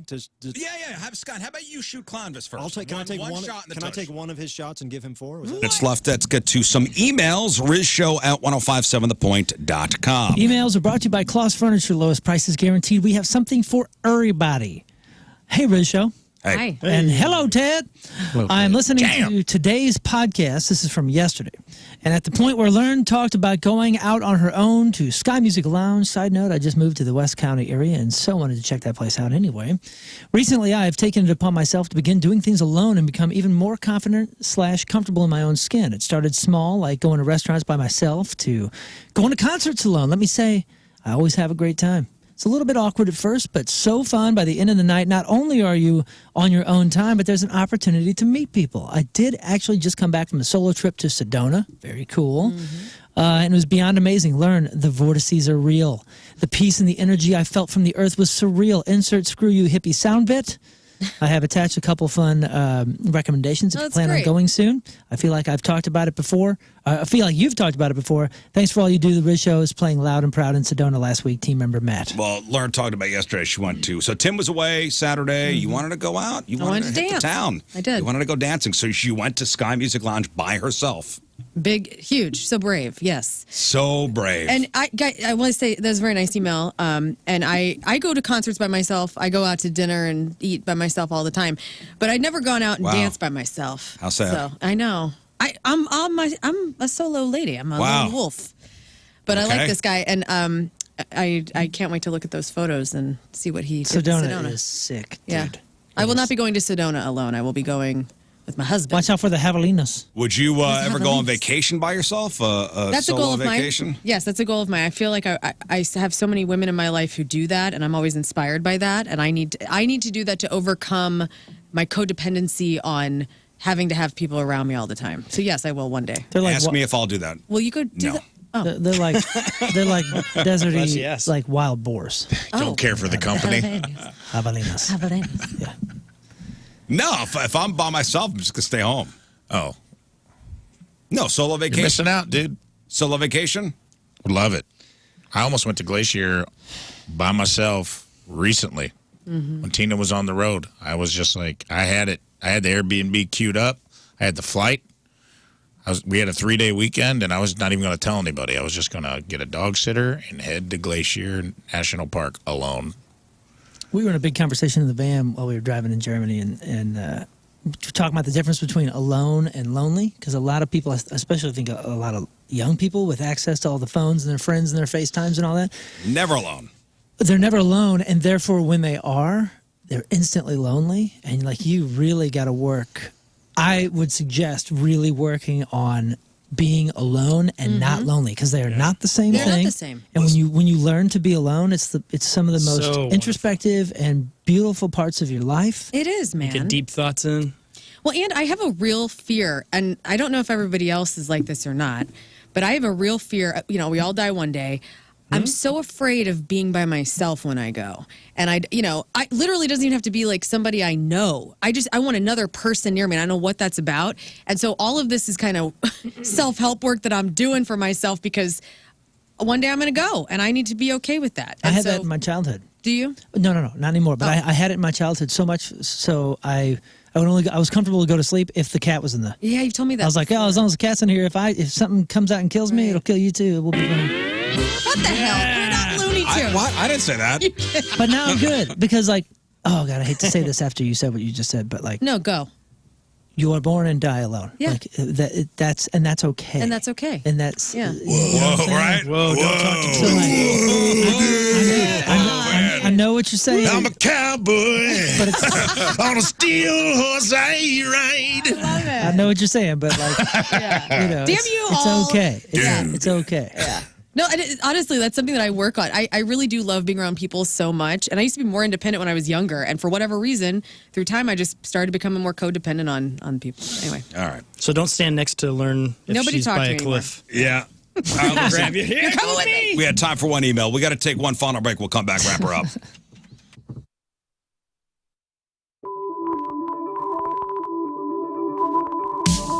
Yes, have some. You go. Hey guys, it's commercial break. Make sure to like, Subscribe and share. It's the best way to show your love for the Rizzuto Show. so cheesy. All right.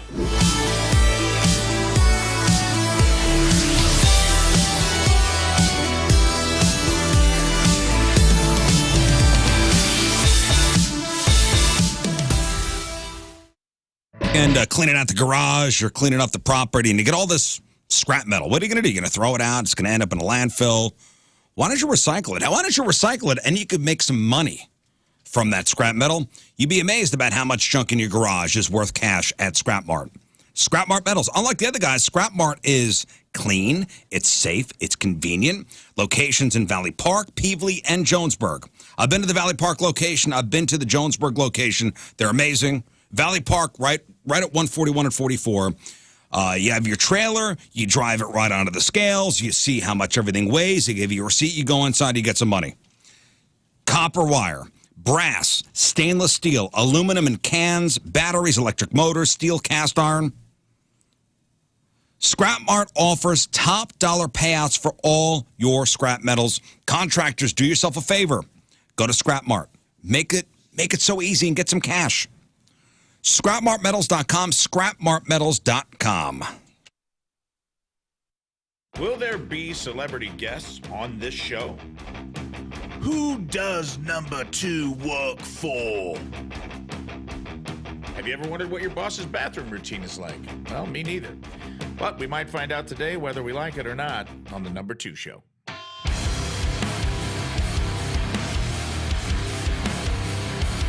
In the wild ecosystem of the workplace, there's a unique species we've all encountered and have to navigate. The boss. Ugh. Just as David Attenborough would guide us through the behaviors of lions and gazelles on the African plains, let me take you on an office safari. You won't need binoculars, but perhaps a strong cup of coffee or a sneaky sip of the flask you keep in your top drawer, Frank. That's right, Frank. We all know about the whiskey. Get a handle on things.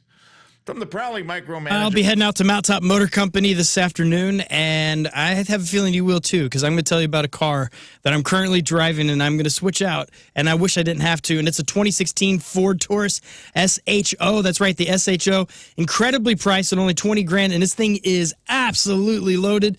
And plus, what I love about it is it's beautiful. It's a magnetic charcoal black, and it has tinted windows, but it has these seats that you can either heat them, or, like this week, I've enjoyed the cooling seats. So you sit there, you turn that bad boy on, and your buns feel amazing. There's a nice breeze that you're not making, and it feels incredible. So go to mountaintopmotors.com. You can check out their incredible lineup of vehicles.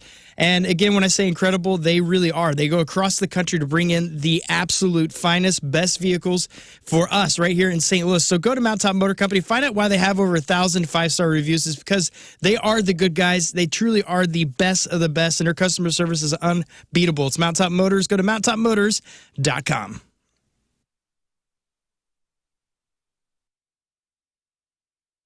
Ever found yourself in the middle of your daily deuce and thought, I wish this was funnier?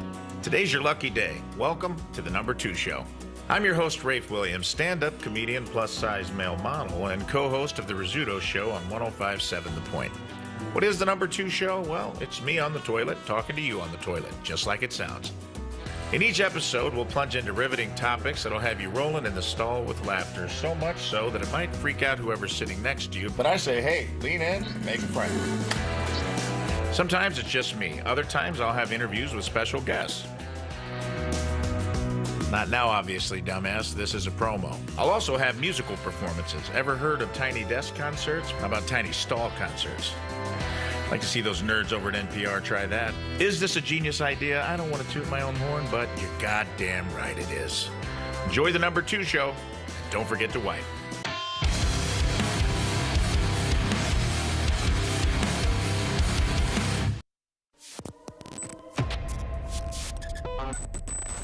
It's Donnie Fandango backstage at Point Fest. For one, I just almost fell out of my chair. It is. And for two, boy, that would have made a really great way to start the interviews of the day. Yeah. All right, so let's settle this first and foremost. You and me here right now. 0936. Yes. All right. I heard it in a couple of different ways. It confused the hell out of me, man. It confuses me. Okay, well then good. Then No, I don't feel as Talking bad. about Captain Jim's Fireworks in West Alton. Yes, there it is. Captain Jim's Fireworks is the #1 family-run stand in the area, serving St. Louis since 1947. They offer the best products at lowest prices, and this year pricing is going to be even lower. Now, with supply chains normalizing, pricing has come down across the board on all fireworks. Most places will keep their prices up and make record profits, but at Captain Jim's, they're passing the savings along to you, the valued customer. Prices have come down to pre-COVID levels, and on top of that, they're still offering the biggest sales and the best reward program in the business. Online ordering, that's back as well. Go to fireworksstl.com, see the products, see the pricing, even videos of the stuff they carry so you know what you're getting before you buy it. And put this on the calendar, Thursday, June 27th from 6 to 8. We'll do the annual Rizz Show broadcast from Captain Jim's Fireworks in West Alton, Highway 67, right between the bridges, fireworksstl.com. We're talking about shopping local, right? STLmattressdirect.com. Mattress Direct, right here in St. Louis. Campbell Mattress, made here in Missouri. Missouri-made mattresses. Why pay to get a mattress made somewhere else and shipped here when you can get such a deal right here from Mattress Direct? And right now they're celebrating Campbell Mattress's 90th anniversary by giving you free sheets and 2 free pillows with the purchase of a Campbell mattress at Mattress Direct. Check them out now. STLmattressdirect.com.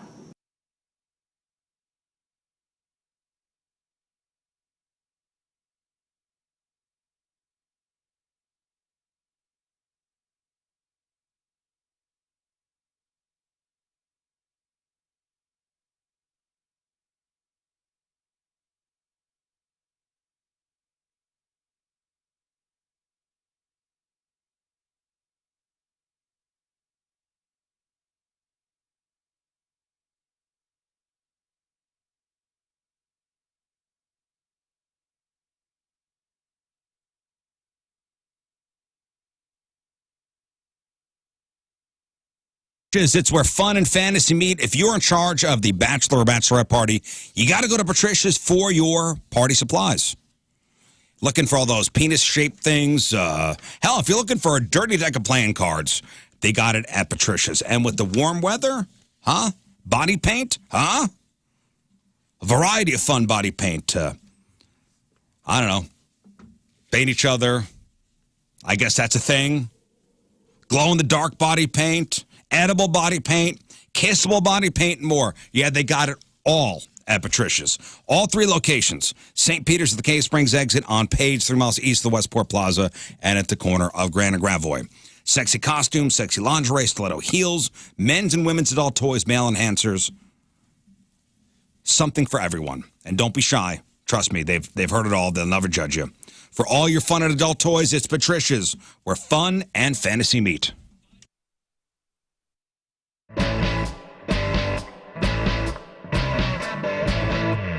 Hey, we're the Interrupters! And we're here with our new friends friends Sarah and Donnie from The Point. We're at Music Record Shop, and we're gonna go get some records.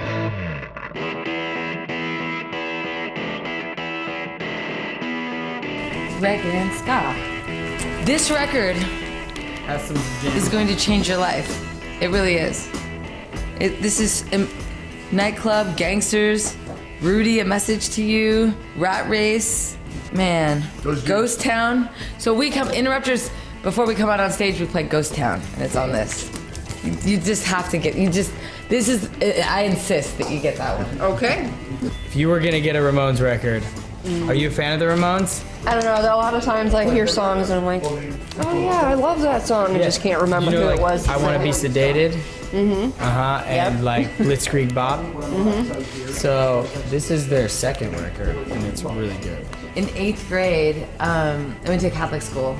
I had to walk from my school to my parents' office, and in between the school and the office was a reggae record store. Like it was a record store, mostly just reggae. From school until then, that most of my time was spent at that record shop. Wow. So I mean, that's kind of where it started. Like, and the owner of that record shop was like. So I was dealing with all sorts of flights and jet lag and all that kind of stuff, and I was just so very thankful that I have mentality health in my life. You know, guys, the goal is to feel great, look great, and perform our very best no matter what age you're at, 25, 45, 85, whatever it is. And mentality health, I thought about this. It's almost like having a personal trainer for my inside, you know, for my blood, for my levels, for my testosterone levels, for my vitamins and all that, because I don't know what's going on. I don't know exactly what I need. Mentality does, especially because once you get there and you start talking to the board certified physicians and you have that blood draw, you find out where your number's at, they're going to get you back to 100% so you look, feel, and perform your very best. But it's about maintenance. It's about, you know, we're just like a vehicle or whatever that we do take maintenance, and they have, you know, they keep you on a routine plan to make sure that as your numbers change and as your bodies change, that they can keep up with it, that you can keep up with it. So you're always hitting those goals of feeling, looking, and performing your very best. It's like a personal trainer for the inside. Mentality Health. Check them out. South County and a West County location, mentalityhealth.com. Oh, hey, how's it going, man? Hey, good to see you, Have a seat, man. Just wanted to have a chat with you, King Scott's Virginity, just to talk with you real fast and just to say, first of all, thank you for everything that you've done for King Scott and for his lovely fiance. And I also wanted to say that you've been such a big part of our lives, you know, whether it's the show or just in our personal lives. And relationships end, and it's time for you to go. And I didn't want you to be shocked, to be surprised or anything, so I wanted to give you an idea of what's going to be happening on the wedding night, what's to come, so to speak. So when two people are in love, they get married, and then after they get married, they normally go away somewhere, someplace beautiful, and then they get, you know what I mean? Like, they will go behind doors. I recommend going behind doors, and then you that so that bitch can't get out. You show her God. You know what I'm saying? This is how you show her. And so strong because she ain't never seen it before. And you drill. Okay, you know how when man first landed on the moon? That's what we're gonna do. We are gonna. She is your moon, and you are gonna take your flag, and you are gonna. No, it's gonna be fine. They're in love. Arts are so hot right now. Down in Solar, down in Eureka. Out there in Innsbruck, up there in Newtown. So where do you get your golf cart? No, not the big box store. No, you go to Getaway Carts, your one-stop shop for custom golf carts. You get what you pay for out there with those big box stores. I heard a horror story about somebody buying one from one of these big box stores, the golf cart breaking down. They had to order a part from China. It wound up never coming. At Getaway Carts, they specialize in made-to-order golf carts. You pick your color, you pick your seats, you pick your wheels, top, body, etc. They finance as well. Best prices in town on golf carts, and that's all they do. They don't sell cars, they don't sell trucks, they don't detail cars, they don't tint windows. They just service and work on golf carts. Free delivery on golf carts to your home when you buy one. And there's so many things you could do. Possibilities are limitless. Couple dudes own this place, local guys. They're awesome. It's Getaway Carts. Online, getawaycarts.com, getawaycarts.com.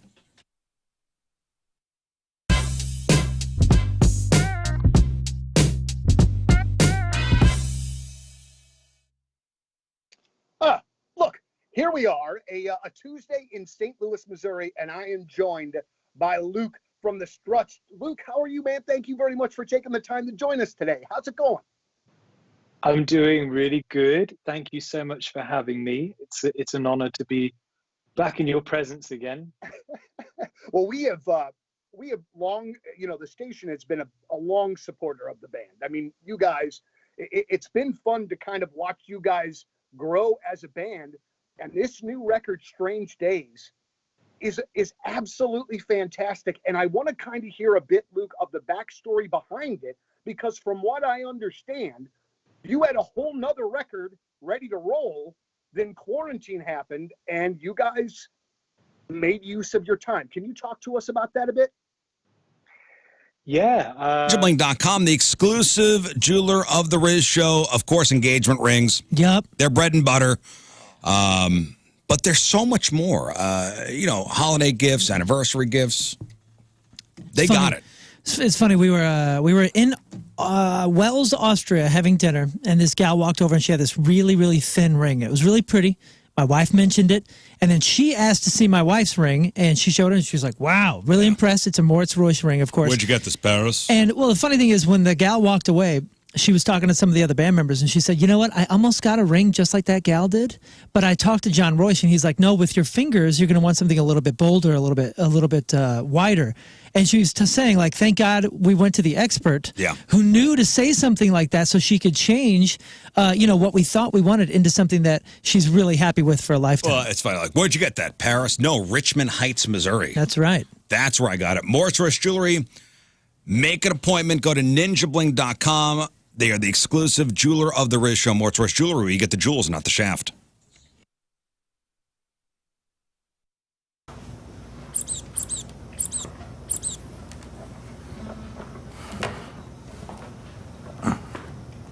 And if only you could make a deal with God, I know we'll eat places. Been running up that road, been running in my heels, been running on the buildings and those places. If only could. That was Kate W. Bush, Running Up the Hill.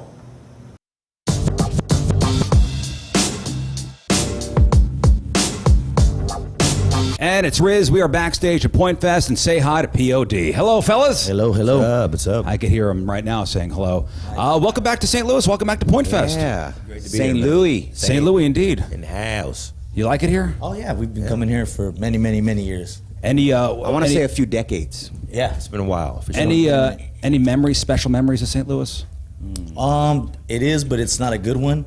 We actually went to we were touring in a van back in the day, and we went to the movie theater by the train station. And it was like the only movie theater on the planet that's ever ran out of popcorn. Really? I don't even think they had popcorn. They didn't have popcorn. They didn't have popcorn. And we were like, this is how St. Louis does it, no popcorn? What's up with that? Our radio station used to be down by that movie theater, by the train station. And So you've been looking around the internet and searching for maybe for selling your home. You know that the value of your house it's worth an insane amount right now. But the thing is, you don't want to move. And the problem is, what if you do want to move later down the road or something? Then you sell it, and the housing market's completely bottom out by then. Well, here's something that is wonderful. You could take advantage of this amazing value of the market right now with Truehold's Sell and Stay program. So you can sell your home right now and stay in your home as long as you like. And when you sell your home to Truehold for its best current value, you can fully cash out your home's equity. And you can stay in your home as long as you want with an easy, affordable lease. And Truehold, this is incredible. They're going to pay your property taxes, your insurance, and maintenance too. So Truehold, they will unlock your wealth without uprooting your life. So get an offer right now where your home value is sky high, and use that money to secure your retirement, pay off some bills, or finance your dreams. Call 1-855-300-9993 or visit Truehold.com. The smarter, faster way to cash out your home's best current value without moving. That's Truehold.com.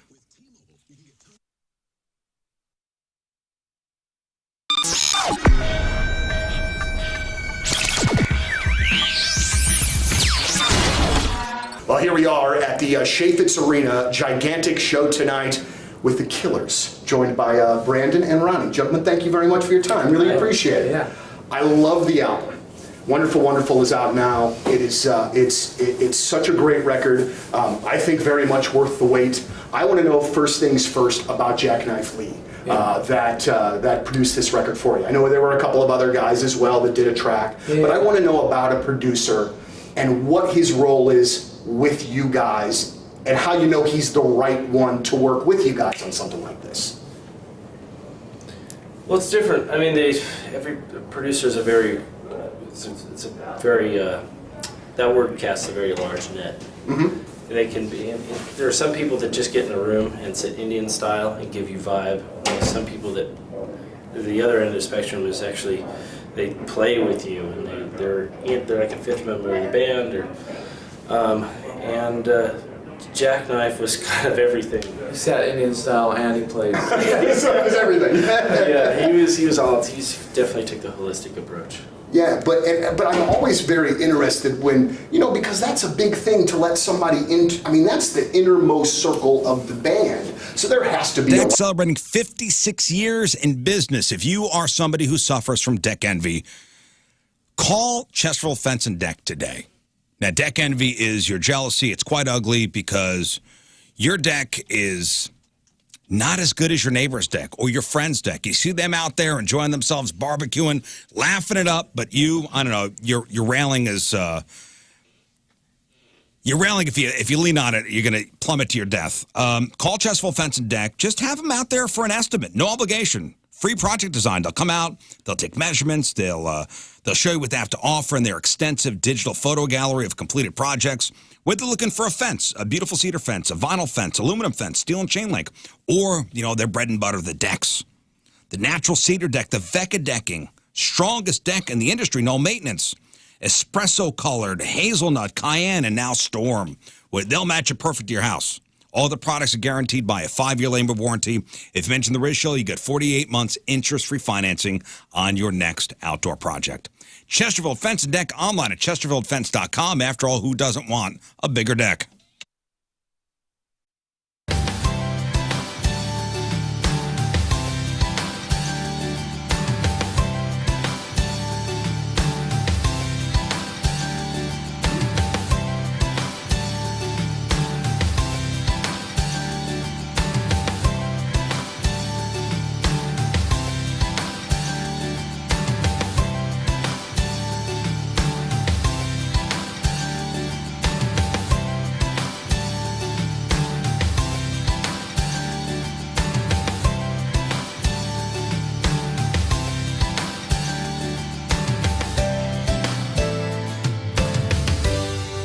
Check this out. There's nothing. It's a blank canvas.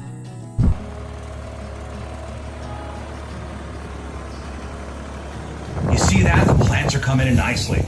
Come a long way since last year.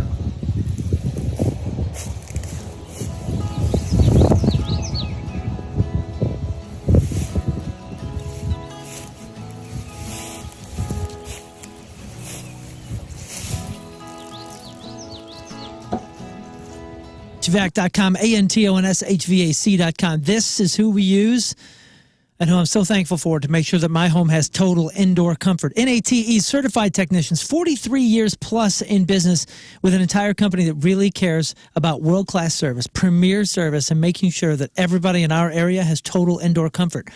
We got seasons that go up and we got seasons that go down. That means our home is going to be bombarded with all sorts of different inefficiencies that are going to make some rooms too hot, some rooms too cold. That is exactly the bio of my home.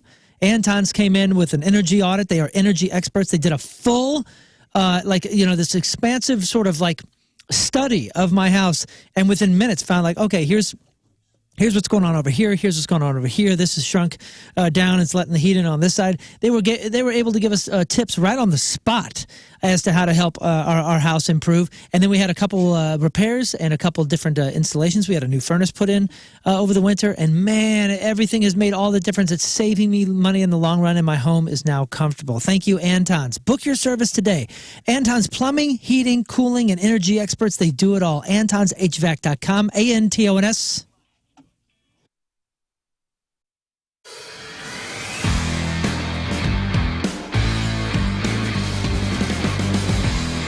So last time you saw the garage, the place was full of stuff. It was dirty, it was dingy. So this is the inside of the garage. So what we're gonna do is we're gonna keep some of this structure here and then kind of build around it. And now look, it's a house. So now we got siding, we got windows, we even have a roof and a patio. So let me bring you guys inside. Oh, hey, you wanna come in? Let's go. It's night and day for what you guys saw before. I mean, this is an actual house now with rooms all framed at. But here's the cool part. We kept basically the frame of the old garage. I mean, that's all old garage. So this is gonna be a bedroom, huh? Can you see it? Can you see it? I'm gonna be sleeping right over here. A couple Sundays ago, and I had the Happy Roof Co. guys on the roof the next week checking for damage, and yep, little something, something. So we're going to start that process. I wouldn't have known. And I tell you what, that little problem now, if gone unchecked, will become a big, costly problem down the road. So if you had roof damage and your insurance company already paid you, but you need a roofer to give you an estimate, call the Happy Roof Company. Do you need help with the insurance paperwork on your damaged roof? The Happy Roof Company can help you out. Did your insurance claim get denied, but your neighbors got new roofs except for you? Call the Happy Roof Company. They work well with the insurance companies. If you have a leaky roof, an old roof, a damaged roof, or an ugly roof, the Happy Roof Company should be your first call. If you call today, they'll be out to check on your issue within 24 hours. Residential roofing, commercial roofing, financing available, A+ rating with the Better Business Bureau, and free estimates with great prices. 314-665-3001, online at thehappyroof.com. They put the happy in happy endings.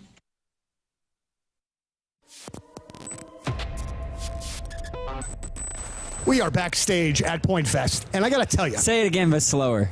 Backstage at Point Fest At Point with my Fest. dude, grandson. Woo! How long has it been since the last Point Fest? Oh, 2 years almost, probably. A We year are and a half, for sure. backstage and doing it. at Point Fest, and we're doing it. And we're it's doing beautiful. It. Come rain or come shine. All right, here, I got a first question to ask of you. What's up? All right. Whoa! I'm here for an interview with grandson. I have an interview with grandson today. I thought that I got this one.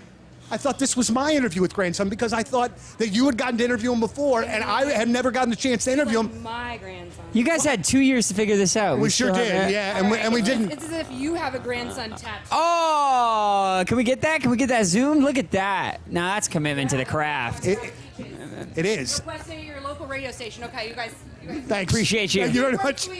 So my question: when are you getting your grandson tattooed? I That's don't the have any question. tattoos at all, I man. see. So We'll that- have to change that. So that's not even like a lot of tattoos running around backstage at a rock show. Okay, so that's how it happened. Lux and I had a conversation to where we said, okay, who is going to get to interview grandson this time? And I won this time. She's won a couple in the past. Yeah, man. There's enough of me to go around. But you're one of those guys that we cannot wait to see you, man. Thank you, man. That is one of the highest compliments that we can give you. I am 45 years old. I'm a huge fan of grandson. You call your fans grandkids. What do I call myself? Because I feel like I'm too old to call myself a grandkid. No, the grandkid knows no age, knows no boundary, gender, ethnicity, love interest. Does not matter. Whoever you are, if you appreciate real music and you feel like you resonate with the truth that I tell and the way I tell it, there's more room for you. Man, I tell you, and you were one of the first times that I ever heard you. I said, I don't know who this guy is, but I like it and I want more of it. And it's like everything that you're on, you make it better. The track with K-Flay and Ex-Ambassadors, that's a killer song anyway. Don't get me wrong, but that is such an amazing song with each of your different kind of features in there. There's a million things to talk to you about, but I always want to talk about K-Flay whenever I have somebody else that can have the the doesn't? mutual appreciation of her. I love her as a person and as an artist, and she just seems to be the kind of artist that people just want to work with because of the kind of human that she is. There's two kinds of artists, I think, out there. There's the artists that seem larger We had than... such a crummy airport experience, even just getting out on this last trip, and my wife turned and said, man, wouldn't it be nice if we could have rented an RV from Byerly and taken that to Europe? Because if we could have, we would have. Byerly RV, absolutely incredible. You know them as the center of the RV world right here in our backyard in Eureka on 44. And they've got all the sales, motorhomes, C-class, camper vans, fifth wheels, travel trailers, toy haulers. But they got that rental program as well. So that means they do storage, they do parts, they do service. They've got pre-owned, they've got new RVs, they've got financing. They've even got a YouTube channel to help the entire RV community.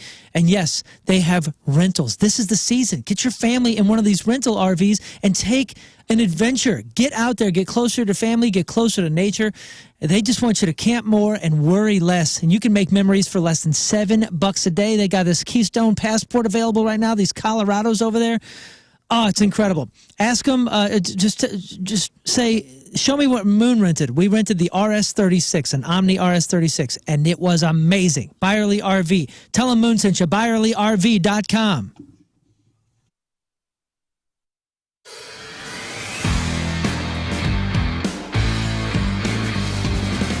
For us, Donnie Fandango is next. Appreciate y'all tuning in. Tuesday in the books. An eventful show. What? Oh. Nothing going on over You did here. the close hand Hercules. I was just clapping for you, man. All right. Today's podcast is titled Bagger and Tagger. All right. Bagger and Tagger. All right. What else? Anything? I got some... what do I have? I think I have some shows coming up next weekend, but I'll tell you all about them when I remember what it was. Okay. Cool. Learn. Hey, follow me on the socials. Today's National Hug Your Cat Day, and as you could see yesterday, my cats hugged the hell out of me. So I actually You celebrated early. I shared some photos of my damage. So follow me at Lern versus Radio on Instagram. There you go. Rafe. Tune into the number 2 show at noon today, and you can send me messages now. Call the number. I don't remember it. I didn't write it down, and I threw it away. Nice. So just look it up. Look up any episode. Actually, I've said it 1,000 times. Or get on the Point app, and at like 11:30, there's going to be a push notification with the phone number that you can call. So there you look go. at your phone. Or get on the Point app, and you can just leave me a message. Go to the number 2 show in the drop-down text box. Leave me a message or follow me on. I am Rafe Williams on all the socials. Good friend Eric Christensen coming in today as a guest on the number 2 show. Big-time famous guy in the world of YouTube, Vat19. So come check that out, and we're gonna chop it up. All right, that's the number 2 show at noon today. King Scott. Yeah, make sure to follow me on all socials. I'll be talking about rock and roll today at Fandango 1057. So follow me there. Cool. Thank you. All right, we'll leave you with a selection from our Team Rizz Member of the Day, brought to you by Hot Shots, hotshotsnet.com. From Peebly, Missouri, Kristen Parent is today. Yes. And she wants to hear this song. Here it is.